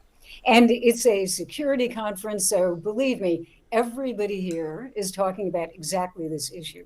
But I think, if you look at these discussions, I don't really believe that Putin, even if he meets President Trump, which probably will happen, that he will necessarily change his mind, because he's not just looking at Ukraine. Ukraine is a very important issue. But I think Putin's ultimate objective is what he was talking about way back at the beginning when Russia invaded Ukraine, which is a very big picture. It's not only, Ukraine can never join NATO. It's that you push NATO out of Eastern Europe, push them out of this region and go back to like 1991. And that, of course, is never going to happen. But that literally is one of the demands of Vladimir Putin. So he's got a long-term objective. And I do believe that President Trump doesn't quite comprehend that demand that Putin is making. It's very big. He wants to literally define security in Europe, or lack of security, which it would be. Yeah, and again, you are right now in a country that's on the front lines of this sort of rhetorical and physical resistance to Russia. Come on. Come on, bro. Estonia on the front lines of what, dude? God damn, bro. This is why those countries love NATO, by the way. Just this alone is enough. Okay? You get to hear on American television that Estonia is on the front lines. They're like, yeah, Estonia mentioned.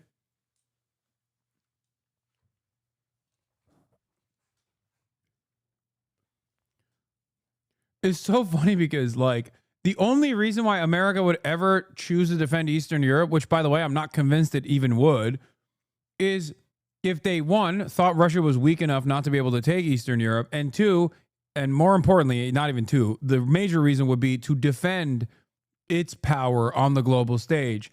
Because once you penetrate that veil, once you destroy the idea that like NATO is a collaborative security project, all of a sudden, everything falls apart. So in order to maintain this idea, in order to maintain these weapons contracts, America has to defend these NATO countries.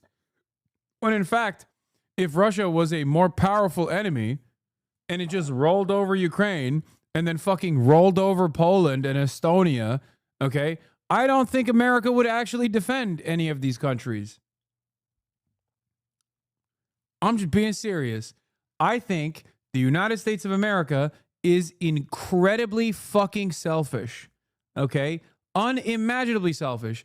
And I know this, and I think now many liberals know this as well, because they've seen the way Donald Trump talks about Ukraine. So in that regard, if Russia actually had the smoke and the weapons and the capabilities to literally fucking roll over into Lviv all the way past Kyiv, take it over, go to Lviv, and then move directly into like fucking Poland or whatever, trust me, America, I don't think would defend these NATO nations.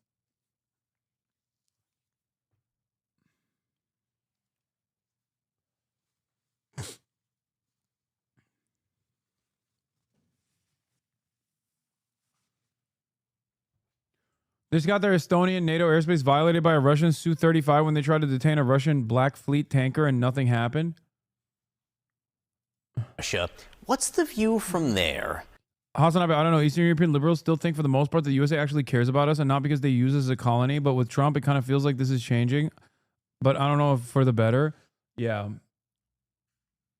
I think Eastern Europe has been plagued with a severe lack of autonomy since the inception of nation states in Eastern Europe.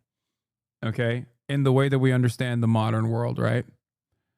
Having said that, I think the American approach of just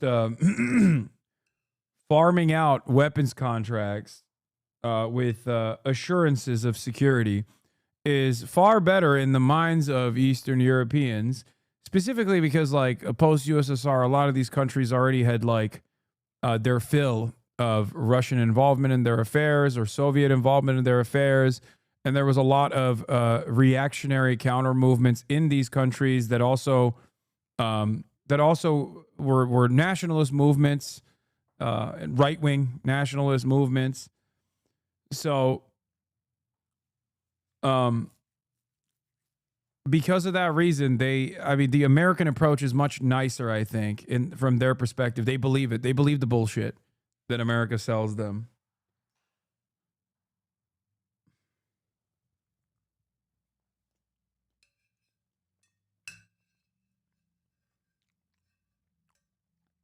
Better to be in the orbit and sphere of influence of America that's far away and doesn't care enough about you than to be in the orbit and sphere of influence of a country that's in your ass cheeks and directly intervenes in your domestic affairs in ways that you don't like.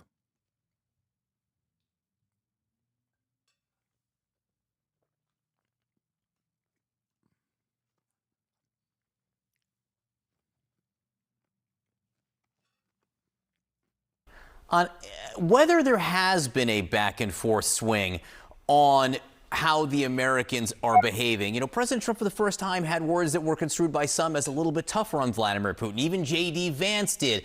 But now President Trump is going back to saying that he wants to powwow with Putin. So is it a little bit of like a tennis match from the European perspective? Well, I mean, it is confusing. And I think that that's probably due to both President Trump, who's been kind of back and forth, but also Vladimir Putin. You know, you kind of shake it up, get a lot of confusion in the situation, and it works for him to temporize, you know, to think, well, I can get a better deal, let's see what happens. But I think the mood here, John, is that people obviously, since they were invaded and taken over by the Soviet Union in 1940, it's a difficult relationship with Russia. That said, if you ask what they think about President Trump, I think they're worried. They are worried that President Trump ultimately may just kind of walk away and say, look, I tried, these parties can't get it together, I'm out of here, and it's in the hands of the Europeans. So that is a concern, because even though the Europeans are rallying, and they're rallying actually quite quickly with more sanctions, giving more money. By the way, Estonia itself is going to be giving 5.4% of its GDP, which is a lot more than the Oh my United God. States does, to its own defense, which is for NATO. So they're very serious about it. But Like,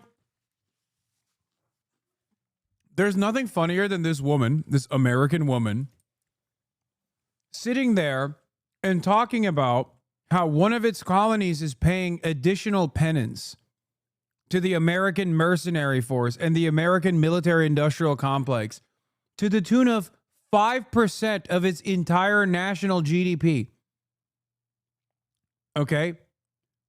It's so funny. And you ask Estonians this, they're going to be like, of course, we don't want fucking disgusting Russian orcs coming over and taking over our country.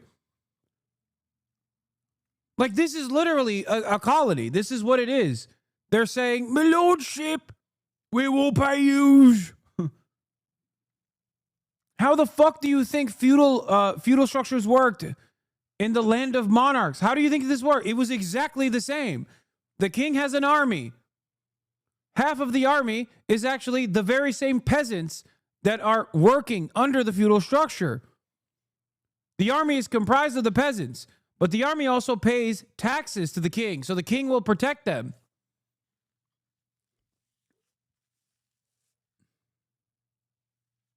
Yeah.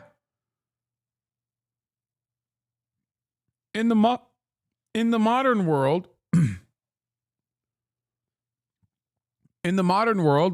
we also call this a protection racket. It's what the mafia does. A racket. An extortion racket, a protection racket. That's it. You don't want the rival gangs to come up and fuck your business up? You have to pay us money so that you can defend yourself with the weapons that we will give you. And maybe if you're good enough, we'll come in and defend you directly if the other mafia comes in. And just like the mafia, in order to justify NATO in many of these countries, they literally did do mafia shit, for the record. I'm, of course, talking about Operation Gladio.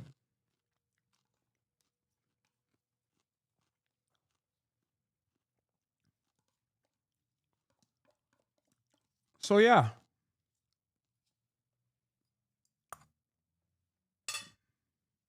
Wonderful stuff here. I do think the one phrase that I did hear over and over again was Estonia was right. And Estonia meaning not only Estonia, but a lot of people in this region. Estonia was right in 2022 when they said that Vladimir Putin would invade Ukraine. And they would argue, you know, people weren't paying attention. But of course, now everybody understands that that's precisely what happened. Yeah, this is no Estonia game for Estonia. owned Hasan. This is no deal, per se. This is life and death. Jill Doherty, thank you for being there. Thank you for joining us this morning.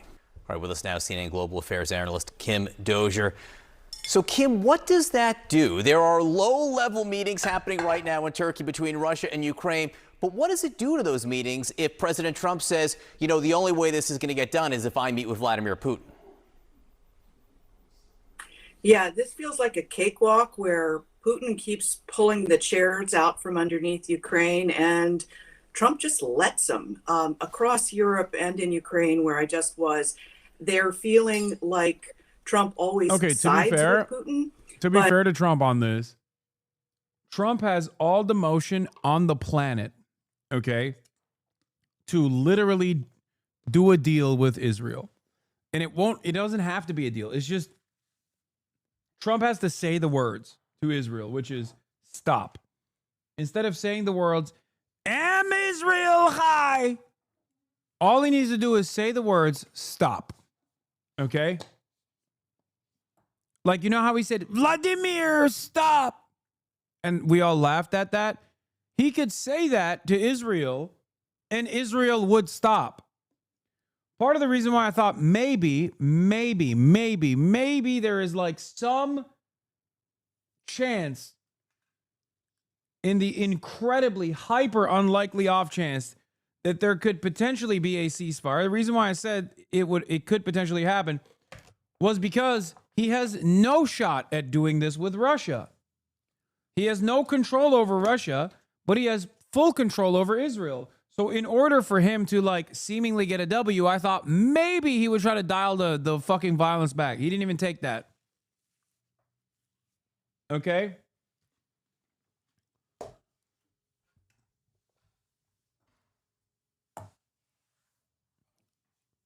But with Russia, he has nothing. What's he supposed to do? Like, at the end of the day, Vladimir, stop, is basically what he can do. Now, what he could do with Russia is, instead of going to Russia, he could go to China. China has time and time again shown to be a restrained party that wants peace in Ukraine, that wants to maintain stability, that is willing and able to reign in Russia. Okay? Donald Trump could go to China. But instead, Donald Trump is agitating against China. Instead of trying to get China to the table and get China to rein in its partner here. Xi wore a Z ribbon. What the fuck are you on? Oh. You know what? Fuck it. Things are good. There's no reason to fucking fix it.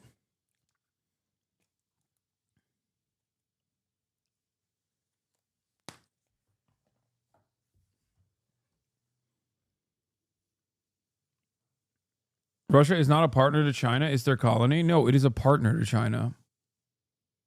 It is not their colony.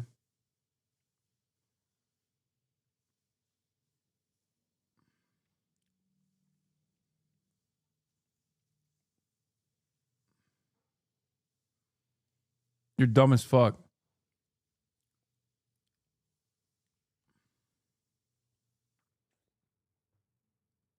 Genuine question, but as a European, I don't really see China as impartial or wanting stability after he went to Russia to visit the parade. What makes you think it would help?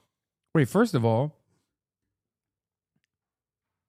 the entire planet, especially on that part of the world, celebrate Victory Day. That's not unique. Okay? It's Victory Day. When I went into France, it was Victory Day there too.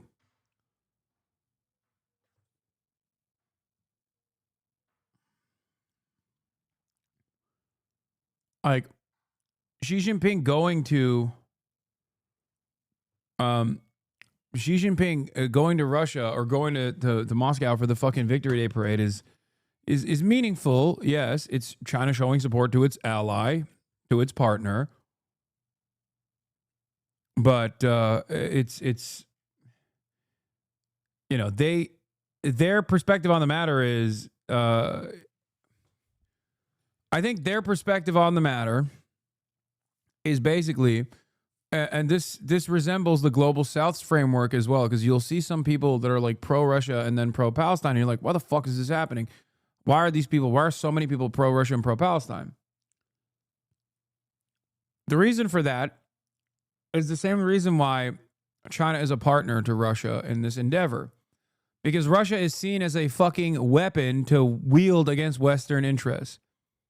They're the only guys dumb enough to aggressively go after any sort of Western intervention and actually put the fucking manpower necessary to and expend to undermine Western interests in their backyard.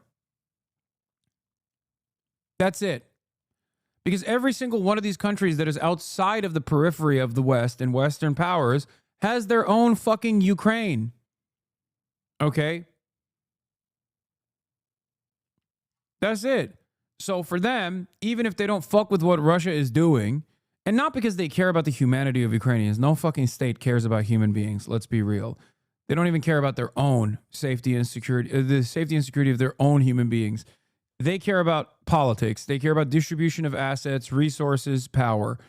And in that regard, in that respect, China's analysis on the situation is clear. They just look at Russia as dangerous enough and unstable enough to literally, the mad lads, they're doing it. They're like, They're basically saying like some of y'all claim to be anti-West, but they're actually fucking doing what anti-West looks like.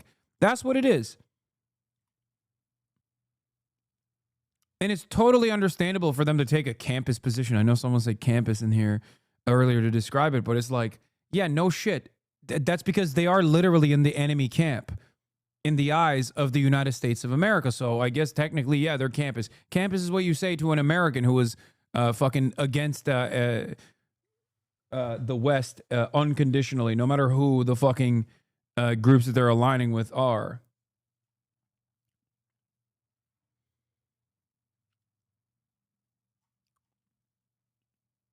Campism is just geopolitics.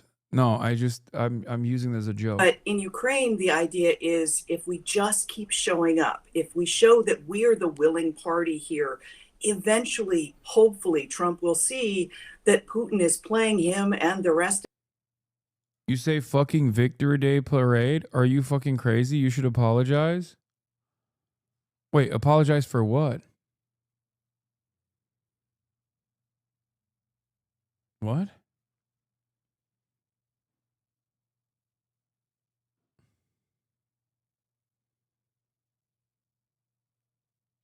Explain what your position is here. Victory over Estonia and you're laughing? Okay, shut the fuck up. Apologize to who? The Nazis? Like historically the Axis? What do you think Victory Day parades are? They're the fucking It's victory over Nazi Germany and Europe.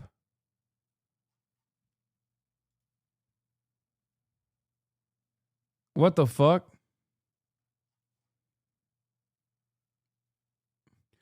Oh, this person I think is Russian and literally didn't understand what I was saying.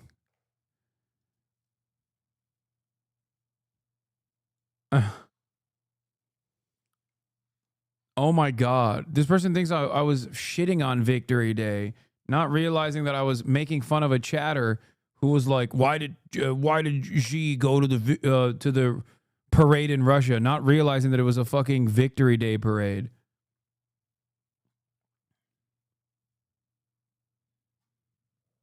No weed, only vodka. Okay, that's how we know this person's Russian. Yeah, you misunderstood me, dumbass. I wasn't saying fuck Victory Day. What are you, insane? You think I'm a fucking Nazi?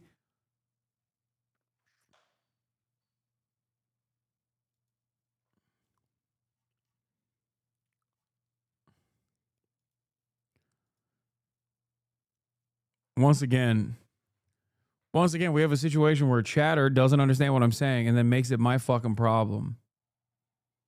If it's unethical for the U.S. to support Israel, why isn't it unethical for China to support Russia? Do you think China's support over first of all, Russia's not doing the same thing that Israel is doing. If it was, I was going to say they would have nuked Russia, but honestly, probably not, because Western leadership is just so insanely selfish and they probably wouldn't do shit. But secondly,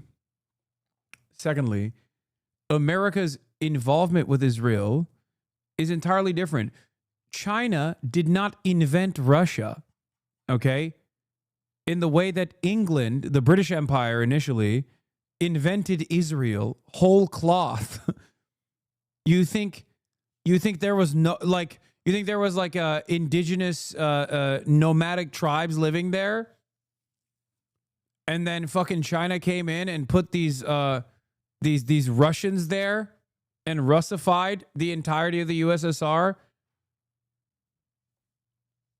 The fuck are you talking about? China did invent Russia. Half of Russia looks Chinese. Okay, that's fair.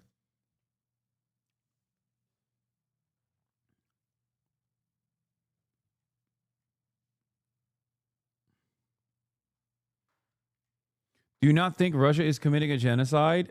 I think that there are understandable investigations into genocidal intent in areas of Russian operation, like was it Bakhmut? Like insane levels of slaughter, but overall, no.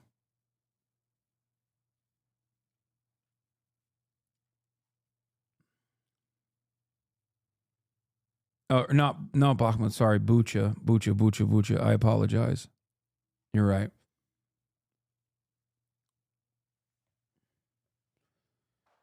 Also, that's not my assessment. Yeah, there's not a single UN report, nor the ICC or ICJ, that shows genocide. Like, there hasn't been any. There hasn't been any investigation or trials into at least tackling it from that angle. To be fair, if there was, I would definitely read into it and try to figure out if there is veracity to the claims. So you're a genocide denier. Okay, yeah, sure.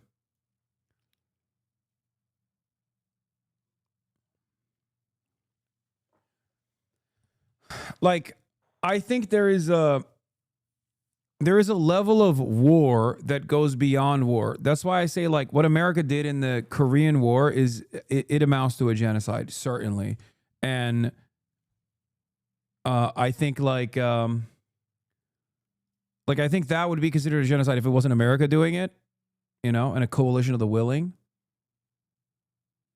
But I wouldn't even say that about, I don't know, other wars that America is engaged in. Like Vietnam and Korea would reach that level, but I don't even know if Iraq would reach that level.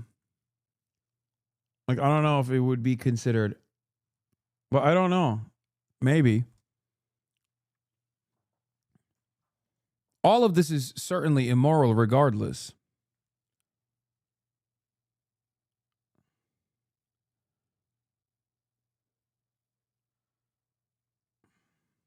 I think Iraq probably too. It's because of the sanctions too. Like, the sanctions before America even invaded Iraq was responsible for the death of 500,000 Iraqis, you know? Of us, and that he has no intentions of engaging in a ceasefire or engaging in real meaningful peace talks. He wants to capture Ukraine. Why is it, if you can explain, that the idea of Trump saying that he wants to meet with Putin, why is it seen by people in Ukraine and, frankly, across Europe that is caving to Putin's demands?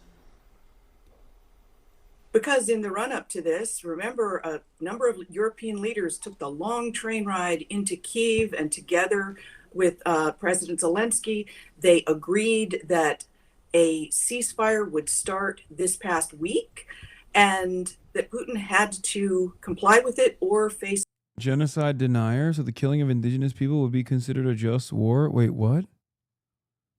Who are you talking about? Are you saying that I'm denying genocide? What?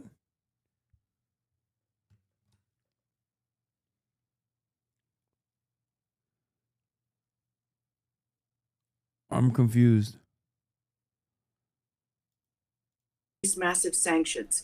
And Trump indicated that he also agreed with that. They called him from Kyiv, and he agreed to that. A day later, Putin says, well, how about talks? We should do direct talks. So that was his way of heading off the threat of sanctions from not complying with the ceasefire. And it wouldn't have worked, except Trump endorsed it and said to Zelensky by tweet, well, you better show up in Turkey. Zelensky showed up. Putin is the no-show, and somehow Putin keeps getting excused. So that's the narrative as it's seen here in Tallinn, Estonia, in the Baltics, in Kyiv. They just feel like Trump admires Putin so much that he just keeps giving him a pass. There's something of a diplomatic... Someone said, what about kill the boar? Yeah, white genocide is not real. Shut the fuck up. charade going on in Istanbul today. In a sense, it's all orchestrated by the Russians, who are trying to avoid any real commitment to a ceasefire. So they're playing for time, as we knew they would from last week onwards, and the international community can't really do very much about it so far. Oh, there is a ICJ. There is a ICJ decision, Ukraine versus Russia.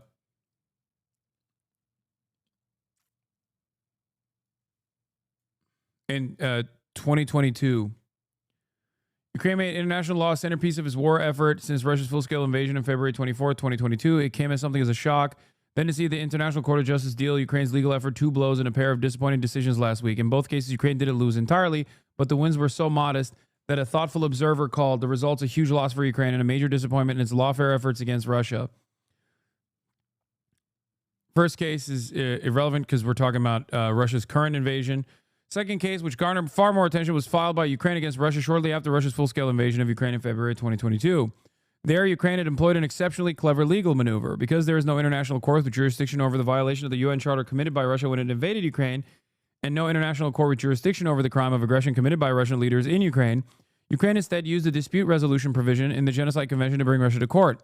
In a cunning twist, it used Russia's own disinformation against it, arguing that Russia's false claims that Ukraine was engaging in genocide against members of the Russian ethnic minority in eastern Ukraine, which it had used to justify its unlawful acts of aggression, made for a dispute under the Genocide Convention that the court should resolve. The court agreed. And in its order on provisional measures, decided that Ukraine's claims were plausible and, among other things, ordered Russia to immediately suspend the military operations that it commenced on the 24th of February in the territory of Ukraine, an order Russia had entirely and predictably ignored. Ukraine's big win on provisional measures had led to some to predict a big win for Ukraine at following stages, but in the decision last week on preliminary objections, the court failed to deliver. It decided that Ukraine's clever approach, which had won the support of 32 intervening states, was too clever by half.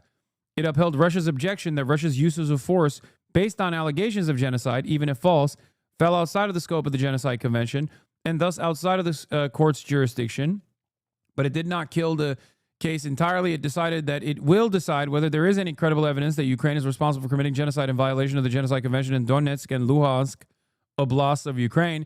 This is something of a Pyrrhic victory for Ukraine, as it means that Ukraine's conduct, not Russia's, will be the focus of the argument on the merits. Even so, it does allow the courts to review a key justification Russia has offered for its military campaign. Russia's violations of the court's provisional measures order might also leave Ukraine with some room to maneuver.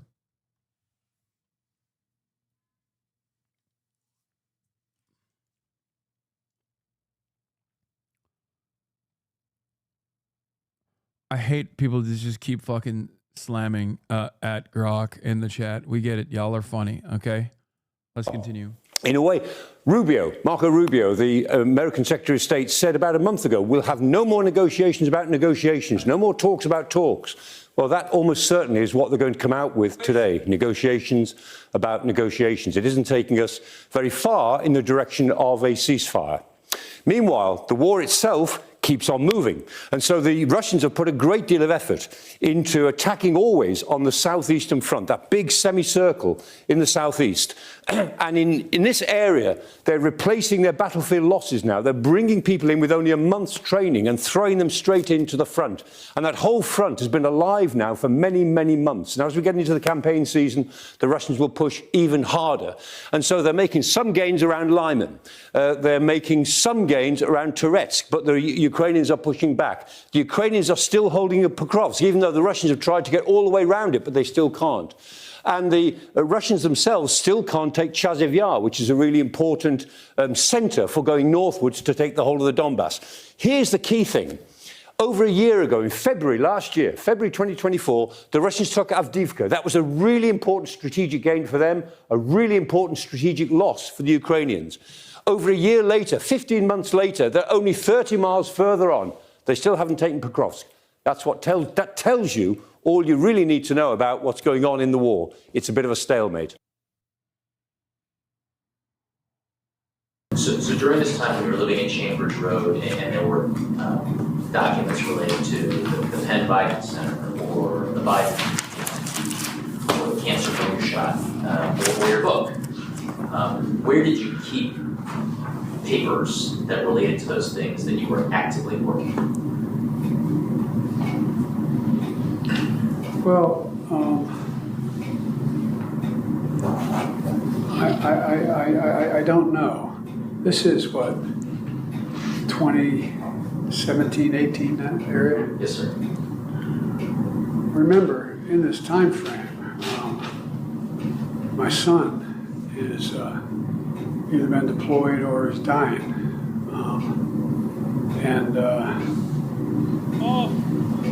And so it was, and by the way, there were still a lot of people at the time when I got out of the Senate that were encouraging me to run in this period, except the president. I'm not. It's not a mean thing to say. I mean, he just thought. What you're seeing here. What you are seeing here is a man demonstrating how perfect his brain is. Okay? That's right. What you're watching here is a man who doesn't have a PhD in foreign policy. He's just that brilliant. Okay? What you are watching here is a man who does not have a PhD. You might think he has a PhD because he's that fucking good, okay? But he doesn't have one. That she had a better shot of winning the presidency than I did. And so I hadn't at this point, even though I'm at Penn, I hadn't walked away from the idea that I might run for office again. So if I ran again, I'd be running for president. And so what was happening though, what month did Bo die? May 30th, 2015. Was it 2015 he died? 2015. I think it's 2015. Yeah, I'm not sure the months are, but I think that was That's right, Mr. President. And what's happened in the meantime is that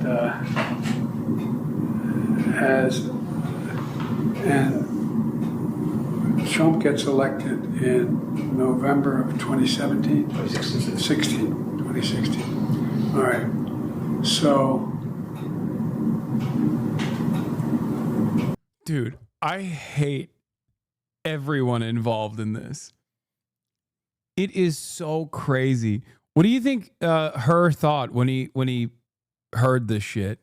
He must have been like, dude, this guy has the fucking nuclear launch codes, man. This motherfucker has the nuclear launch codes. Like, that's crazy. You're just sitting there, and this guy that you have understandably said is too incompetent to sit for a trial because a jury would look at him and go, he doesn't know what he's talking about. He's fucking demented. That guy's the president.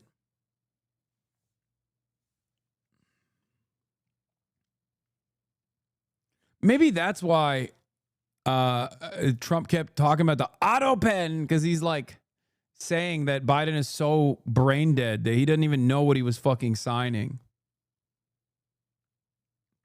God, and the liberals, they fucking fought me so hard on this.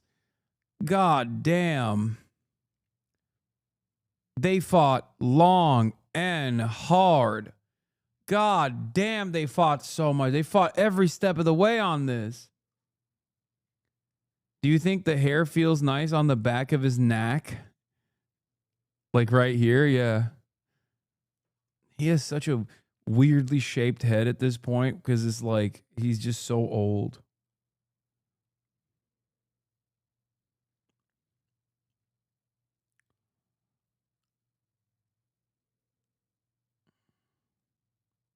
Why did I have 2017 here? That's when you left office, January of 2017. Okay. But that's when Trump gets sworn in. Right. January. Right. Correct. Okay. Yeah. Correct. And in 2017, Bo had passed, and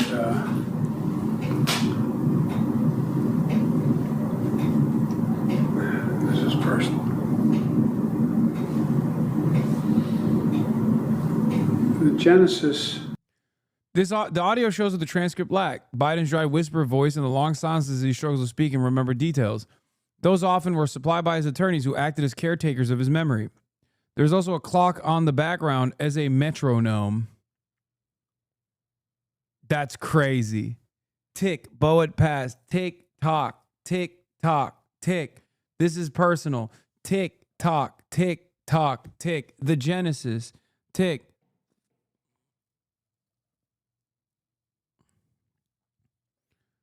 God damn. Is this a recent interview? No, dog. This was the fucking investigation that was being conducted when he was president with special counsel Robert Hur. Biden was questioned about his documents and where he kept the documents. Remember there was a whole fucking...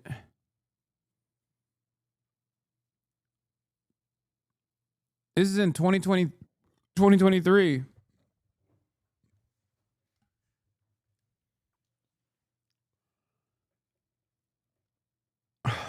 Fuck. The book and the title, Promise Me Dad, was Are you sure he's not just pausing to collect himself because he's talking about his deceased son that he loved? Shut the fuck up. Shut your stupid fucking liberal face up. You are not this person.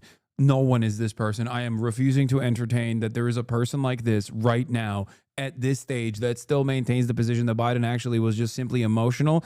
And what's next? A stutter? Are you going to say he was stuttering? Dog, he doesn't know when his son died. What are you talking about, dude? He does not know when his son died.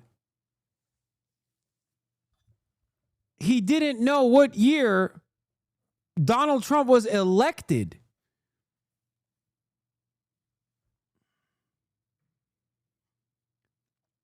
This is why you know every single person that was like, oh, we didn't know he was this bad is just a fucking liar, okay? You know when he's like, you know when everyone's like, well, behind closed doors, he was a dynamo. Yeah, this is the behind closed doors. Doesn't seem like a fucking dynamo. I know you're all close with your sons and daughters, but Bo was like my right arm. Bro, he could not recognize George Clooney at an event that a fundraiser that George Clooney had put for him. Okay? Do you understand? Like, he's known George Clooney for multiple decades at this point. It's not just like random George Clooney, who is a very famous celebrity, and like, oh, maybe he hasn't watched Ocean's 11. You know, it's not like that. He's known George Clooney. George Clooney has been a fucking major booster of the Democratic Party. He was throwing a fundraiser for him. He went to the fundraiser and he's like, who is this guy? Are you fucking kidding me?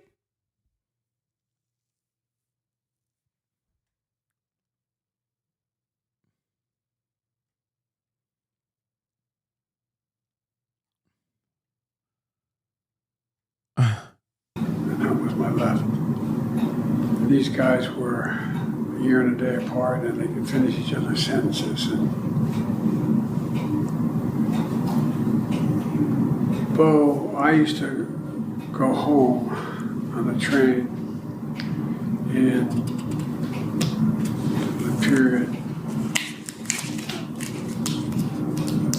Dude, I can't make my judgment on Biden's senility until I see him blow out Jill Biden's back, as the Daily Mail famously reported, okay?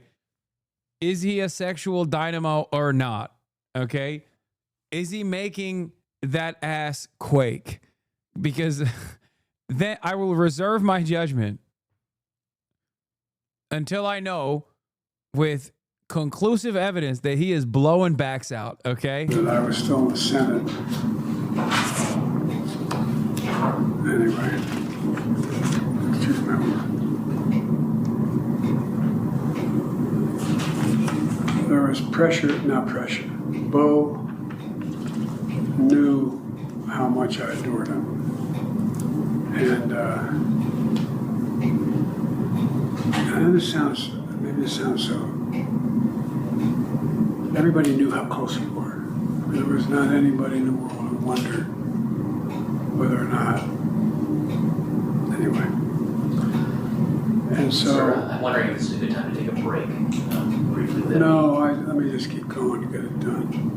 Was this memo, Mr. President, was this something that you... Biden acknowledges keeping classified Afghanistan doc for posterity's sake. consciously kept after your term as vice president? Is this something that you wanted to hold on to? I don't recall. Did I have this? Was this in my possession, this memo? Yes, and to give you some context for this, Mr. President, it was found in the front of this notebook that's on the first page, and the notebook was found in the library at the Lake House in one of the drawers in the cabinet. I don't recall how it got back. I mean, I don't recall how it got back in the book because I sent it to the president. I gave it to the president. And this looks like the original. I don't think maybe there's a copy made of it, but I don't think so.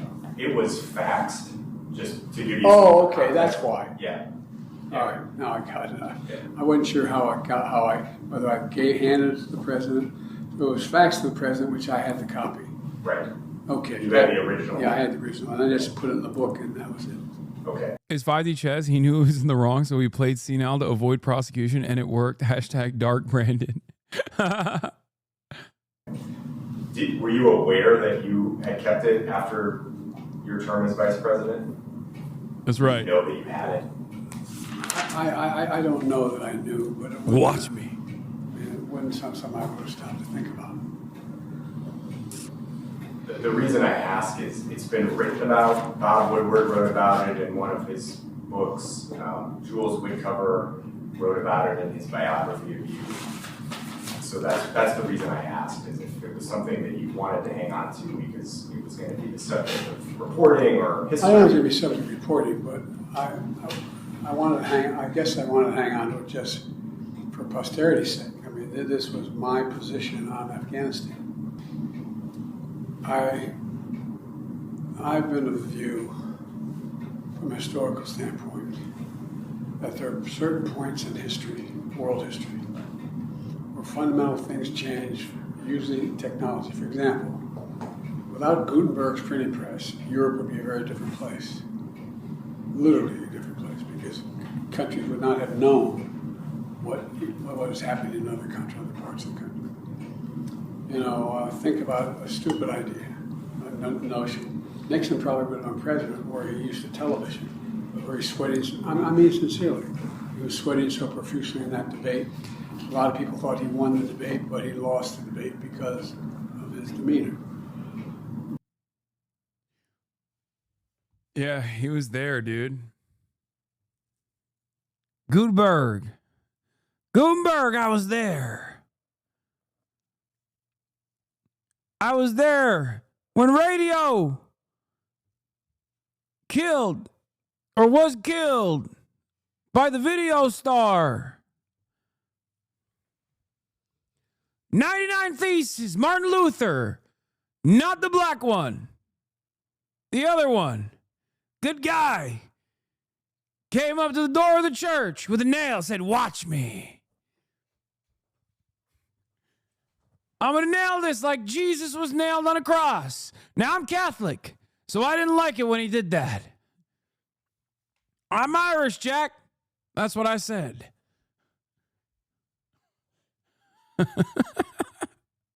I said, "Look alive, Jack." Martin Luther, the day the world changed. Oh, man.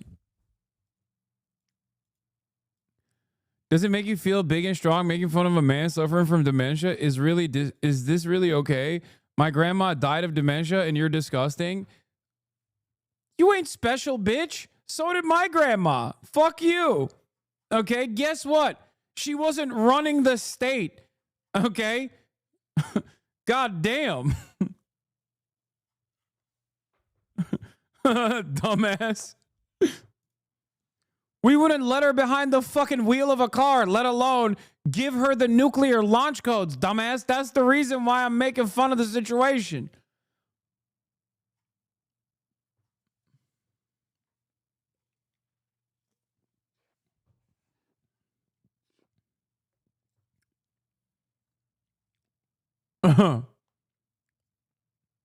The libs are still riding strong for Biden even after this audio. Seriously? You're upset that a man speaks slowly when he's reliving the death of his son? This isn't journalism. It's just a hit piece. Come on. Harry. Drop this, Harry. God damn. I don't understand why these guys are doing that. Harry, you fuck. We know you fuck, Harry. Harry, you fuck. Okay? You don't have to play the song and dance no more. You fuck. You're out. You're out from the Democratic Party shooter brigade. You're done. You fuck. Okay? Leave the grips of the DNC, Harry. Be an independent, Harry.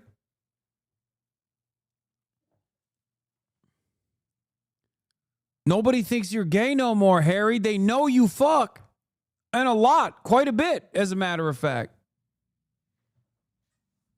You can't be out here you can't be out here behaving like the old Harry. The old Harry people thought was gay. That's the Harry that defended the Democratic Party. He should have come out and just been like, listen, I fuck. I'm a real hitter, okay? I'm a shooter. And shooters shoot. What's the relevance of him fucking? That's nothing. I'm just making jokes.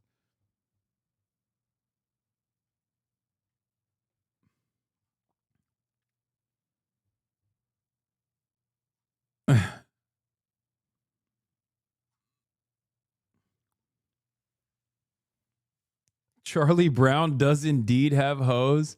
Yeah, this is the one time where we were all wrong, okay? Charlie Brown, Harry Hasan, does indeed have hoes. He does indeed fuck. You understand me? Harry is like Sex Pestiny? No, the fuck he's not. Absolutely not. At least all of the material that I looked at was exactly the opposite of Sex Pestiny, where no, he was actually, one, consensual through and through, unless there's, again, I don't know everything. Maybe I missed something, but everything was consensual. And also on top of that, lame as hell for the most part. Material as in like the allegations and shit. Don't fucking compare him to Sex Pestiny. That's crazy.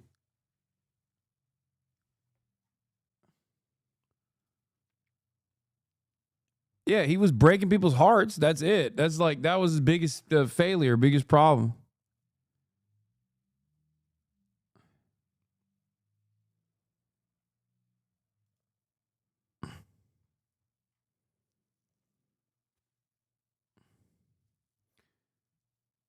Anyway, let's keep going. So there's a lot of things that I think are fundamentally changing how international societies function. And they relate a lot to technology. Like, it is, listen to me, okay? It is not illegal to consensually speak to another adult that you are consensually speaking to say, I'll fuck you raw after a wine tasting, okay? Harry Hasan did that. And God damn it, if we're going to consider that illegal behavior, if that's wrong, I don't want to be right. Okay? What's up, honey? I'd love to read a little bit of NPR and then get down consensual style. That's the game he was kicking, dude. That's the type of shit he was saying to women on Snapchat.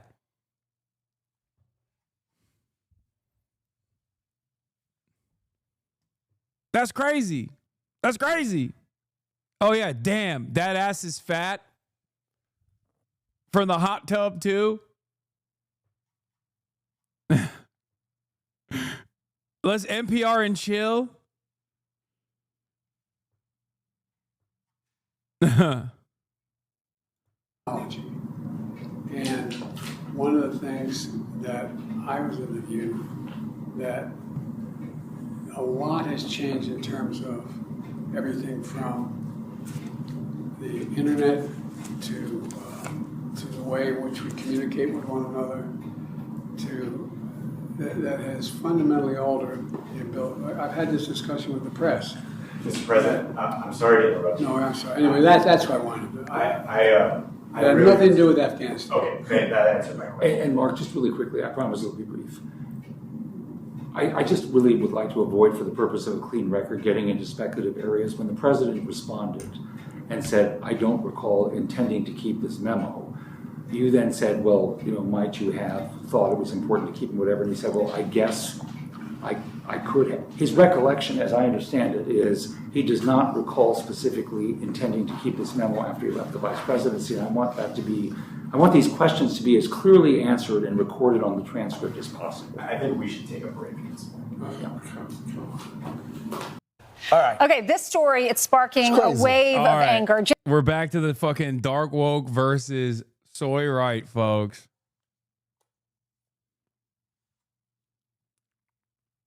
Oh my God. In things that I wish I never read. Harry is going down with the Biden ship out of mutual respect for Biden's dick game. The student and the master are fighting one last futile battle together.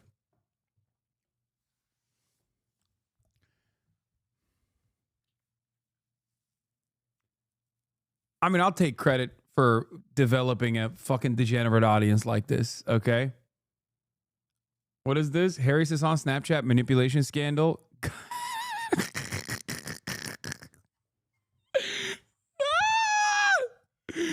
Oh, my goat. My fucking goat, dude. Ah!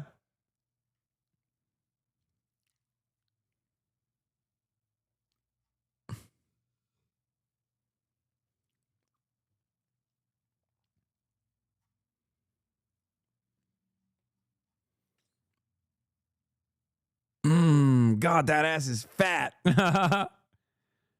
Respect.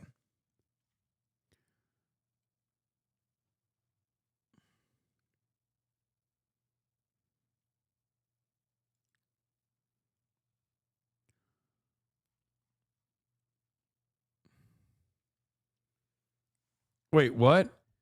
Matt Walsh? Oh, Matt Walsh again. Is Harry a community member? Harry, I think at a certain point probably was a community member.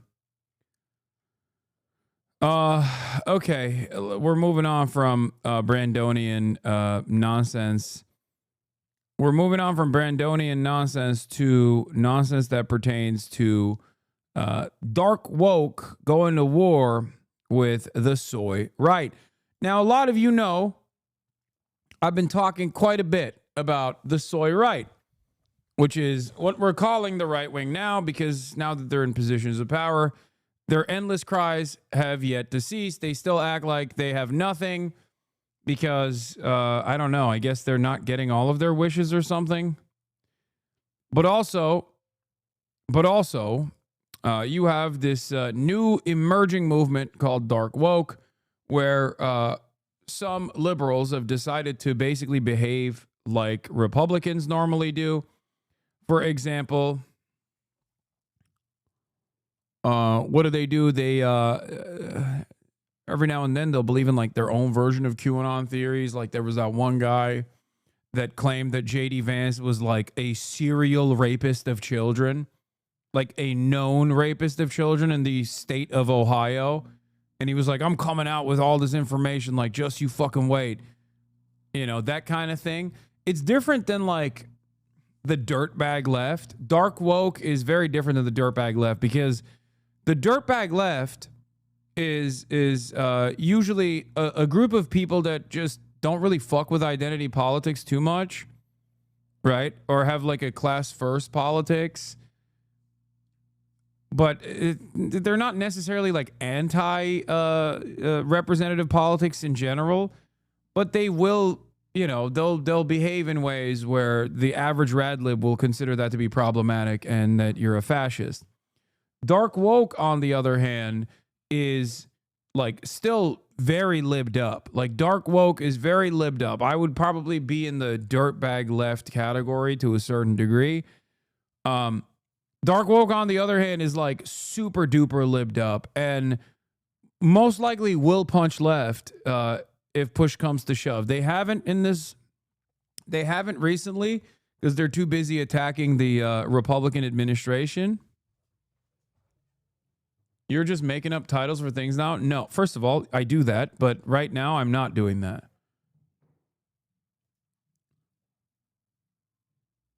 Dirtbag left, where does Chapo fall into? Chapo is the reason why they invented the term dirtbag left. I'm in the wiki. Ain't no fucking way. The dirtbag left is a style of left-wing politics that eschews civility to convey a left-wing populist and anti-capitalist message using vulgarity. It's most closely associated with American left-wing online media that emerged in the mid-2010s, such as the podcast Chapo Trap House. The term was coined by Amber A. Lee Frost associated with her essay, The Necessity of Political Vulgarity, published in the Current Affairs in 2016. While the essay does not directly use the term dirtbag left, it mounts a defense of politics that uses vulgarity as a tool for fighting the powerful, citing libels, I don't fucking know. Used to slander Marie Antoinette, Cone v. California, NWA's protest song, Fuck the Police, among others. Frost writes that vulgarity in itself is not inherently subversive, but argues that the left must reclaim it from the Trumps of the world, lest it be handicapped by its own civility. Dirtbag left is most closely associated with the American politics podcast Chapo Trap House. Chapo emerged in 2016. It combines political analysis, punditry from a socialist perspective with elements of comedy and irony in the style of a shock jock.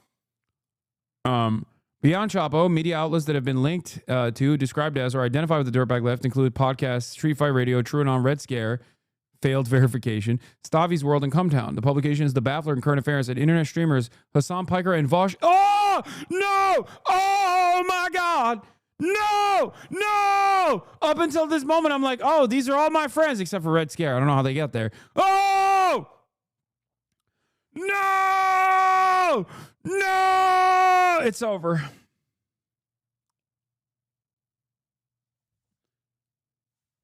Oh, Tacoma wept, dude. Tacoma fucking wept on this day, let me tell you. It fucking wept, dude. I'm weeping. West Hollywood is weeping. Tacoma is weeping. Oh, no. The people want dark woke. What? I mean, that's crazy.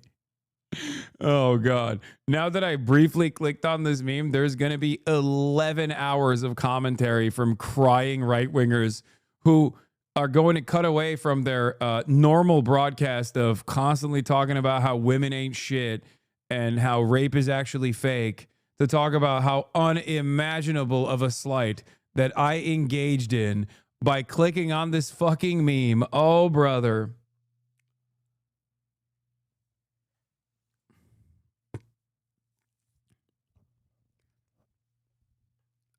James Comey, our former FBI director, posted on Instagram something that many are interpreting as a call for violence on the president. Look at this. The caption reads, "Cool shell formation on my beach walk." 8647. 1738. Dude, this is awesome. James Comey is a Republican. He has always been a Republican. He just doesn't like Donald Trump. He's a never Trump Republican. Okay. What is this? The two types of leftists, Vosh versus Matt Christman.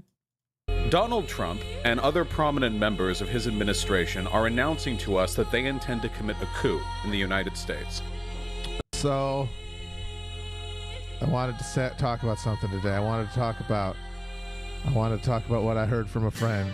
This isn't a fancy, frivolous use of language. This is a capital C coup d'etat, a traditional seizure of government power by one group against the democratic wishes of the majority.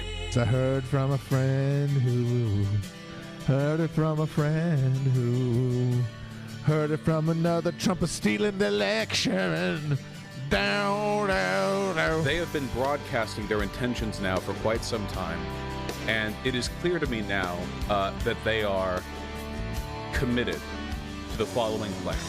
And I can't believe it, and I can't conceive it, because we're under the gun and Trump's stealing the election.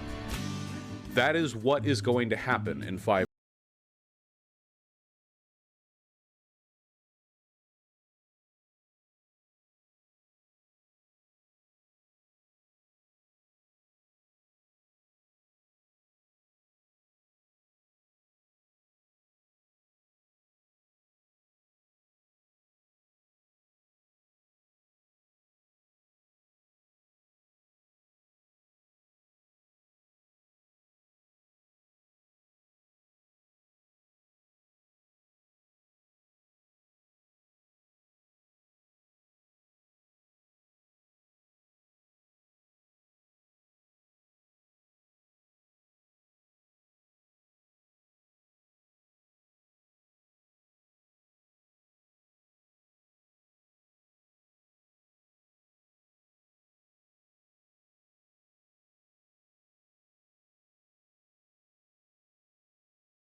Why liberals get so mad at me whenever I say January 6th was objectively funny.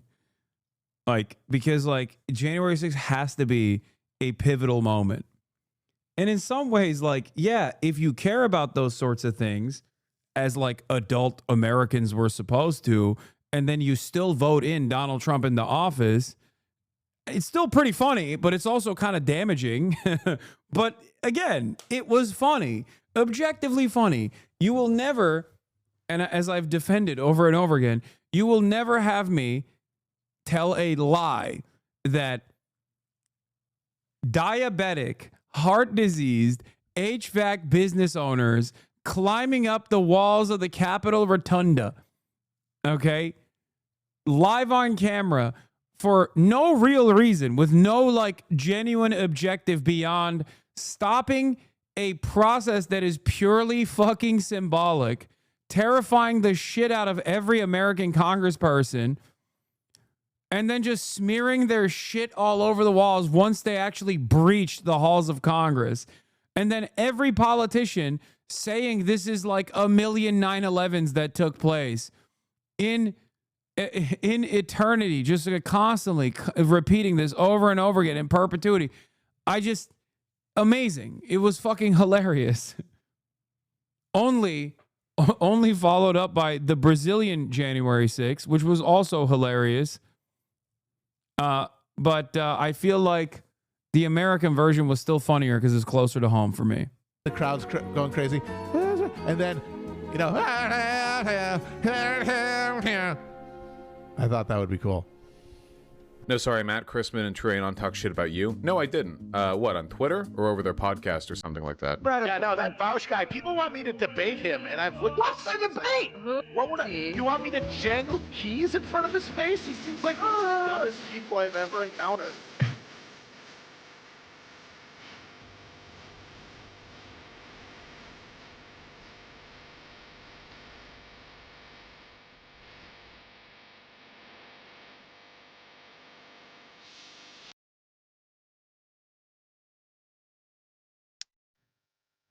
Anyway, that's I don't know where I would put Vosh in categorically, because he has like a lot of liberal tendencies. He's also a big time NATO boy. He hammered me quite a bit on the Hasan loves Russia stuff. He really farmed that shit into oblivion. But he's always been pro-Palestine, and I gave him credit for that. Forever.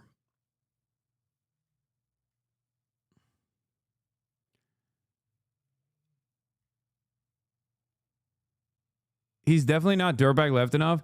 Yeah, but in some respects, he used to do shit that like Choppa Boys would never do, like fucking say the N-word. The tactical deployment of an N-word to show that the word does not scare him. The word has no power over him. A white man when talking to other racists. So I don't know if I can call him a dirtbag leftist. Because then that means like everyone on the dirtbag left is doing tactical deployments of the N-word.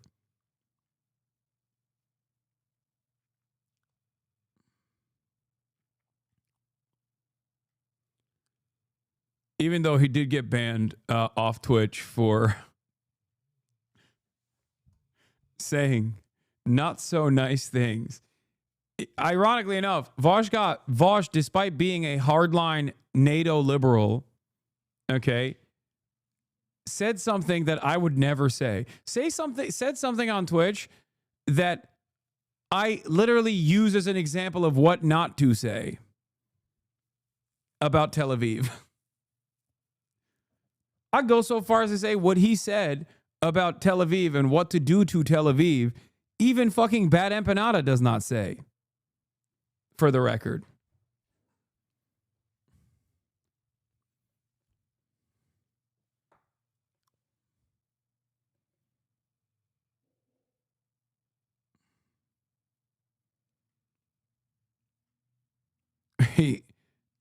He says some stuff. Is Bad Empanada's Twitter handle?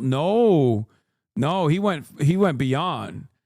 I think Bad Empanada was saying Dresden, Tel Aviv, whereas Voss said something beyond that. He said Hiroshima, Tel Aviv. Pretty sure.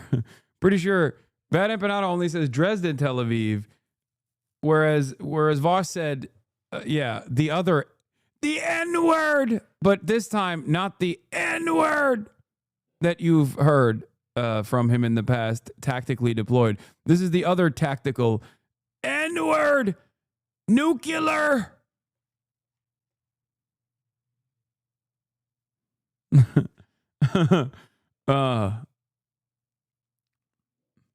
Him accusing that lady of being racist who was just trying to explain decolonialization to him was seriously fucked up. Yeah, there was a whole period of him and Sex Pestany constantly fucking duking it out with like people that were just simply trying to explain to them that like not all nationalism is the same, that like emancipatory nationalism is different than, you know, Nazi nationalism. That's always funny. Whenever like a black or brown person is trying to engage in the emotional labor of describing to a white NatSec liberal that, you know, there are differences between emancipatory nationalist movements. Now, ironically enough, for a guy that said tactical N-word Tel Aviv, what the fuck does he think Hamas is? I mean, that's also a emancipatory national movement. You know, that's what that is. Actually, I don't even know what his fucking takes on Hamas are. I think he was like shitting on me for defending the Houthis' blockade on the Red Sea. I remember that.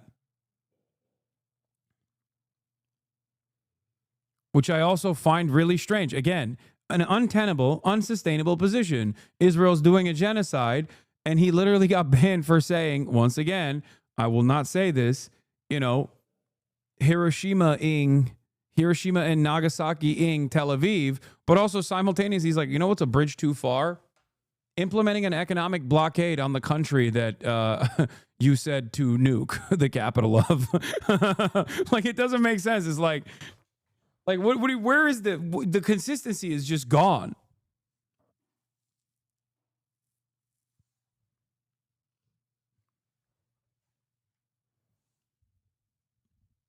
It's just so illogical.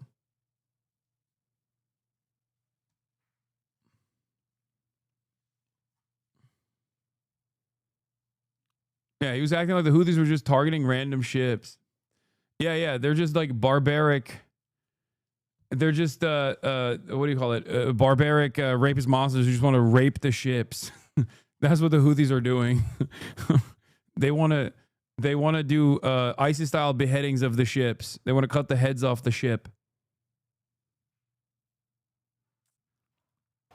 And it says 8647.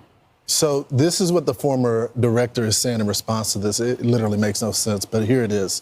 I posted earlier a picture of some shells I saw today on a beach walk, which I assume were a political message. I didn't realize some folks associated those numbers with violence. It's never occurred to me, but I oppose violence of any kind, so I took the post down. So what political message did you think it represented? Just in case you don't know, most people do. In the dictionary, it defines 86 as slang for to throw out, to get rid of.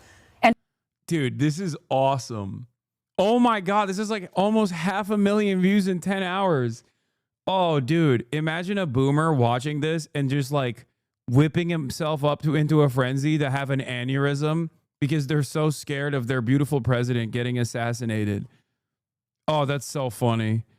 Today has been 8,647 days since September 11, 2001 attacks. How many messages was James Comey sending today? Oh my God, what did he know?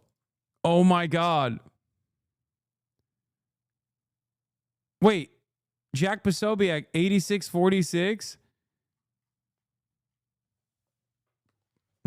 No.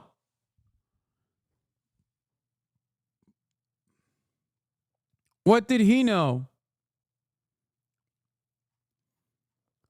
Oh my God. I can't believe these guys are being so violent.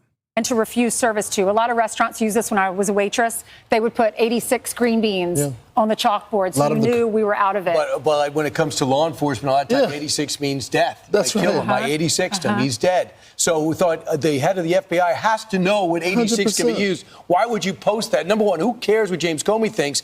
All these Dude. This is fucking. I love this story. This guy, like, they're unironically being like, yeah, no, he meant like assassinate the current president as a Republican, former head of the FBI under both Barack Obama and also Donald Trump, a person who was perhaps most responsible for Donald Trump winning the fucking election against Hillary Rodham Clinton. That guy is actually now out there being like, we should assassinate the president. You're fucking, this is so fucking stupid. Oh, it's awesome.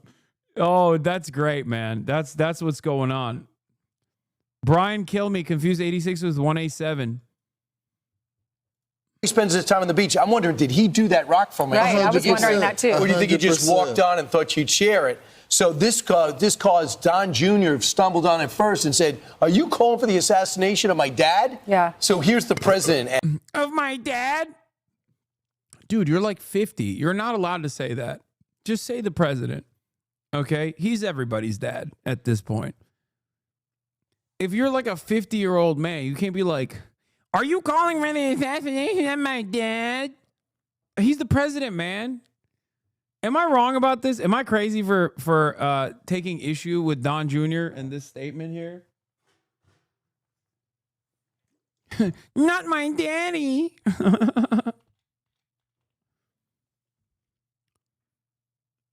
Like, oh, gross. Responding to it. He knew exactly what that meant. A child knows what that meant. If you're the FBI director and you don't know what that meant assassination. And it says it loud and clear. Now, he wasn't very competent, but he was competent enough to know what that meant. And he did it for a reason, and he was hit. Oh, God. Conservatives love being the victim so much. It's their favorite thing. It's their favorite sport. By the way, this is literally verbatim the same shit where, like, Tectone crying about his fucking rapist father or whatever and how he can't fucking stream with him anymore because it's my fault that, his dad was such a serial sexual abuser in the American military that they made a fucking new rule around it, you know? It's just like, dude, what do you mean? We see you, we hear you, we know what you're doing every other moment of the day when you're not crying about this. Like, what the fuck do you mean? Like, Donald Trump saying this is so funny to me because he's like, he literally retweeted a guy who had a visual of like Brandon in fucking bound in the back of his pickup truck. Like, that was a big deal. I laughed about that when that happened too. I was like, come on, guys. Like, who gives a shit? But like, what are we doing? Like, you're Donald Trump. You can't do this. Like, you are not allowed. Okay? You are not allowed to cry about this if you're fucking Donald Trump. What the hell? I hate this. I hate this, like, overt hypocrisy. I hate this incredible hypocrisy. I can't stand it. It makes me so angry. And it's especially frustrating because you know who actually goes, I guess it's actually fair. I gotta hand it to these fucking dipshits. You know who only does that? Stupid ass liberals do that. Okay? And leftists too. Only you motherfuckers in this chat and stupid ass liberals do this shit. Republicans, you could be like, what are you talking about? Look at this shit. What is this? He'd be like, yeah, well, he deserved it. He deserved to be murdered. I want to kill Joe Brandon. Blah, blah, blah. In the same breath as talking about how devastating it is that the big, beautiful boy, our big, beautiful president was actually fucking almost assassinated, and that's what Jim Comey is trying to do. They don't care. They're too stupid. The right has endless amounts of freedom. Okay? The right has endless amounts of freedom to just say whatever the fuck and be overtly hypocritical, contradictory in the same breath. I think liberals got to stop this shit. They got to drop this. Don't even ever fucking give a moment to this kind of like woe is me ass cry bully bullshit. Okay. Yeah, Donald Trump Jr. got my Paul Pelosi Halloween costume ready.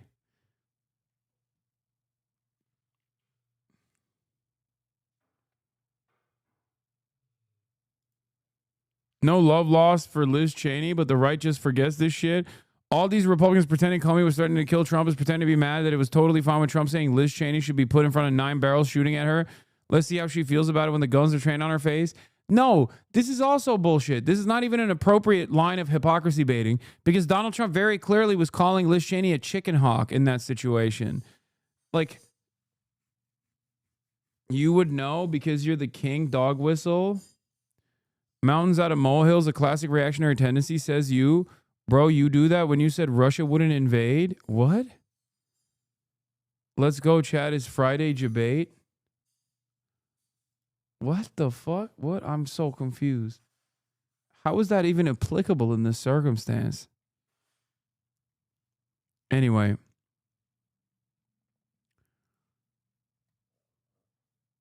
Have you seen this?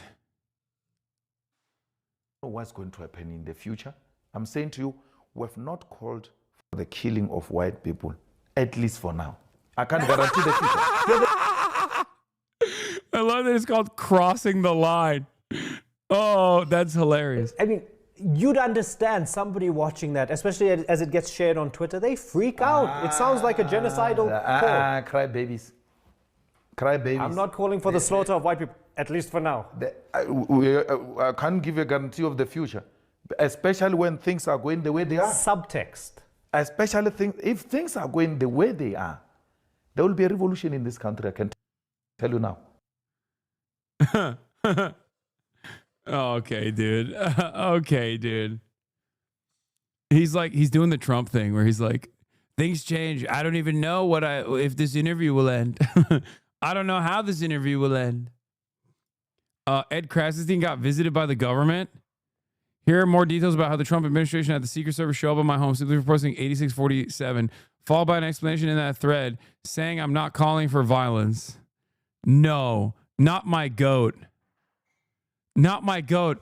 Dark woke Ed Krasenstein getting a fucking call up from the feds. Listen, who amongst us hasn't talked to the feds about things that they may or may not have said? I'm just saying, you know? It happens sometimes. It is what it is.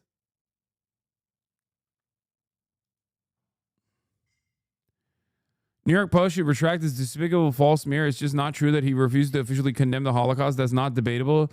It is a factual error. Wait, what? Politico made a baseless accusation.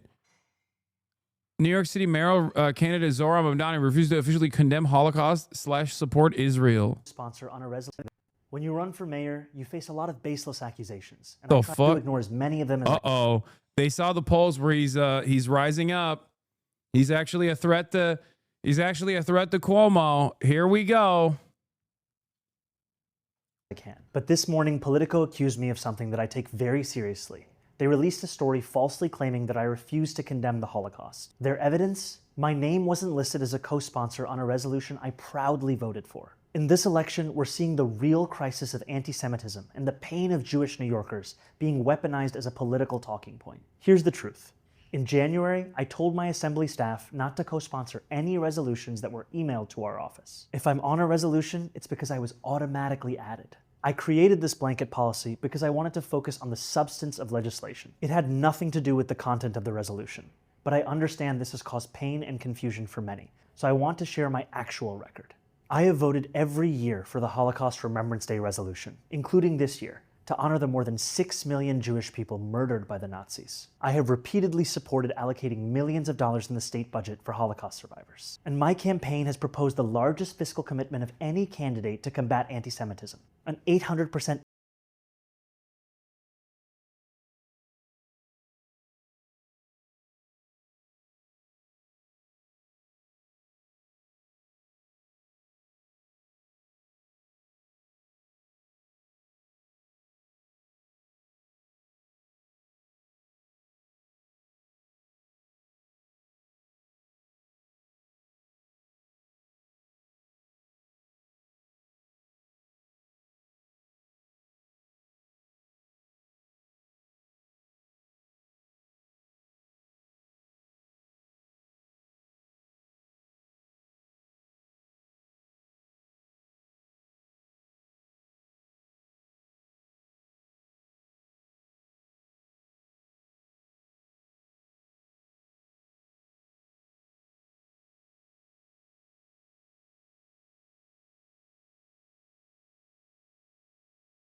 better than anyone else.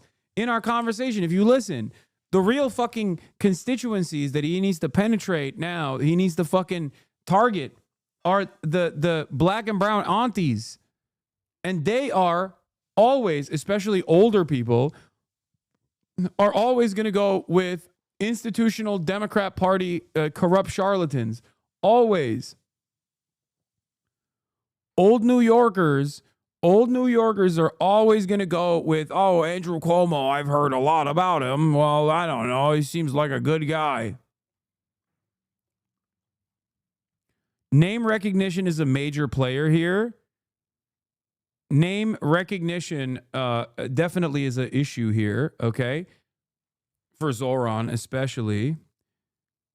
But overall, the real reason is because the black and brown voter base, especially, and there are a lot of older whites as well that go even further beyond and vote for Republicans in general, but older people in general across the board will go with the institutional pick. Cuomo in New York politics is a name that they remember.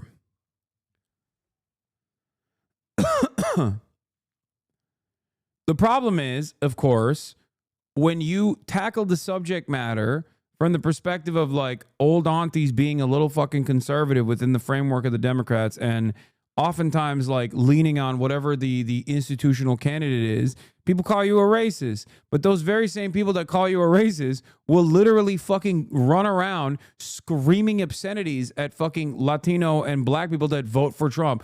Or even before they vote for Trump, the idea that they might even vote for Trump is enough to call into question their legitimacy of their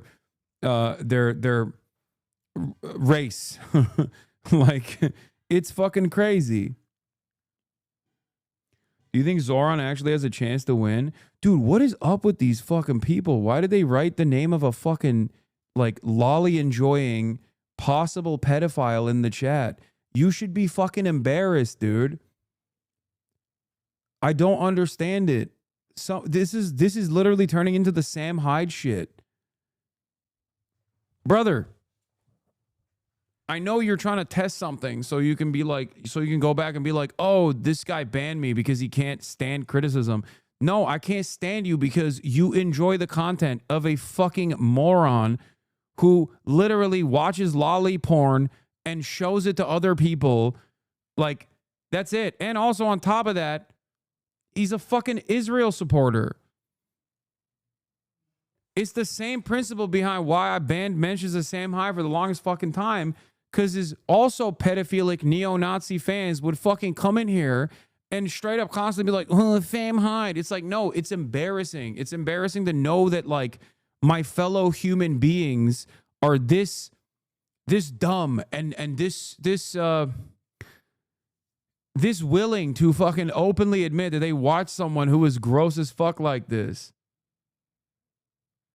Yeah, every person coming into your chat to talk about Asman or Nux or whatever is this guy. I know. 5 years on Tinder, swipe right 2 million times and got one date.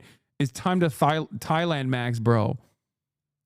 He's going to go, oh, dude, the mere mention of this fucking gross loser caused him to get triggered. But, like, the reality is, yeah, I'm just fucking relitigating why I think he's a gross little freak. It makes me sad. It makes me truly fucking sad that there are people who would be willing to openly be like, nah, that gross little repulsive freak that's like super pro Israel's genocide. I fucking love that guy. This is fucking stupid. Anyway.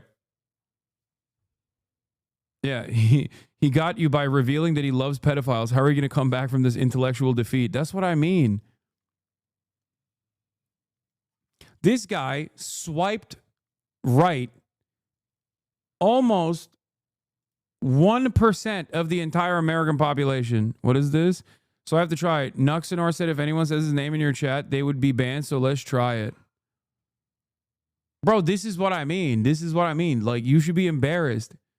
You should be embarrassed of getting to be openly getting directives from a fucking anime VTuber that every other fucking VTuber hates because he's a gross, lolly enjoying, genocide enjoying loser. Like, every time you come in here, you're basically saying, hey man, I'm here on behalf of a pedophile. The fuck? It's weird. It's the same bullshit. It's the same fucking bullshit that Sam High Defenders were doing.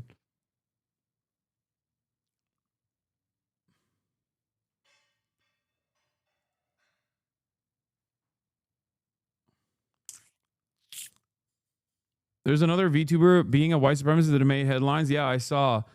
And the only reason why I saw it is because apparently after that fucking loser ass VTuber got banned, immediately they were hitting the Hasan loves terrorism and he's not banned, so why can't I say that it was good that George Floyd got killed or some shit?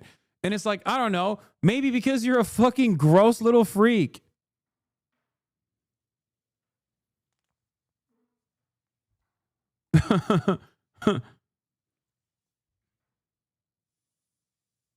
Have you seen one of his fans constant replies to this tweet of yours? What is this? Which one?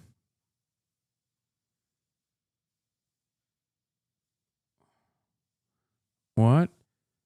How many gerbils did they find in the cavity search? When Hasan was detained by customs, he learned they were cockroach minions of Asmongold. What is this? Oh my God. Is this guy okay?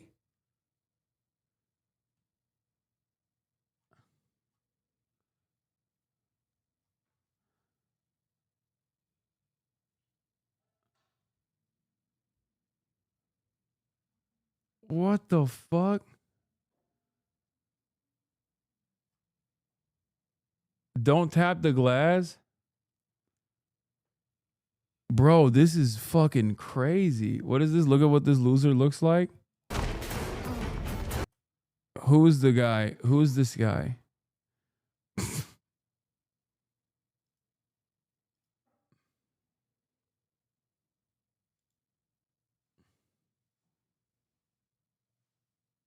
Trauma the Thief? Is that the guy who I don't know. He's got a decent following. Yeah, he's weird, but can't deny he has fans. See? Oh, hey, I was testing something. I've been a fan of Hasan since Bro Tips. Yeah, okay, buddy. Yeah. Why are you so embarrassed, dude? Why are you so embarrassed to fucking to openly state that you're a fan of this guy? Dude, people are really weird about you on Twitter. I know, because Twitter is a fucking shithole filled to the brim with neo-Nazis.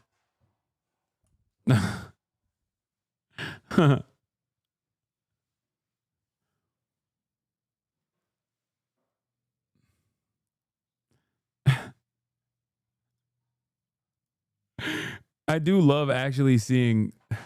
I'm not gonna lie. I do love putting a face to the fandom here of the types of dudes that are coming in here from watching the lolly enjoyer, pedo Israel defender.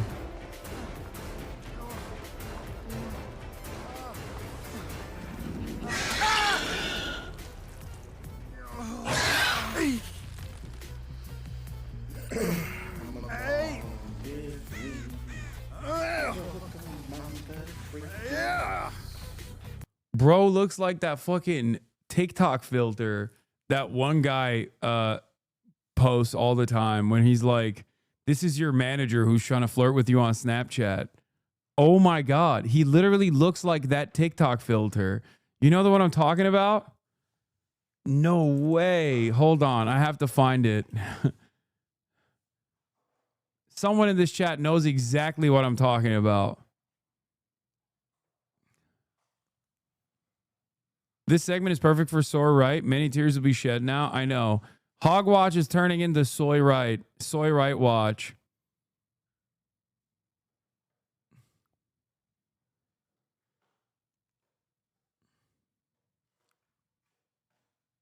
It's unopened snaps from a manager on TikTok. That's what I mean. Yeah.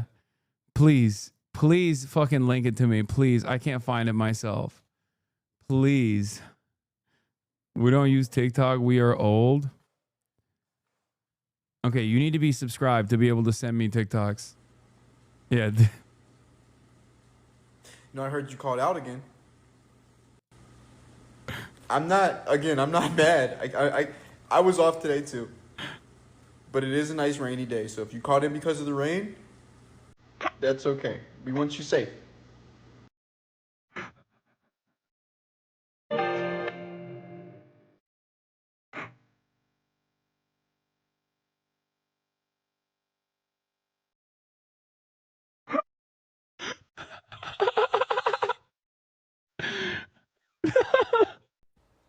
You know, just because it's an off day doesn't mean you can't be turned on. I love this fucking guy so much. It's just the same vibes too, though. It's the same fucking vibes too. Oh no. Oh no. Oh no. Trauma the thief. Trauma the thief. Log off, dude. Fucking log off, brother.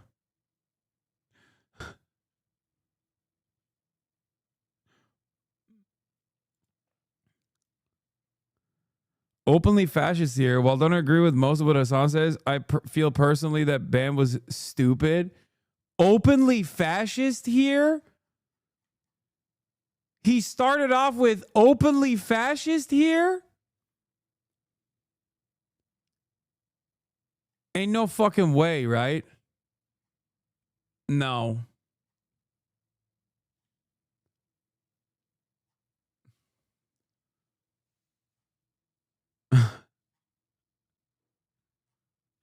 You just radicalized this guy so fucking hard. Okay, here. We'll end it on a high note for this guy. Okay, listen. You have the opportunity not to be this person. A big part of that, of course, is, you know, spiritually cleansing yourself of whatever kind of weird fucking nonsense you've radicalized yourself into believing. But also, you know, hitting the gym, figuring out what to do with your hair, figuring out how to groom yourself appropriately. Like, these are the types of things that you can do to fix your life, okay? But I promise you, right now, what you're doing, entertaining the circles that you're entertaining and the Reddits that you go to, all of that is 100% not helping you, okay? This is leading you down a dark path. Chat logs might not be real, just checked. Okay, well, regardless, openly fascist or not, yeah, I have seen this. I retweeted this today. I didn't know this existed. I donated $10,000 to streamers if they say the N-word live. Imagine putting hours of work and investing a ton of money into a YouTube video with a great premise that turns out really good, only for it to get demonetized, not suggested, and not even sent to sub feeds properly. This is why YouTube is so demoralizing. Bullying him for his looks and hopping back on your high horse is wild. I thought you were against this. Fuck no, I'm not against this. Suck my dick. We just literally talked about dark woke versus soy right. When the fuck have I been against this, dumbass? The fuck? Stop crying. Stop chirping. This is what would happen if you were to fucking come up to me in the real world and try to pull some shit like this in the real world. So why the fuck are you, like, when people cry about this shit, okay, first of all, I will fucking bully you, okay? If you come in here and behave like a dumbass, if you come in here and engage in like reactionary behavior or whatever, yeah, I'm gonna fucking bully you a little bit. You need a little bit of bullying and then also a little bit of reconstruction, okay? You need to be broken down a little bit and only to be built back up as a beautiful flower blossoming, okay? Like a phoenix rising from the ashes, all right? Bring back shame. God damn. A big part of the problem here is that a lot of people think like anonymity is granted to you as a fucking right. You know, you're like, no, I can anonymously go and fucking harass people. I can go and annoy people. And there's no way to check back. That's what it is. That's what's very frustrating. A lot of chatters unironically think like, what the fuck? Yeah, of course I'm going to fucking, you're the streamer. Of course I'm going to shit on you. And if you shit back on me, how dare you do that? And it's like, no, it doesn't work that way. I treat you like a fucking person. Okay? I treat you like a normal human being. If you come in here as a normal human being, okay, if you open the door up to this, I think you know, you can receive a little bit of it back.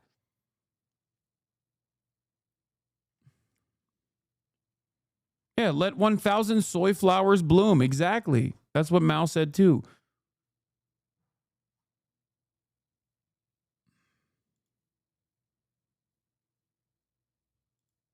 What is this? Man, I used to like Hasan a lot, but now he just seems like a whiny ass fucking dude that can't take accountability. Because I said perhaps this is why my former podcast co is too afraid to talk to Sam Cedar or myself about Gaza and instead cries about watching a 2-hour compilation of bad fake clips out of context to try to smear pro-Palestinian content creators or terror lovers. This is me not fucking taking accountability. This is quite literally Ethan Klein defending fucking right-wing terrorists who were destroying aid by lying to his audience and saying that they were actually nice Jewish boys that maybe were just holding on to the aid for funsies. This is what I mean. I hate this shit.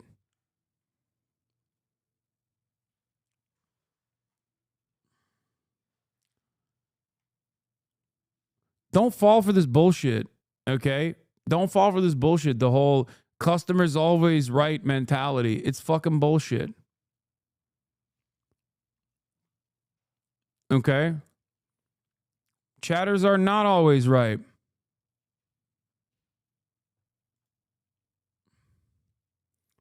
Used to respect Hasan the Hun, but now, bro can't take accountability. Always deflects with you misunderstood like he's some 4D chess genius.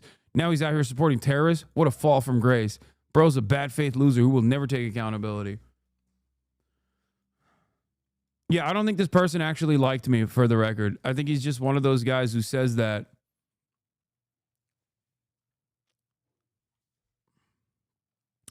My point is, this is a normal part of the process, right? In a person-to-person communication, these are things that I could fucking draw out of you. Anonymity in this chat is something that a lot of people take for granted, and they say a lot of shit. They say a lot of stuff and take for granted the anonymity in the process of saying a lot of shit. And when I treat them like normal human beings saying this shit, when I pull them up and I respond to them directly, okay, all of a sudden they're like, whoa, whoa, whoa, hold up. I thought I could just like chirp at you completely from the fucking barrier, protected by the barrier of anonymity. You know?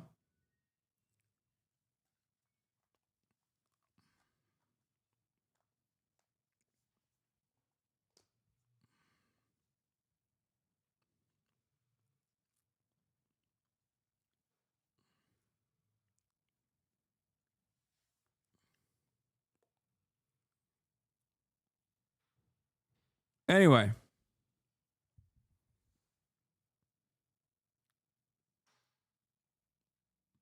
Yeah, I mean, there it is. This plan was put in place to help Israel continue its genocide in Gaza. Not even close to a genocide, but at this point, I invite the idea. That's it. Nailed it. There we have the problem.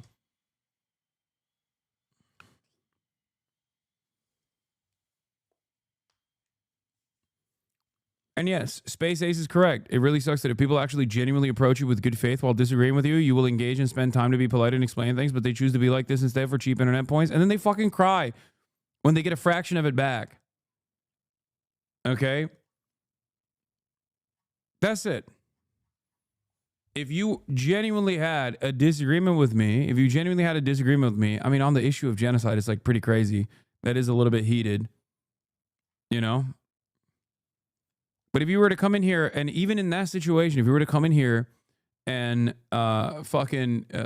try to change your mind, if you were like an open-minded person, if you were charitable, then I would fucking entertain it. I would entertain it all day, every day. And chatters yell at me all the time for being charitable to those who are demonstrating charity. They're like, why do you fucking sit around and like describe certain concepts to people over and over and over again? And it's because I do that because I know that, like, you know, there were plenty of things I didn't understand in the past as well. Like, it's as long as someone is there to like hold your hand a little bit, it's fine. As long as you have the capacity to change, as long as you're open-minded, it's great. But if you come in here and you're like, dude, I was just testing being a bitch. Okay, well, you know, I'm going to fucking make fun of you a little bit. Don't fucking play the victim right after, especially when we're talking about a story where Republicans are playing the fucking victim. I thought you were talking about this guy, bro. I'm not. Oh, this is the guy I was talking about too, yeah. I'm not. You're just predictable. And you like to camp in the middle of the bus. Well, I basically know all the spawn locations too, so. See, you're probably gonna spawn behind the yellow house now. How the fuck would you know I'm going that way though? And you like to run through the garage, so I don't know what to tell you. You're actually cheating. You're definitely predictable, dude. Stop trying to. I'm not gaslighting you, dude. You're cheating. Yeah, whatever.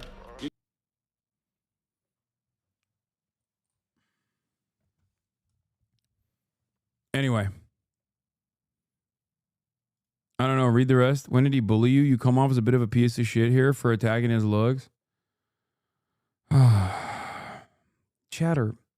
How many fucking tweets does he have to have about being a former fan of mine, but he's just not, you know, he's not being held accountable here while simultaneously fucking defending the fact that there is no genocide when there clearly is one, while also simultaneously fucking turning around and saying, but, you know, I'm on board with it, potentially. I bullied him before I knew all that because his associations invited me to investigate a little bit further, because what he came in here was in defense of a person who does also believe that there is no genocide, but it would be really cool if there was one.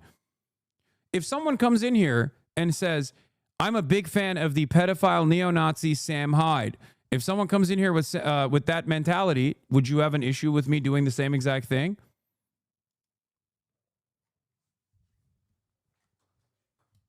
Stop being obtuse. Answer my question. I didn't know what he looked like either. Yes, he came in with associations from a dude that is a fucking neo-Nazi who enjoys lolly anime porn. He volunteered that information. I don't know anything about this person. He's totally anonymous. I will forget about him as soon as this discourse is over. If someone comes in here and says, like, I love Sam Hyde. Sam Hyde's going to fucking kill you, dude. He owns you. And we do this exact same process where we look towards his background. You didn't know any of that before he came in, so we were shaming his looks on a hunch, I guess? No, you fucking baboon. Oh, shut the fuck up. I'm saying he literally came in to be like, oh, Nooks owns you. That is an association that is enough for us to fucking go, oh, you like a person who enjoys lolly porn and is also a fucking Nazi. An Israeli Nazi. Not like the neo-Nazi in the Sam Hyde sense. Okay? Yeah, if you come in with that association, I'm going to swing back at you. The fuck? Again, don't come in here and demand respectability if you're not going to be respectful yourself. That's it. Also, I didn't even fucking call him fat, for the record. I said he's ugly. Both inside and out.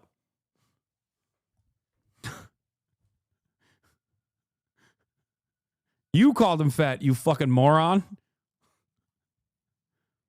So hard. Because people like me, and they like what's happening with our country. Our country has become respected again, and all this. And he's calling for the assassination of the president. Obviously, he apologized and said he doesn't. Well, he wasn't apologized calling for violence. But look, he's a very bad. What do you want to see happen? What do you want to see happen? I don't want to take a position on it because that's going to be up to Pam and all of the great people. But I will say this: I think it's a terrible thing, and when you add his history to that, if he had a clean history, he doesn't. He's a dirty cop. He's a dirty cop, and if he had a clean history, I could understand if there was a leniency, but I'm going to let them make that decision.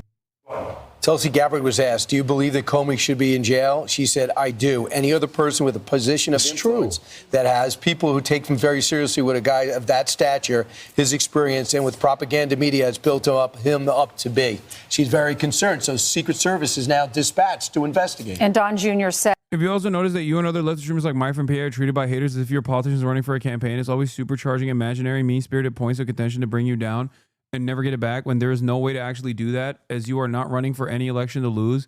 You're just accessible, sure, but still untouchable to them. Yeah, that's what it is.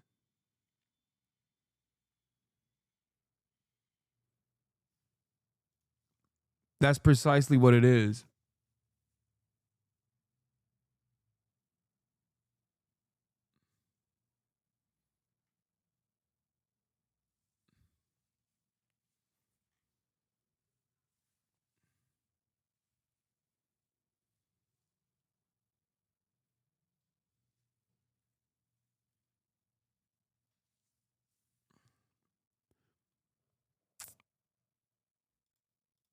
just James Comey casually calling for my dad to be murdered. This is who the Dem media worships, demented. We've already had 2 attempted assassination Correct. attempts on the president. Why of the would you United encourage States. that? Why would you put that out there? And plain stupid is not going to get you anywhere. I look forward to the investigation. I'm Steve Doocy. I'm Brian Kilmeade. And I'm Ainsley Earhart. And click here to Welcome back to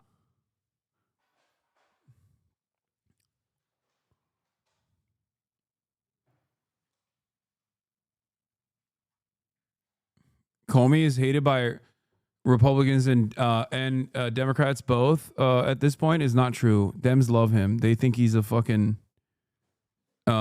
Democrats think Jim Comey is a hero. Bro, they did like primetime specials for him.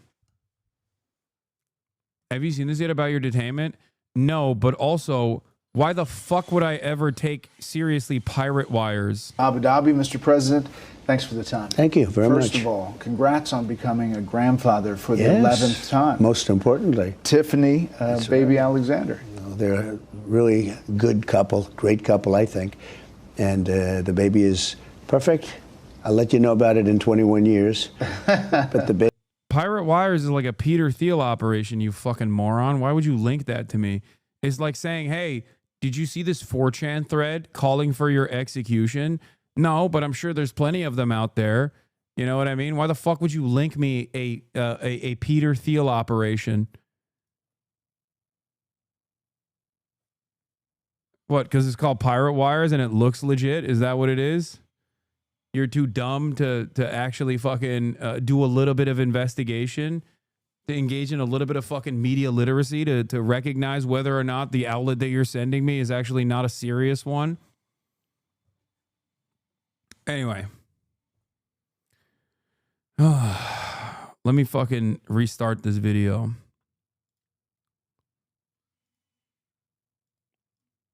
Welcome back to Abu Dhabi, Mr. President. Thanks for the time. Thank you very much. First of all, congrats on becoming a grandfather for the Yes. 11th time. Most importantly. Tiffany, baby Alexander. They're a really good couple, great couple, I think.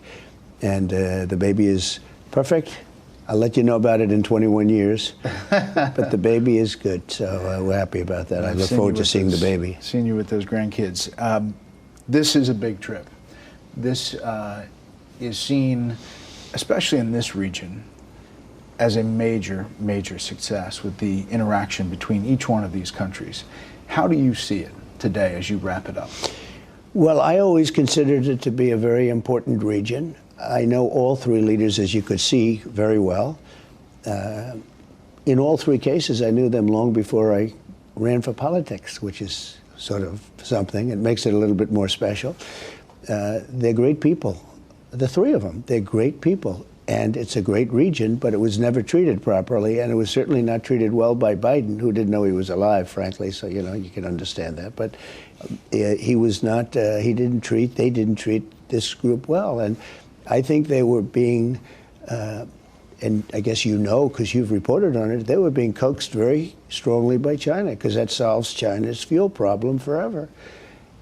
And it wasn't their preference, but they were on their way. They were going to China, and that was going to be their parent And that's not happening anymore. Do you think you've shifted the paradigm on that? No, I don't think. I know. We are as close. We're closer now to them than ever before. You could see the relationship. You could get a body expert and pay them a lot of money, and they could tell you. No, there's just a relationship that I have with all three that's just, very extraordinary.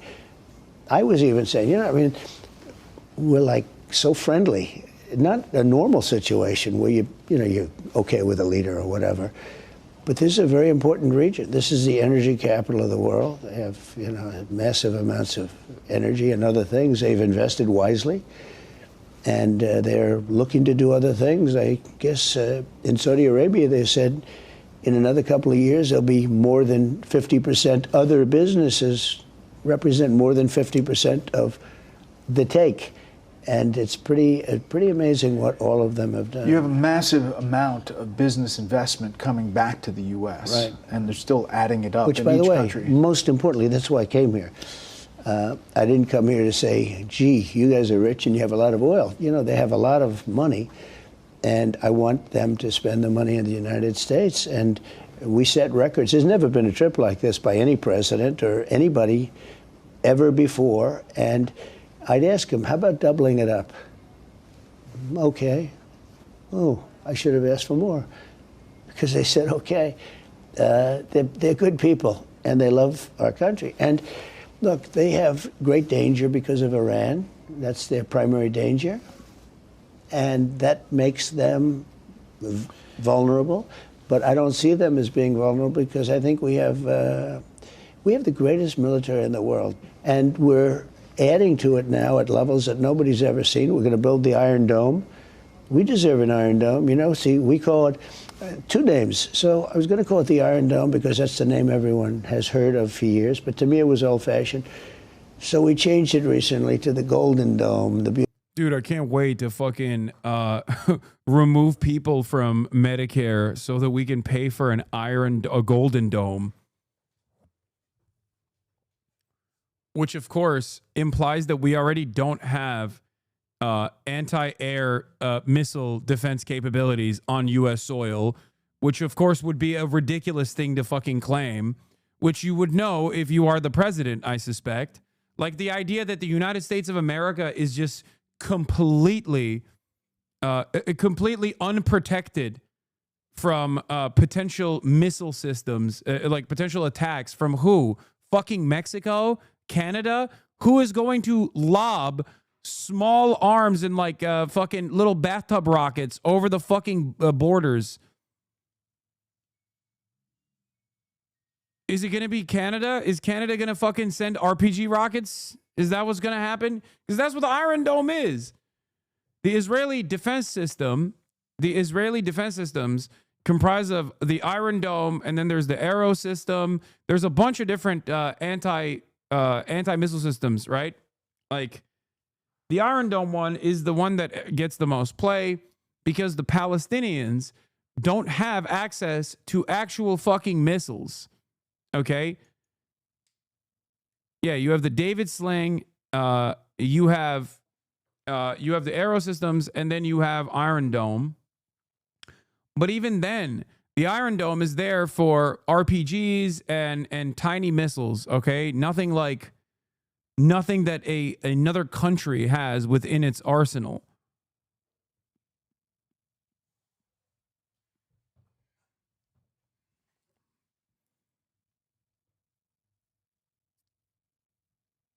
The United States of America already has defense capabilities against this sort of thing.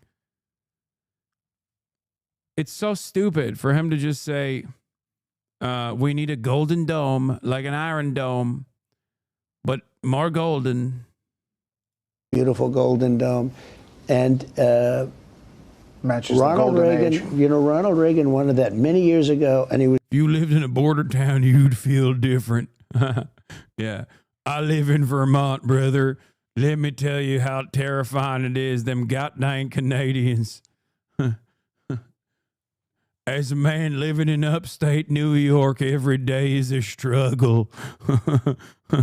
I live in El Paso, and you don't know what they're capable of over there. Only thing keeping us and the demons is a iron wall. Why not an iron dome on top of that?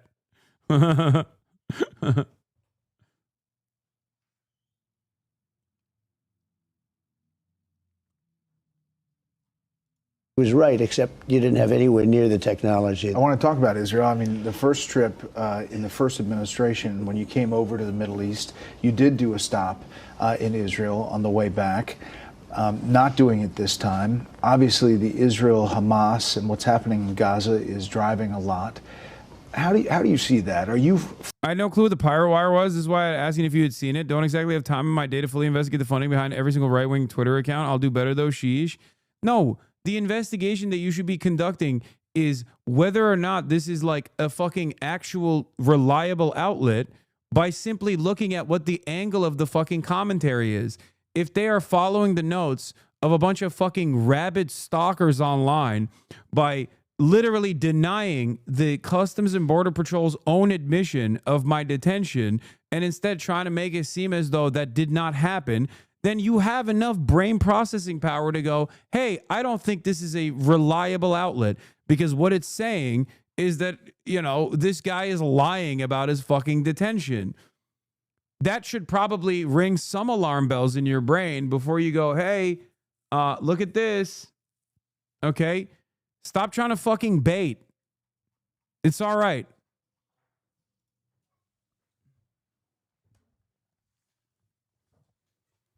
God damn, what is happening today, man? Yeah, that Pirate Wire website, the only reason why I know what it is because they fucking claim that like me and Zay, the squirrel account on Twitter, actually run a secret Discord cabal that actually dominates the entirety of Reddit and has made every Redditor into pro-Palestinian Hamas soldiers, okay? That was one of their wonderful articles. Obviously, they're fucking hallucinating, but they have enough financing to make it seem as though they are, you know, they look legitimate on the optics front. But if you fucking listen to the words that are coming out of these articles, you can very quickly understand that just because the fucking optics look, just because the optics look a certain way doesn't mean that they're actually a legitimate fucking entity.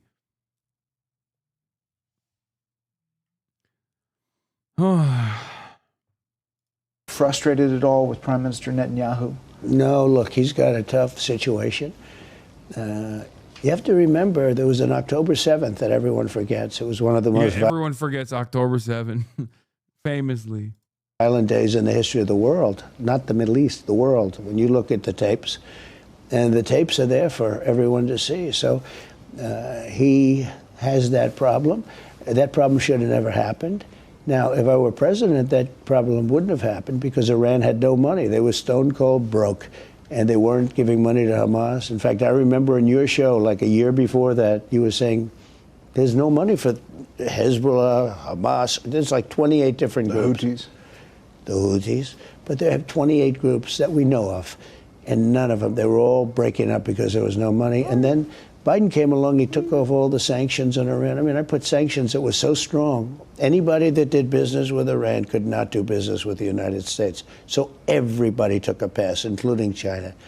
Biden came in, he just let everyone go by, and they became, you know, they have over $300 billion today. So how do you get to a solution there? Oh, we'll get 100%. You think so? Well, we're going to have a solution one way or the other. It's either going to be violent or not violent. And I far prefer nonviolent. I know so many Iranians from New York, from Washington, from different places. These are great people. You know, you have to view them as people.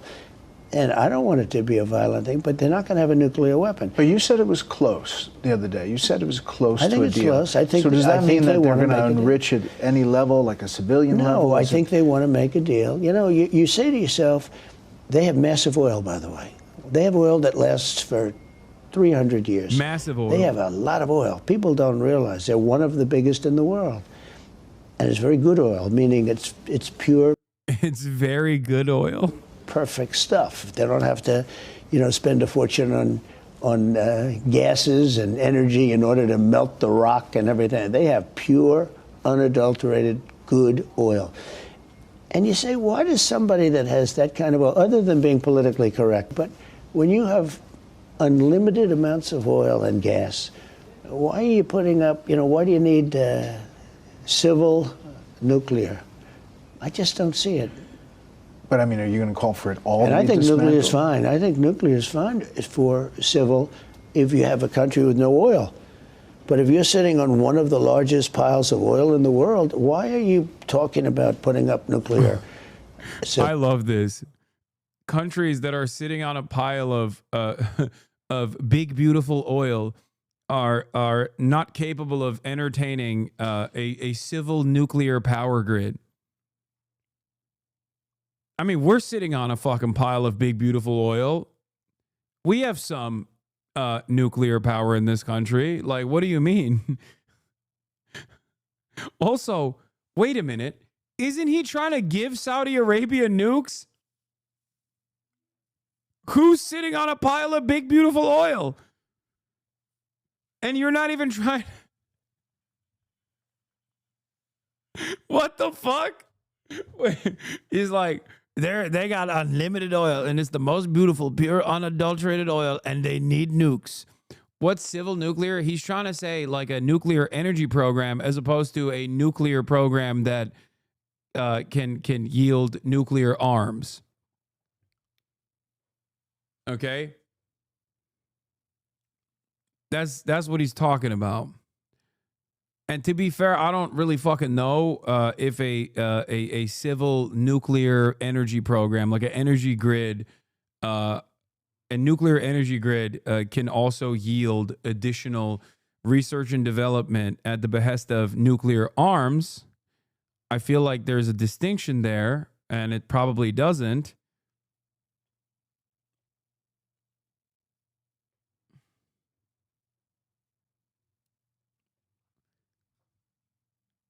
But okay, chat's giving me conflicting results on this.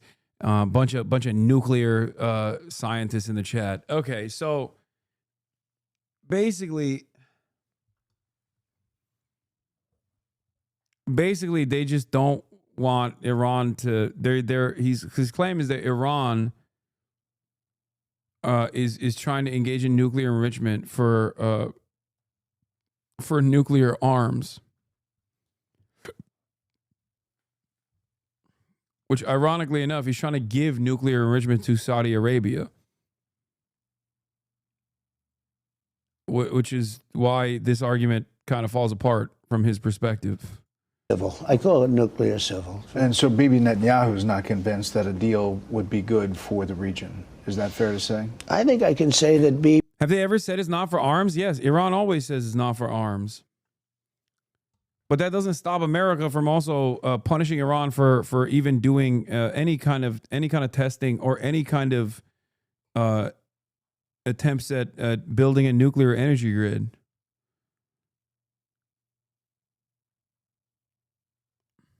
To be fair, I don't give a shit. Okay. Mearsheimer once famously said, "If Iran had nukes, the region would be more stable." And in a world where nuclear proliferation is a must for nation building under the Hasanabi doctrine, there's only two ways out of it. Either nobody has nukes or everybody must have nukes if they want to maintain statehood and sovereignty. My point is we must give Hamas a nuke immediately. Yeah. Palestinian sovereignty must come with nuclear armament. Nuclear proliferation for Palestine now. Bibi, he's an angry man, and he should be because of October 7th. And he's been hurt badly by that, but in another way he's been sort of helped because I think he's fought hard and bravely. And you think the Israel-Hamas, the situation in Gaza is going to come to an end soon? Gaza's a nasty place. It's been that way for years. I think it should become a free zone. Freedom. They're going to clip this clip and put it on Fox? Why? I call it a freedom zone. It should become a freedom zone. It doesn't work. Every 10 years they go back. They have Hamas. They have everybody's being killed all over the place. I mean, you ever see, you talk about crime stats. It's a nasty place. Are these people, these countries that you were just visiting, are they going to have to be a part of the solution? Well, they would be. They would be. I spoke to all three of them. They would absolutely be. I mean, they're really rich and really, really, really even more than rich. They're good people, and they would help. And so money's not even the problem. Well, you got to get countries to say yes, to Well, take them. Look, these are people that want to be in the Middle East. They really want to be in the Middle East. They love the Middle East. I see that. There's a spirit for the Middle East. They didn't have to go to Sweden, Germany, these different countries. They could have been home in the Middle East if somebody had the brains to build beautiful communities. You know, 1.9 million. Can you imagine if China invaded America, fucking nuked half the land, and we're like, why don't you go to Canada? They speak English too. Go to Canada. Come on. You're at home there. You're at home there. That's your home. No, motherfucker. Their home is Palestine. What do you mean? Like, that's so crazy. Come on. They're Christian. They speak English. They're just like you. Go to Mexico. They're Christian too. A lot of people speak English in Mexico. Go to Mexico. It's crazy. Why are Ukrainians fighting back against Russians? They basically speak the same language. They look the same. Yeah, it's just more Russia, I guess. I don't understand. And if they have an issue with it, why don't they go live in Poland? That's also more Russia. They also have similar features, similar cultures. Why don't the Ukrainians just go to fucking Poland? Do you understand how fucking stupid this argument is? Okay, to be fair with Trump, he does, I think that. So at least he's consistent on that front. He literally is like, yeah, Ukrainians, Belarus, Russia, it's all greater Russia. I don't get it. Some say Kiev, others say Kyiv. I don't understand. Phonetics is not my strong suit.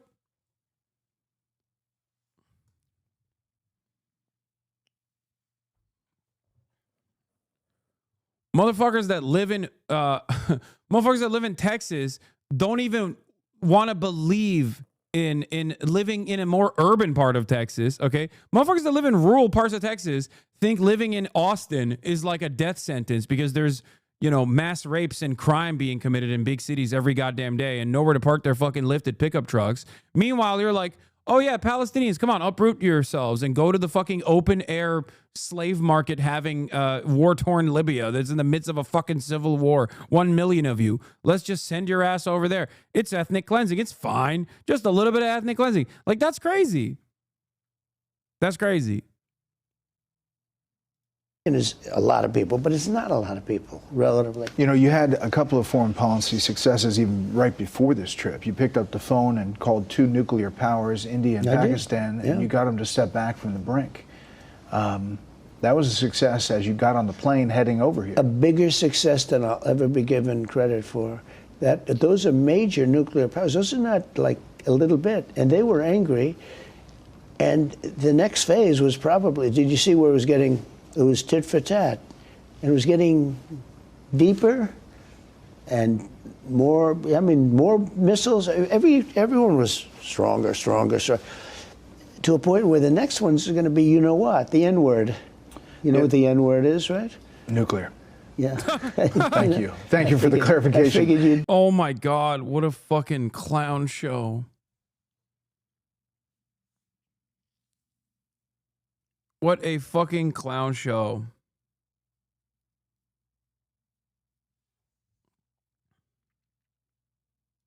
Yeah. Want to clean that up? No, it's the N-word. That's a very nasty word, right? In a lot of ways. The N-word used in a nuclear sense, that's the worst thing that can happen. And I think they were very close. The hatred was great. And I said, we're going to talk about trade. We're going to do a lot of trade. Don't forget, Iran wants to make a deal with us badly for a lot of reasons. But when you look at India, they are calling, you know, Iran wants to trade with us, okay, if you can believe that. And I'm okay with it. I'm using trade to settle scores and to make peace. But I've told Iran, we make a deal, you're going to be very happy But more than anything, I've told Iran very simply, because I heard somebody making my case last night on television. I didn't like it, because they were saying there's plenty of time. There's not plenty of time. There's not plenty of time. You feel urgency. Well, they're not going to have a nuclear weapon, and eventually they'll have a nuclear weapon, and then the discussion becomes a much different one. But, in the case of India, India wants, you know, they're one of the highest taxed or tariff nations in the world. They make it almost impossible to do business. Do you know that they're willing to cut 100% of their tariffs for the United States because of what I did? Is that deal coming soon? Yeah, that'll come soon. I'm in no rush. Look, everybody wants to make a deal with us. So South Korea. South Korea wants to make a deal with India, us, everybody. But I'm not going to make deals with everybody. I'm just going to set the limit. I'll make some deals, and then I'm just going to, because you can't meet with that many people. I've got 150 countries that want to make deals. You know, you have a lot of countries. The market was really happy with the China situation and the sit down they were. With the Treasury Secretary. If I didn't do that deal with China, I think China would have broken apart. Not us, them. We weren't going to break. We're not going to break. They would have broken apart. You know, our country has a lot of spirit. And you know why? Because of November 5th. Because our country has spirit again. The other foreign policy shift was this embrace of Syria. You met with the Syrian president. You think he sucked him off after the interview was over? Brother, he's sucking him off during the interview.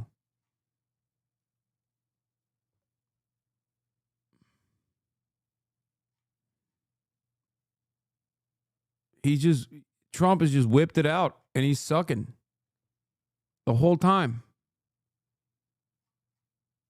Who has a, shady past of being tied to Al-Qaeda and the Al-Nusra Front. Okay, he wasn't being tied to Al-Qaeda. He was Al-Qaeda.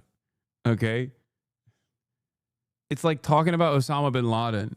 I mean, like, yo, he had a bit of a shady past being tied to Al-Qaeda. Like, no, he wasn't. That's not.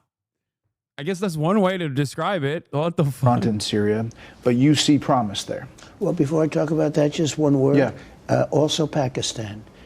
Great conversations with Pakistan. You know, we can't forget them. And because it does take two to tango. And with India, I felt very certain. And with Pakistan, I also talked about trade. Oh, they would love to trade. They would love to trade. You know, they're brilliant people. They make incredible products. And we don't do much trading with them. And yet I have a good relationship with a lot of people that you wouldn't believe. But I stopped that war. That was going to be a nuclear war, I think, or close, very close. You were right there. Yeah. And now everyone's happy. In fact, I told my people, call them up. Let's start trading immediately, because I'm a man of my word. Now when you get to Syria, so I did something with Syria because the future king, and you have a wonderful king right now. He's an older man. He's also a friend of mine, and he's 100% sharp. He's great. And he's got a great son, the Crown Prince, and he has actually many titles. He's Prime Minister, he's Crown Prince, and he's doing a great job running it. But he called me, and he spoke to me, and he said, could you do me a favor? Could you, and do the world a favor, could you take the sanctions off Syria? Because the only way they're going to have a chance, the sanctions are crippling, really biting. Well, that's what I did with Iran, and they came to a point where they were bust. Could you take the sanctions off? I hadn't thought about it much, and he said it in a way that was, he's got a great heart. He said, they can't make it with those sanctions. I said, let's give them a chance. I met the leader. I met the new leader, and handsome guy, by the way, young, handsome. And I said, you have quite a past. You've got a tough past. But when you think about it, are you going to put a choir boy in that position? I don't think so. It's going to be a little bit tough. It's a tough part of the world. So you're willing to give him a shot? You know the word they say, it's a nasty neighborhood. It's a rough neighborhood. Yeah. And I thought he was I thought he was terrific. He was so thankful about the sanctions because he knew he's not going to be able to bust through. So maybe it'll be a turn there. We'll see. I think he has a real chance. He's a strong guy. He's done some pretty tough things. A lot of the coverage here was about your speech in Saudi Arabia Yeah. and some of those things that you said about trusting these countries to make their own decisions, and we're not trying to make it a mirror image of ourselves. You know, big foreign policy we thoughts. have our own problems. Yeah. You know? But a lot of the coverage back home was about this donation of the Qatar Boeing jet. And I've heard you talk about it. You know, until you bring this up now, I haven't heard about it for 3 days. I know, but I mean, I'm just telling you we back can talk home. about it again. You ready? Briefly. You ready? No, I heard all the answers. Well, no, but your audience has to hear the answers. Yeah. They're giving it to the Defense Department. To be very simple. Yeah. They're giving it to the United States Air Force / Defense Department of the United States. They're not giving it to me. I made a good deal. We need a plane for a couple of years.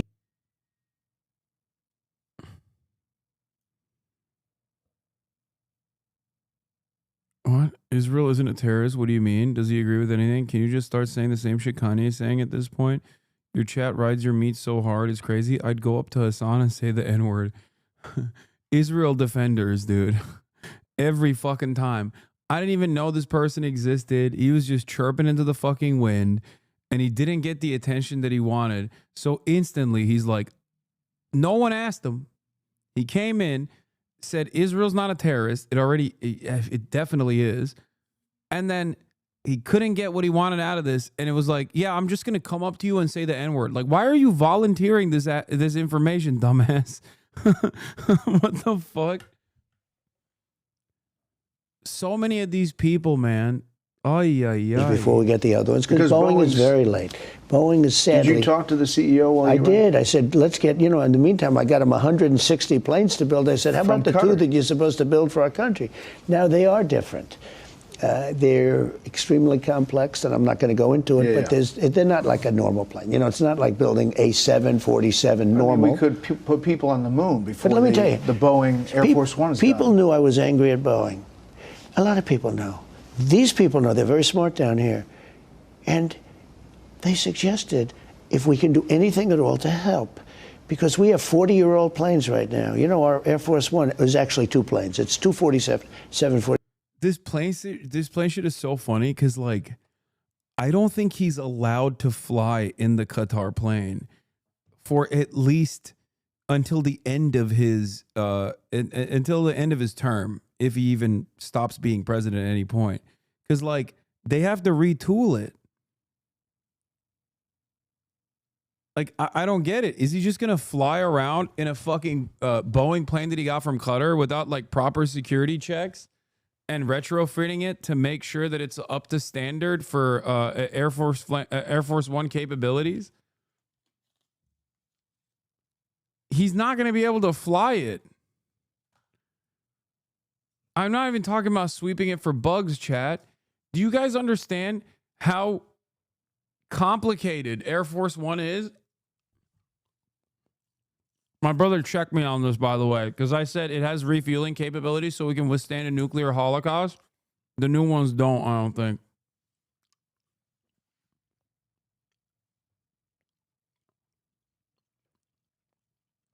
But like overall, it's supposed to be, it has like incredibly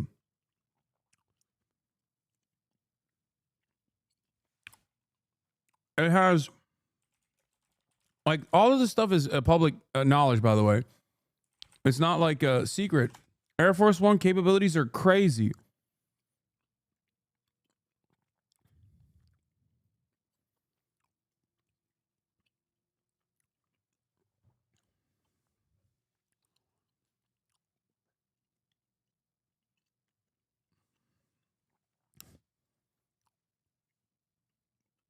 Was this one of those anti-aircraft missile smugglers over the border last summer are going to get Trump? Also, the plane is so marginal in comparison to all the deals that he set up for his entire fucking family. It blows my mind that we're even talking about the plane this much. The only reason why we're talking about the plane is because it's Israel. Israel fucking hates that. Israel hates that Qatar gave the plane, and Qatar is like neutral.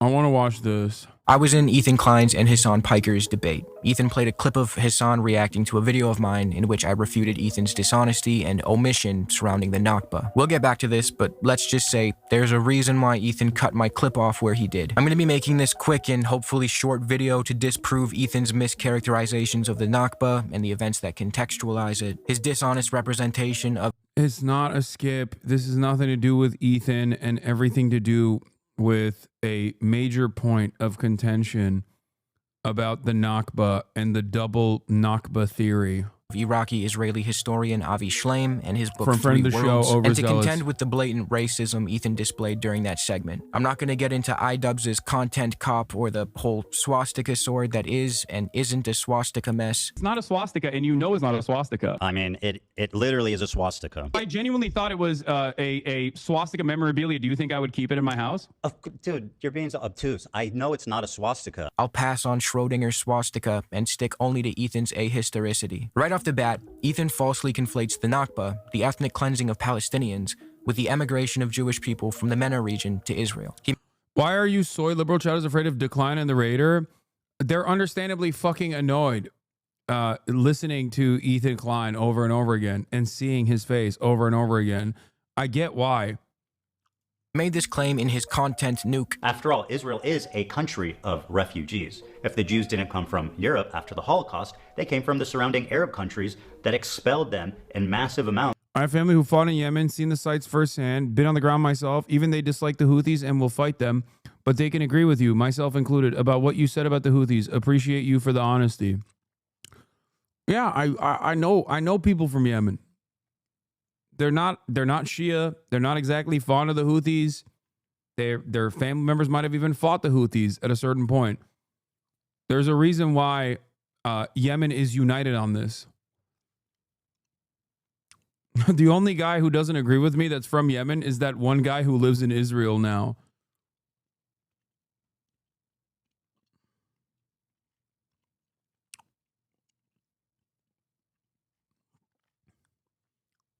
What is it? Luai Ahmed or whatever, who of course Ethan posted about because he loves a good token.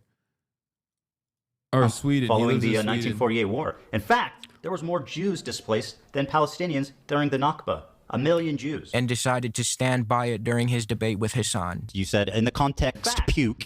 You said, this was the worst thing I did, so let me play it, okay? And then we can discuss. In fact, there was more Jews displaced than Palestinians. This was one of the worst pieces of misinformation I've seen in the fucking context, puke, for the record. It was crazy. This specific... So Mike, again, nicely done. Let this guy hold your hand and formulate your opinions, but he's not here to help you, okay? So you tell me what was wrong with what was misinformation about saying that 900,000 Jews were displaced? He presents these two distinct situations, the ethnic cleansing of Palestinians and the displacement of Arab Jews, as if they're morally symmetrical, when they're not. And to support that argument, he cites the work of Avi Shleim, specifically Shleim's book, 3 Worlds. Ethan carefully frames his question to Hasan by asking, what was misinformation about saying that 900,000 Jews were displaced? But don't be misled by that framing. It's true that around 850,000 Jews left MENA countries for Israel, but the way Ethan poses that question implies a false equivalence, as if this were a mere case. Which, by the way, I told him over and over again, but it was impossible for him or his audience to comprehend this. And the reason why it was impossible for him or his audience to comprehend this is because they also believe the exact same thing that Ethan believes, which is that Arabs are a fucking monolith. And that all of these other countries, regardless of who was controlling those nations at the time, half of the countries that he literally points to were under colonial rulership. All of those countries were actually developing anti-Semitic tendencies and doing pogroms to Jews. And they were all united because they were all Arabs, the fucking Arabs, as Ethan said. And that's the problem. Neither the Jews nor the Arabs, whether they are Arab Jews or Arab Christians or Arab Muslims, are not fucking monolithic. You cannot attribute the crimes, for example, of anti-Semitic hate crimes, let's say, that took place on and off in a place like Algeria when it was literally under colonial occupation and completely under the control of France, okay? Vichy France at first as well, to and attribute the lack of interest in like dealing with that, even though in Algeria there's also a second issue there as well, because a lot of the Algerian Jews were granted French citizenship, and therefore were collaborators with the French colonial occupation as well. And in the aftermath of this successful revolution there, they were granted Algerian citizenship, but they chose to move to France. They volunteered to move to France, for example. Saying that that is like relevant to the Palestinian plight in this regard is fucking ridiculous. It's no more ridiculous than saying that Palestinians have to die right now because Germany did the Holocaust. Of mutual displacement. In reality, the forces behind the migration of Arab Jews were far more complex and included significant Zionist influence. In some cases, that included false flag bombing campaigns aimed at Jewish targets committed by the Zionist underground and blamed on local Arab communities to facilitate the immigration of Jews to Israel. The newly founded Israeli state was desperate to boost its Jewish population and secure a demographic majority, even though Arab Jews faced systemic racism from their European counterparts once they arrived. Meanwhile, these immigrants were often settled in Palestinian homes on expropriated land, while Palestinians themselves were ethnically cleansed, killed, or forced into exile. Not to mention, the migration of Jews to Palestine started well before 1948 and took place over the course of many, many years. That's not a mirror image, that's a power imbalance that can't be justified under any circumstances. And you know who agrees with my assessment?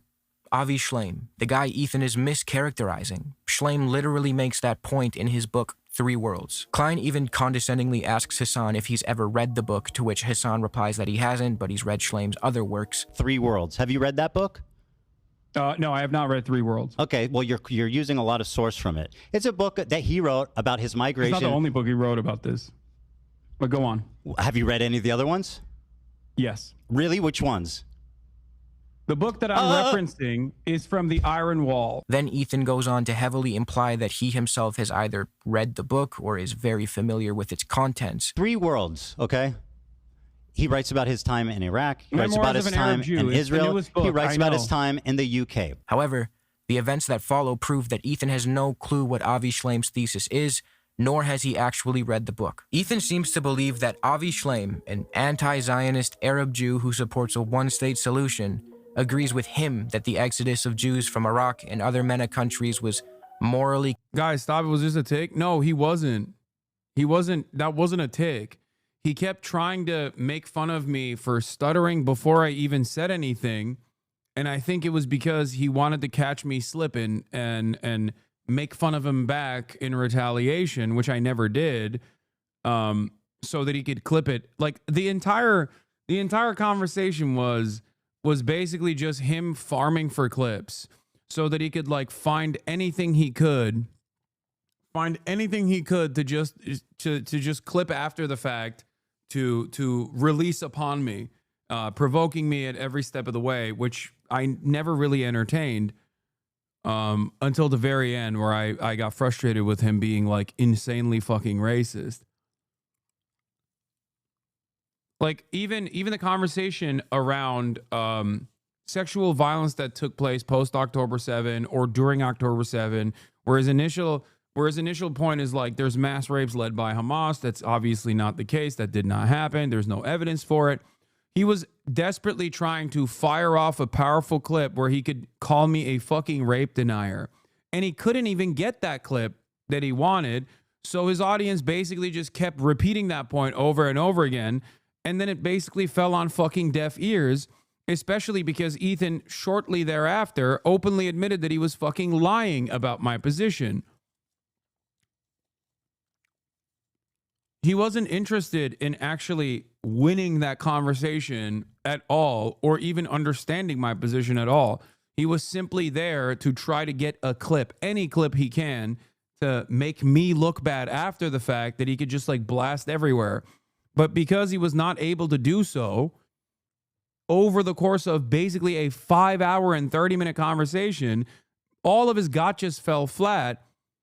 And what most people remembered is him just, you know, actively agreeing with me over and over and over again.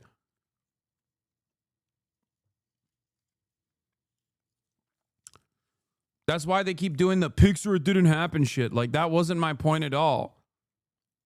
Comparable to the Nakba and simply caused by Arab racism and ideological anti-Semitism, but Schleim actually argues the opposite. In Three Worlds, he contends that ideological anti-Semitism was a European malady that later infected the Near East. He attributes the hostility toward Jews in Iraq and other MENA countries to the political fallout from European colonialism, the Zionist project, and the ethnic cleansing of Palestinians, not to some ingrained ideological Arab anti-Semitism. Iraq, after all, had a long-standing, well-integrated Jewish community. As I said, Ethan opens this segment by downplaying the Nakba and conflating it with the Jewish exodus from MENA countries. He cites Schleim to justify this moral flattening, but if he'd just let my video play for a few seconds longer, he'd have seen this direct quote from Three Worlds, the very book he claims to be familiar with. I want to quote Avi Schleim once more in regard to this claim. Zionists are driven by the propaganda need to portray the Jews as the victims of endemic Arab persecution, a portrayal that is then used to justify Israel's own atrocious treatment of the Palestinians. A rich, fascinating, and multi-dimensional history is thus reduced to a quest for ammunition to use in the ongoing war against the Palestinians. This trend reached its climax with the manufacture of the narrative of the Jewish Nakba. According to this narrative, the forced exodus of 850,000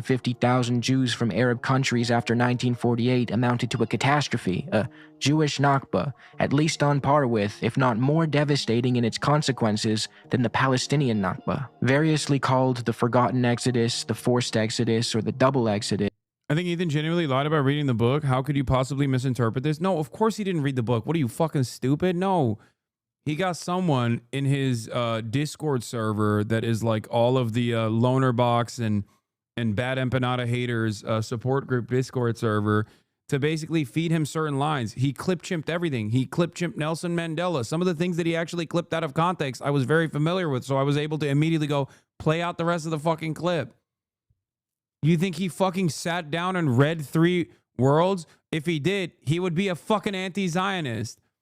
If he sat down and read a single fucking Avi Schleim book, he would already have developed a much better understanding of Israel's inception and also the dynamic of Arab Jews in Israel as well, and how devastating that was, and how Israel is a, in its inception and in perpetuity, a white colonial, white supremacist settler colonial enterprise that heavily wanted to de-Arabize the region and westernize it. A big part of like even ruining the olive trees and rebuilding Israel in the image of the West that actually destroys the ecology of the region. That is part of the reason why the wildfires are so fucking devastating in Israel is directly because of this.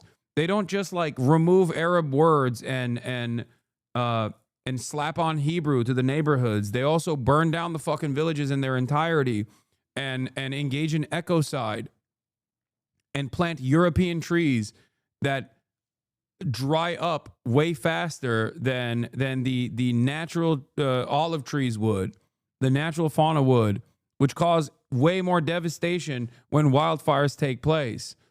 It's a self-own every step of the way.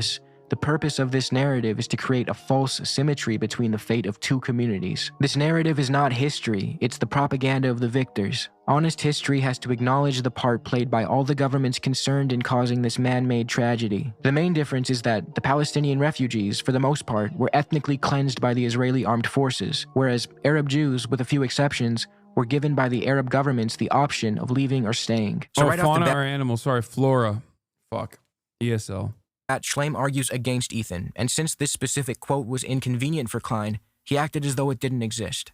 I'm fairly certain he saw it because he played a clip of my video and then he quickly turned it off before the quote appeared on the screen. No, I don't think he even saw that. I think you're giving him too much credit. I think someone else clipped it for him.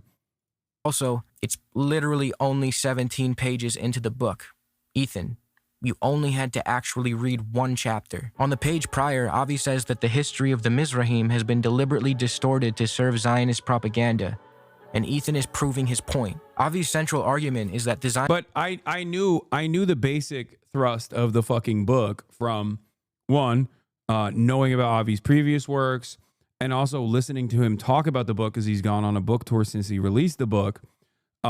So I know that his entire work revolves around undermining the point that Ethan was trying to make by fucking copying and pasting key parts of his fucking book. That was so crazy. That's why I literally said, dude, I'm going to have Avi Shlaim on to address some of the fucking claims that you made. We're still working on it, by the way. A lot of these older academics are much harder to get on the stream, including Elon Pape, who I talked to a while back to bring on the stream. And he said, oh, sorry, I'm booked until like October, which is insane. It's like, I love the guy, but goddamn, brother, till October. I don't know. I can't even book a guest for next week sometimes because things are moving so fast.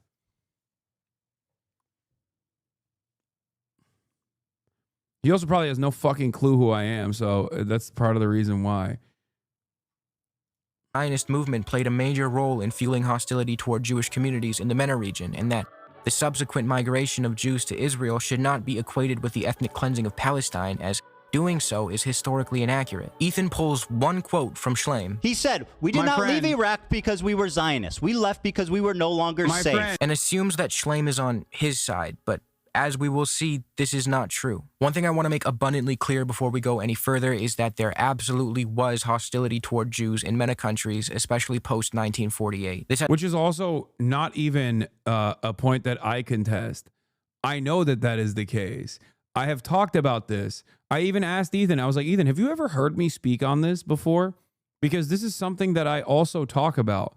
And he literally did not. He was like, he went silent for like 20 seconds because in that moment he realized like, nope, he's only seen fucking clips that were sent to him of me, clips to make it seem as though I'm denying the anti-Semitism that took place in these countries. Yeah, he went nonverbal for once. It had little to do with ideological anti-Semitism in the genocidal way Europeans exhibited it, and nearly everything to do with geopolitical factors leading to intense nationalism. So although Jewish people may not have been forcefully expelled, and in some instances countries had laws on the books to prevent Jews from leaving, the conditions they were subjected to post-48 were horrible in a lot of instances. To use Iraq as an example, Jews were not forced out at gunpoint, as Ethan kind of implies. Do you want to interview with Morena? Morena? Who in Morena? And Jewish immigration was actually illegal at one point, but that doesn't change the fact that Jews were subjected to harsh and coercive conditions, fueled by Iraqi anger over the loss of Palestine, resentment towards Zionism, and the creation of a... He brought up the bombing and was like, you wouldn't understand the level of anti-Semitic danger. The Israelis only planted 3 of the 5 bombs. Yeah. If you are talking about my queen, my goat, okay? If you are talking about a potential interview with my queen, I will fucking fly down to Mexico right now. Do you understand? And no, I'm looking at my email. I don't fucking see it. So...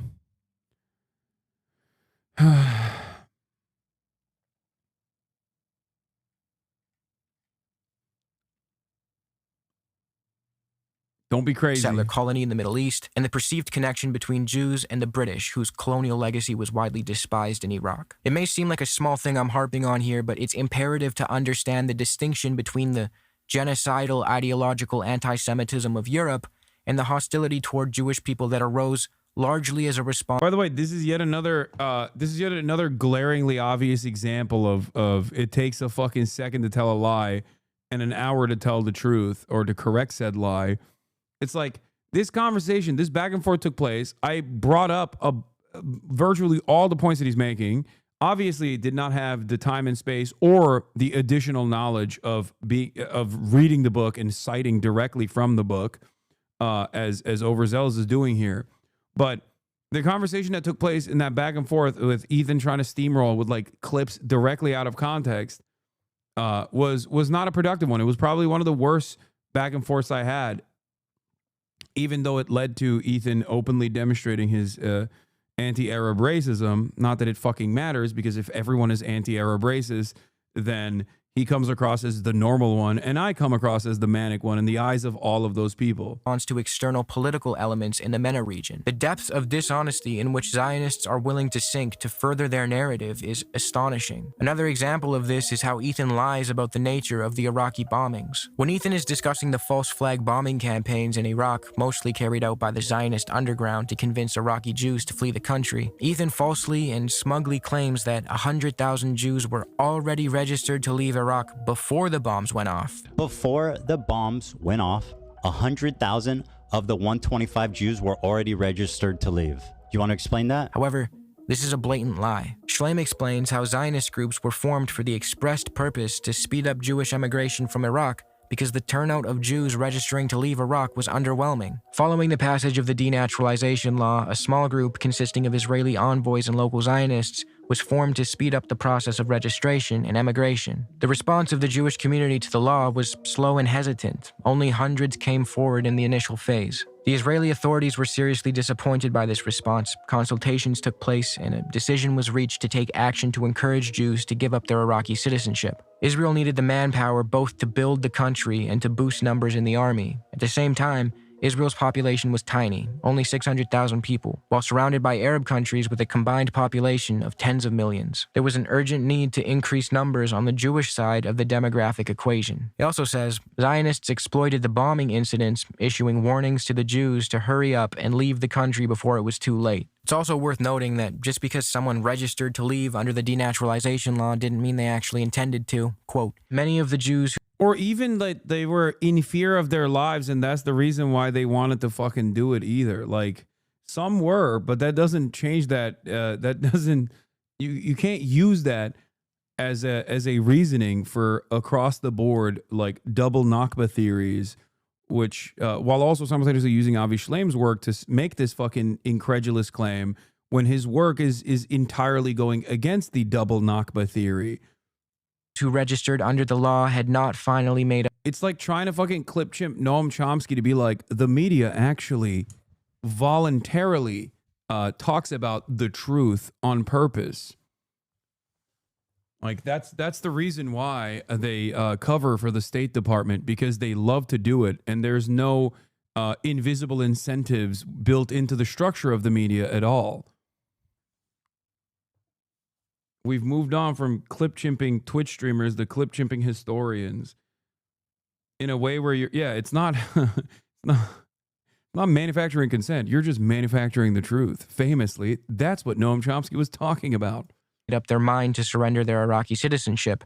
They simply wanted to give themselves a way out should the situation become intolerable. So no, 100,000 Jews were not registered to leave before the bombs. I'm assuming Ethan probably read this Wikipedia article and came across this quote by Moshe Gat that says, just over 105,000 Jews had registered to leave by 8 March, and Ethan probably just stopped his research there. However, if you read the book in which Gat's quote comes from, Gat is referring to the year 1951. The bombing started on April 8th of 1950. Maybe Ethan just quote sniped from the wiki without proper research. That's the only way I can rationalize how he came. Once again, this was not done by Ethan.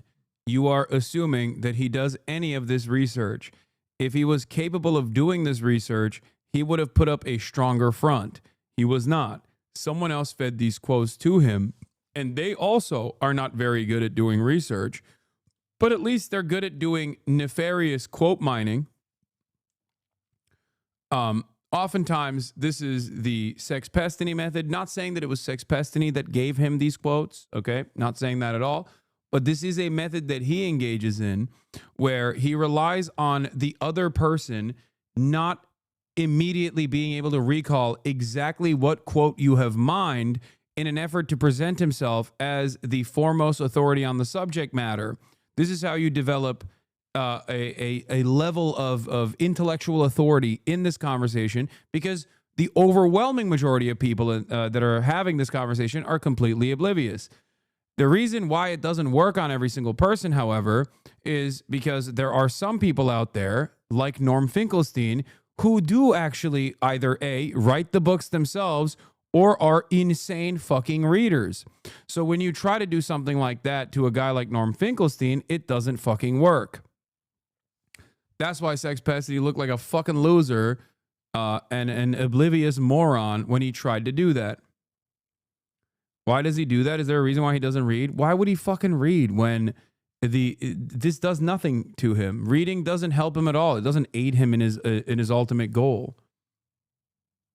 Came to that conclusion. Schleim's Three Worlds, the book Ethan was quoting from and lambasting Hasan for not reading, even refutes this claim by explaining that by the end of April 1950, the number of Jews who had registered to leave Iraq was 25,000. So Ethan was off by about 75,000. It's true that the bombings alone are not the sole reason as to why Jews wanted to flee Iraq. They were subjected to horrible conditions. I'm willing to bet he thought I would lie and say I read that book.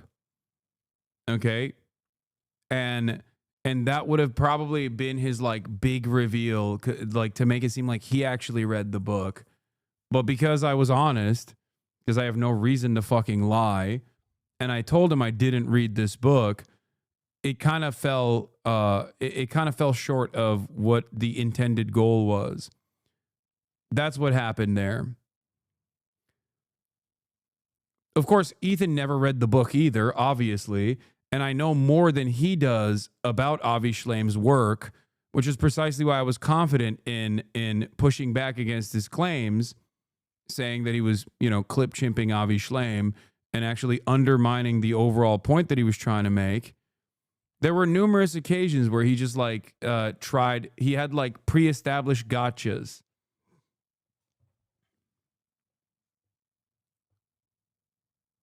Instances. It's 100% accurate. Avi Schleim concedes that point, but the bombs did play a role. As Avi Schleim put it, there was a direct correlation between the bombings and the rise in the number of applicants to emigrate from Iraq. Schleim alleges that the majority of the bombings were committed by Zionist forces, and they, along with the rest of the bombings, were opportunistically utilized to serve Zionist propaganda. His entire point is that the State of Israel, which claimed to be a safe haven for Jews, was actively harming and harassing Jews across the region to serve the interests of their supremacist project. So when Ethan accuses Hasan of denying the flight of Arab Jews... You deny the flight, you deny the trauma of Middle Eastern Jews. I don't deny the flight, You Ethan. absolutely You don't deny the trauma. You are attributing... Ethan doesn't understand that Hasan is not denying anything. He's simply pointing out how the flight of Arab Jews ought not be used to offset or diminish the severity of the Nakba, which happens to be Avi Schleim's assessment as well. Now, if you want to... Yeah. One is a planned exterminationist campaign, okay, carefully crafted with numerous atrocities, and the other is a reaction to that planned extermination campaign from other wholly irrelevant groups, okay, entirely irrelevant groups. It's not the same at all. The Palestinians weren't in communications with the Algerian Arabs or people in Morocco or people in fucking Yemen or any number of different places that Ethan points to, or in Iraq, right? The Palestinian Arabs were not talking to the Iraqi Arabs and being like, yo, you got to kick these Jews out. You got to kill them. Let's all do it together. That's not how this worked. If it was a direct analog, if it was actually something that you could use in comparison, there would have to be a direct line of communication and a planned extermination of Jews or ethnic cleansing campaign of Jews that the entire Arab League got together and engaged in.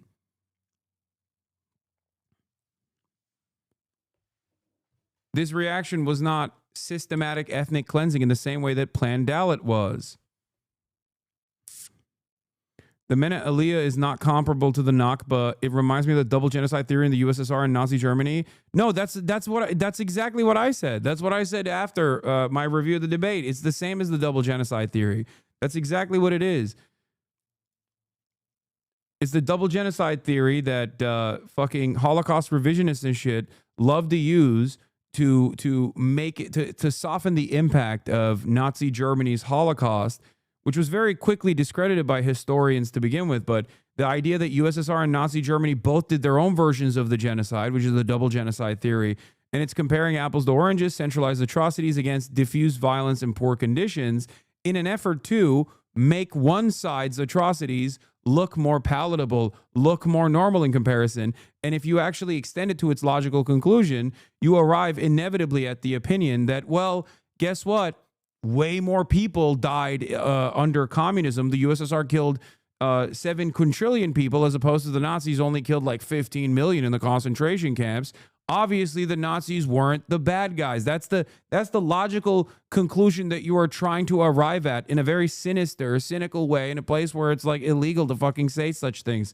That is the whole purpose of the double genocide theory. It's also hilarious because people use that to this day. Argue that Schleim is wrong or his historiography is flawed, that's another conversation. But we're talking about Schleim because Ethan was the one using his book as an authoritative account. Even though Hasan didn't include all of what I just said in this video during his debate, and frankly, Ethan probably wouldn't have been receptive to it at that moment, Hasan's argument that Iraqis are not Palestinians Because no longer Iraqis are not Palestinian! and therefore Palestinians shouldn't be punished for actions taken in Iraq was the appropriate argument to make, in my opinion. Nothing that happened to Jewish people across the MENA region justifies what happened to Palestinians. It doesn't justify the fact that Palestinians were made refugees while Jews from the MENA region were able to settle in Palestine and expropriate Palestinian property. When Ethan reduces Iraqis, Morocco... Of course, for the record, the double Nakba theory works if you're a Zionist, because what is the like major atrocity that took place that justifies the inception of the Israeli state as a Jewish nation state for Zionists? It's the Holocaust, right? So it's like whenever something horrible has happened to Jewish people, that's the reason why we have to fucking do this exterminationist policy and maintain a demographic majority Jewish ethno state in an area that does not belong to us is the underpinning of Zionism. But the only way that Ethan gets away with this double Nakba theory, as opposed to like being able to say that for the Holocaust, is because while people understand the Holocaust is a singular event, most people don't understand the Nakba. Most people don't know what that is, okay? Or even those who do know have only been taught that it was a war and that Israel was just doing shit that you do in a fucking war, right? It was just war shit, and the victims were also Arabs, and therefore, obviously, who gives a fuck? Whereas in his eyes, you can't justify that to the you can't justify the Holocaust is the reason why Israel had to exist to like average people, especially at this point, because they'd be like, okay, but the Germans have nothing to do with the Palestinians.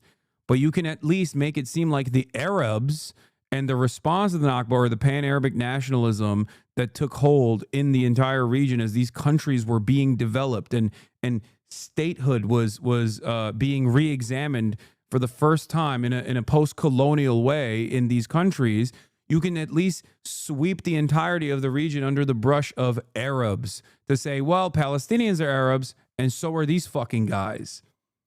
You're relying a lot on people's lack of knowledge and also their racism. You're relying on their bigotry. This is the underpinning of reactionary propaganda. This is precisely why I always say Ben Shapiro has a much easier go at it to fucking make an argument by just simply pointing to shit and going, it's common sense. It's just common sense, because all you need to do is lean on pre-existing biases that people have. This is why leftists always are on a back foot, because we do not have, most people don't have this accurate understanding of the shared history that we live in. And therefore, you have to literally, one, fight for the humanity of Palestinians, to establish the humanity of Palestinians, to develop an accurate assessment of historical events at a time when the other person is basically relying on bigotry that everyone shares, okay?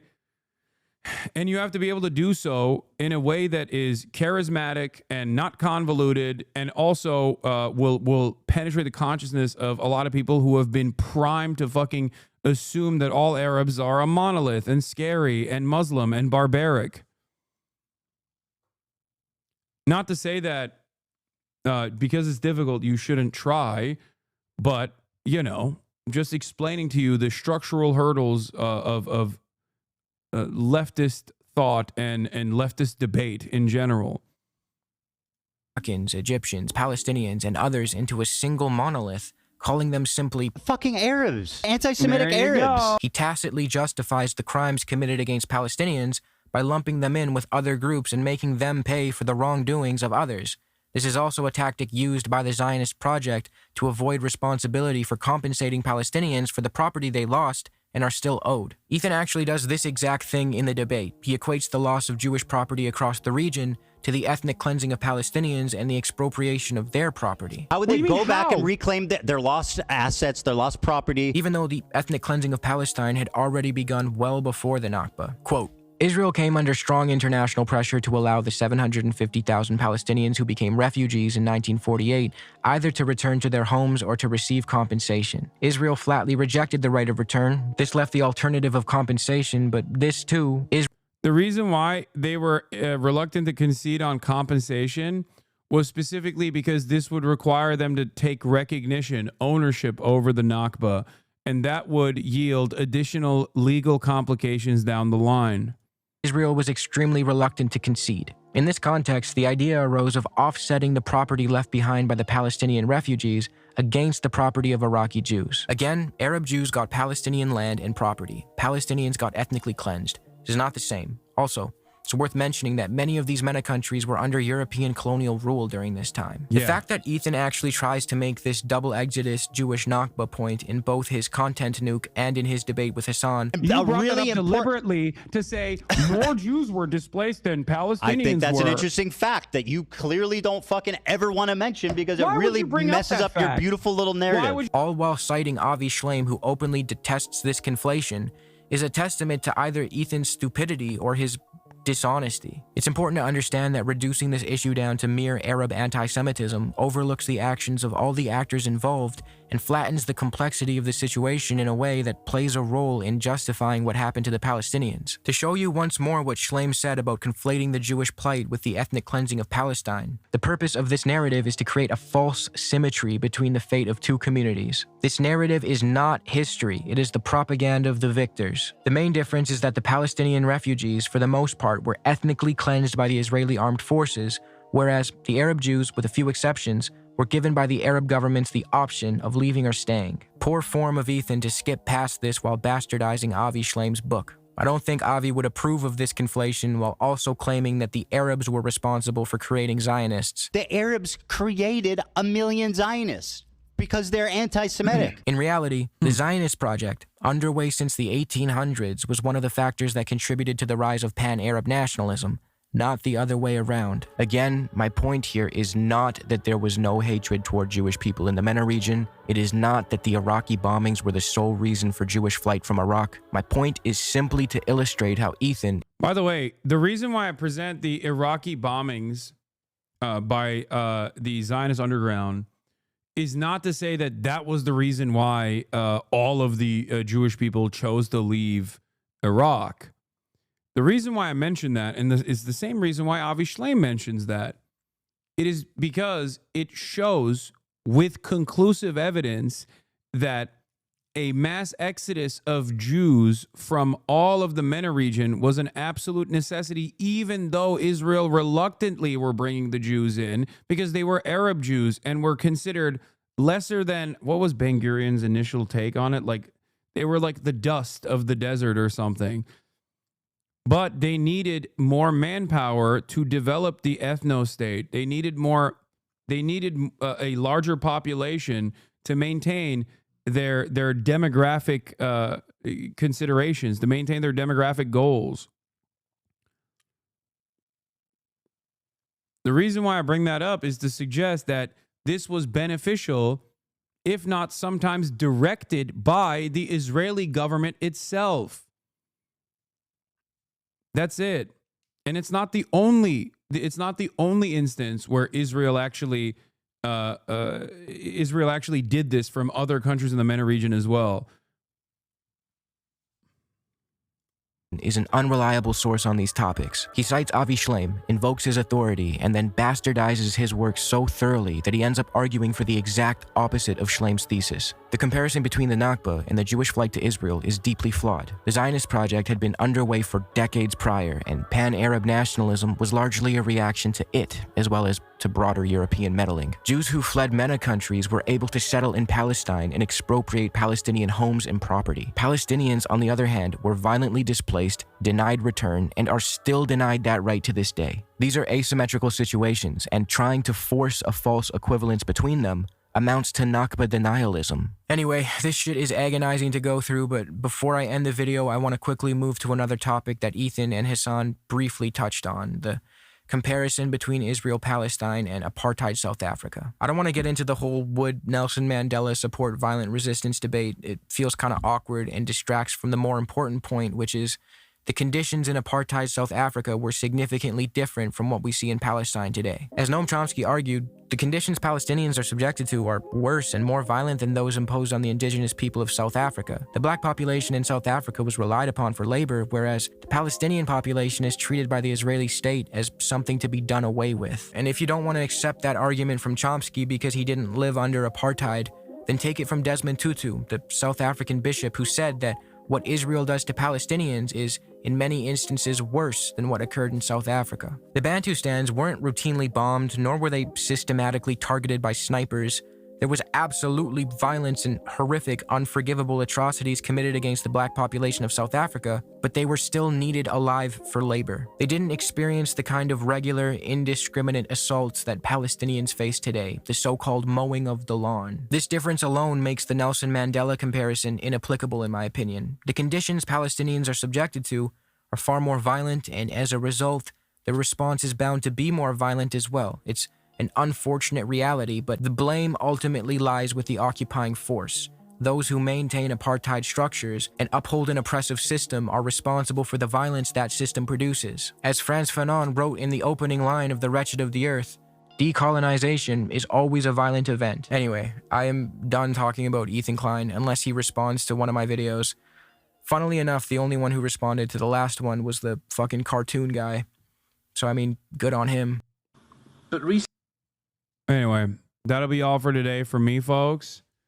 And tomorrow we'll get to some lighter events, okay?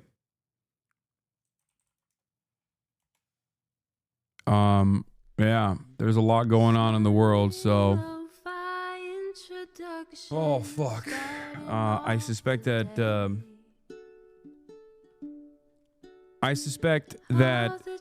there will be unfortunately a potential ground invasion that escalates tomorrow, but I hope not.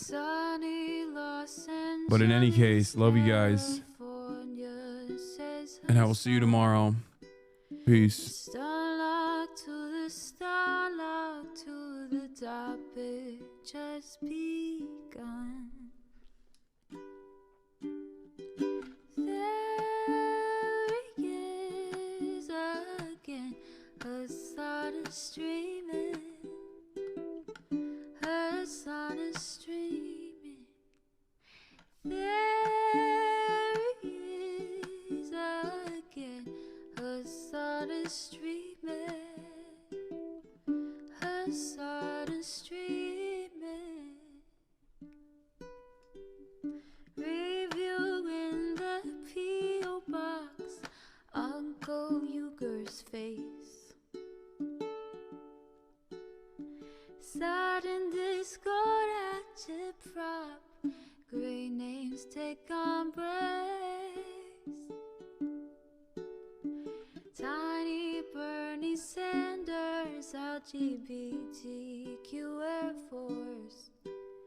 The whole left at your fingertips, Ane at your door. H3 crowded debate, the Young Turks online show. 3 full fucking years of this, plenty more to go. 90-day fiance talks of champagne. bourgeoisie. A Trump rally live reaction, a mass riot at DC. There he is again, Hasan is streaming. Hasan is streaming.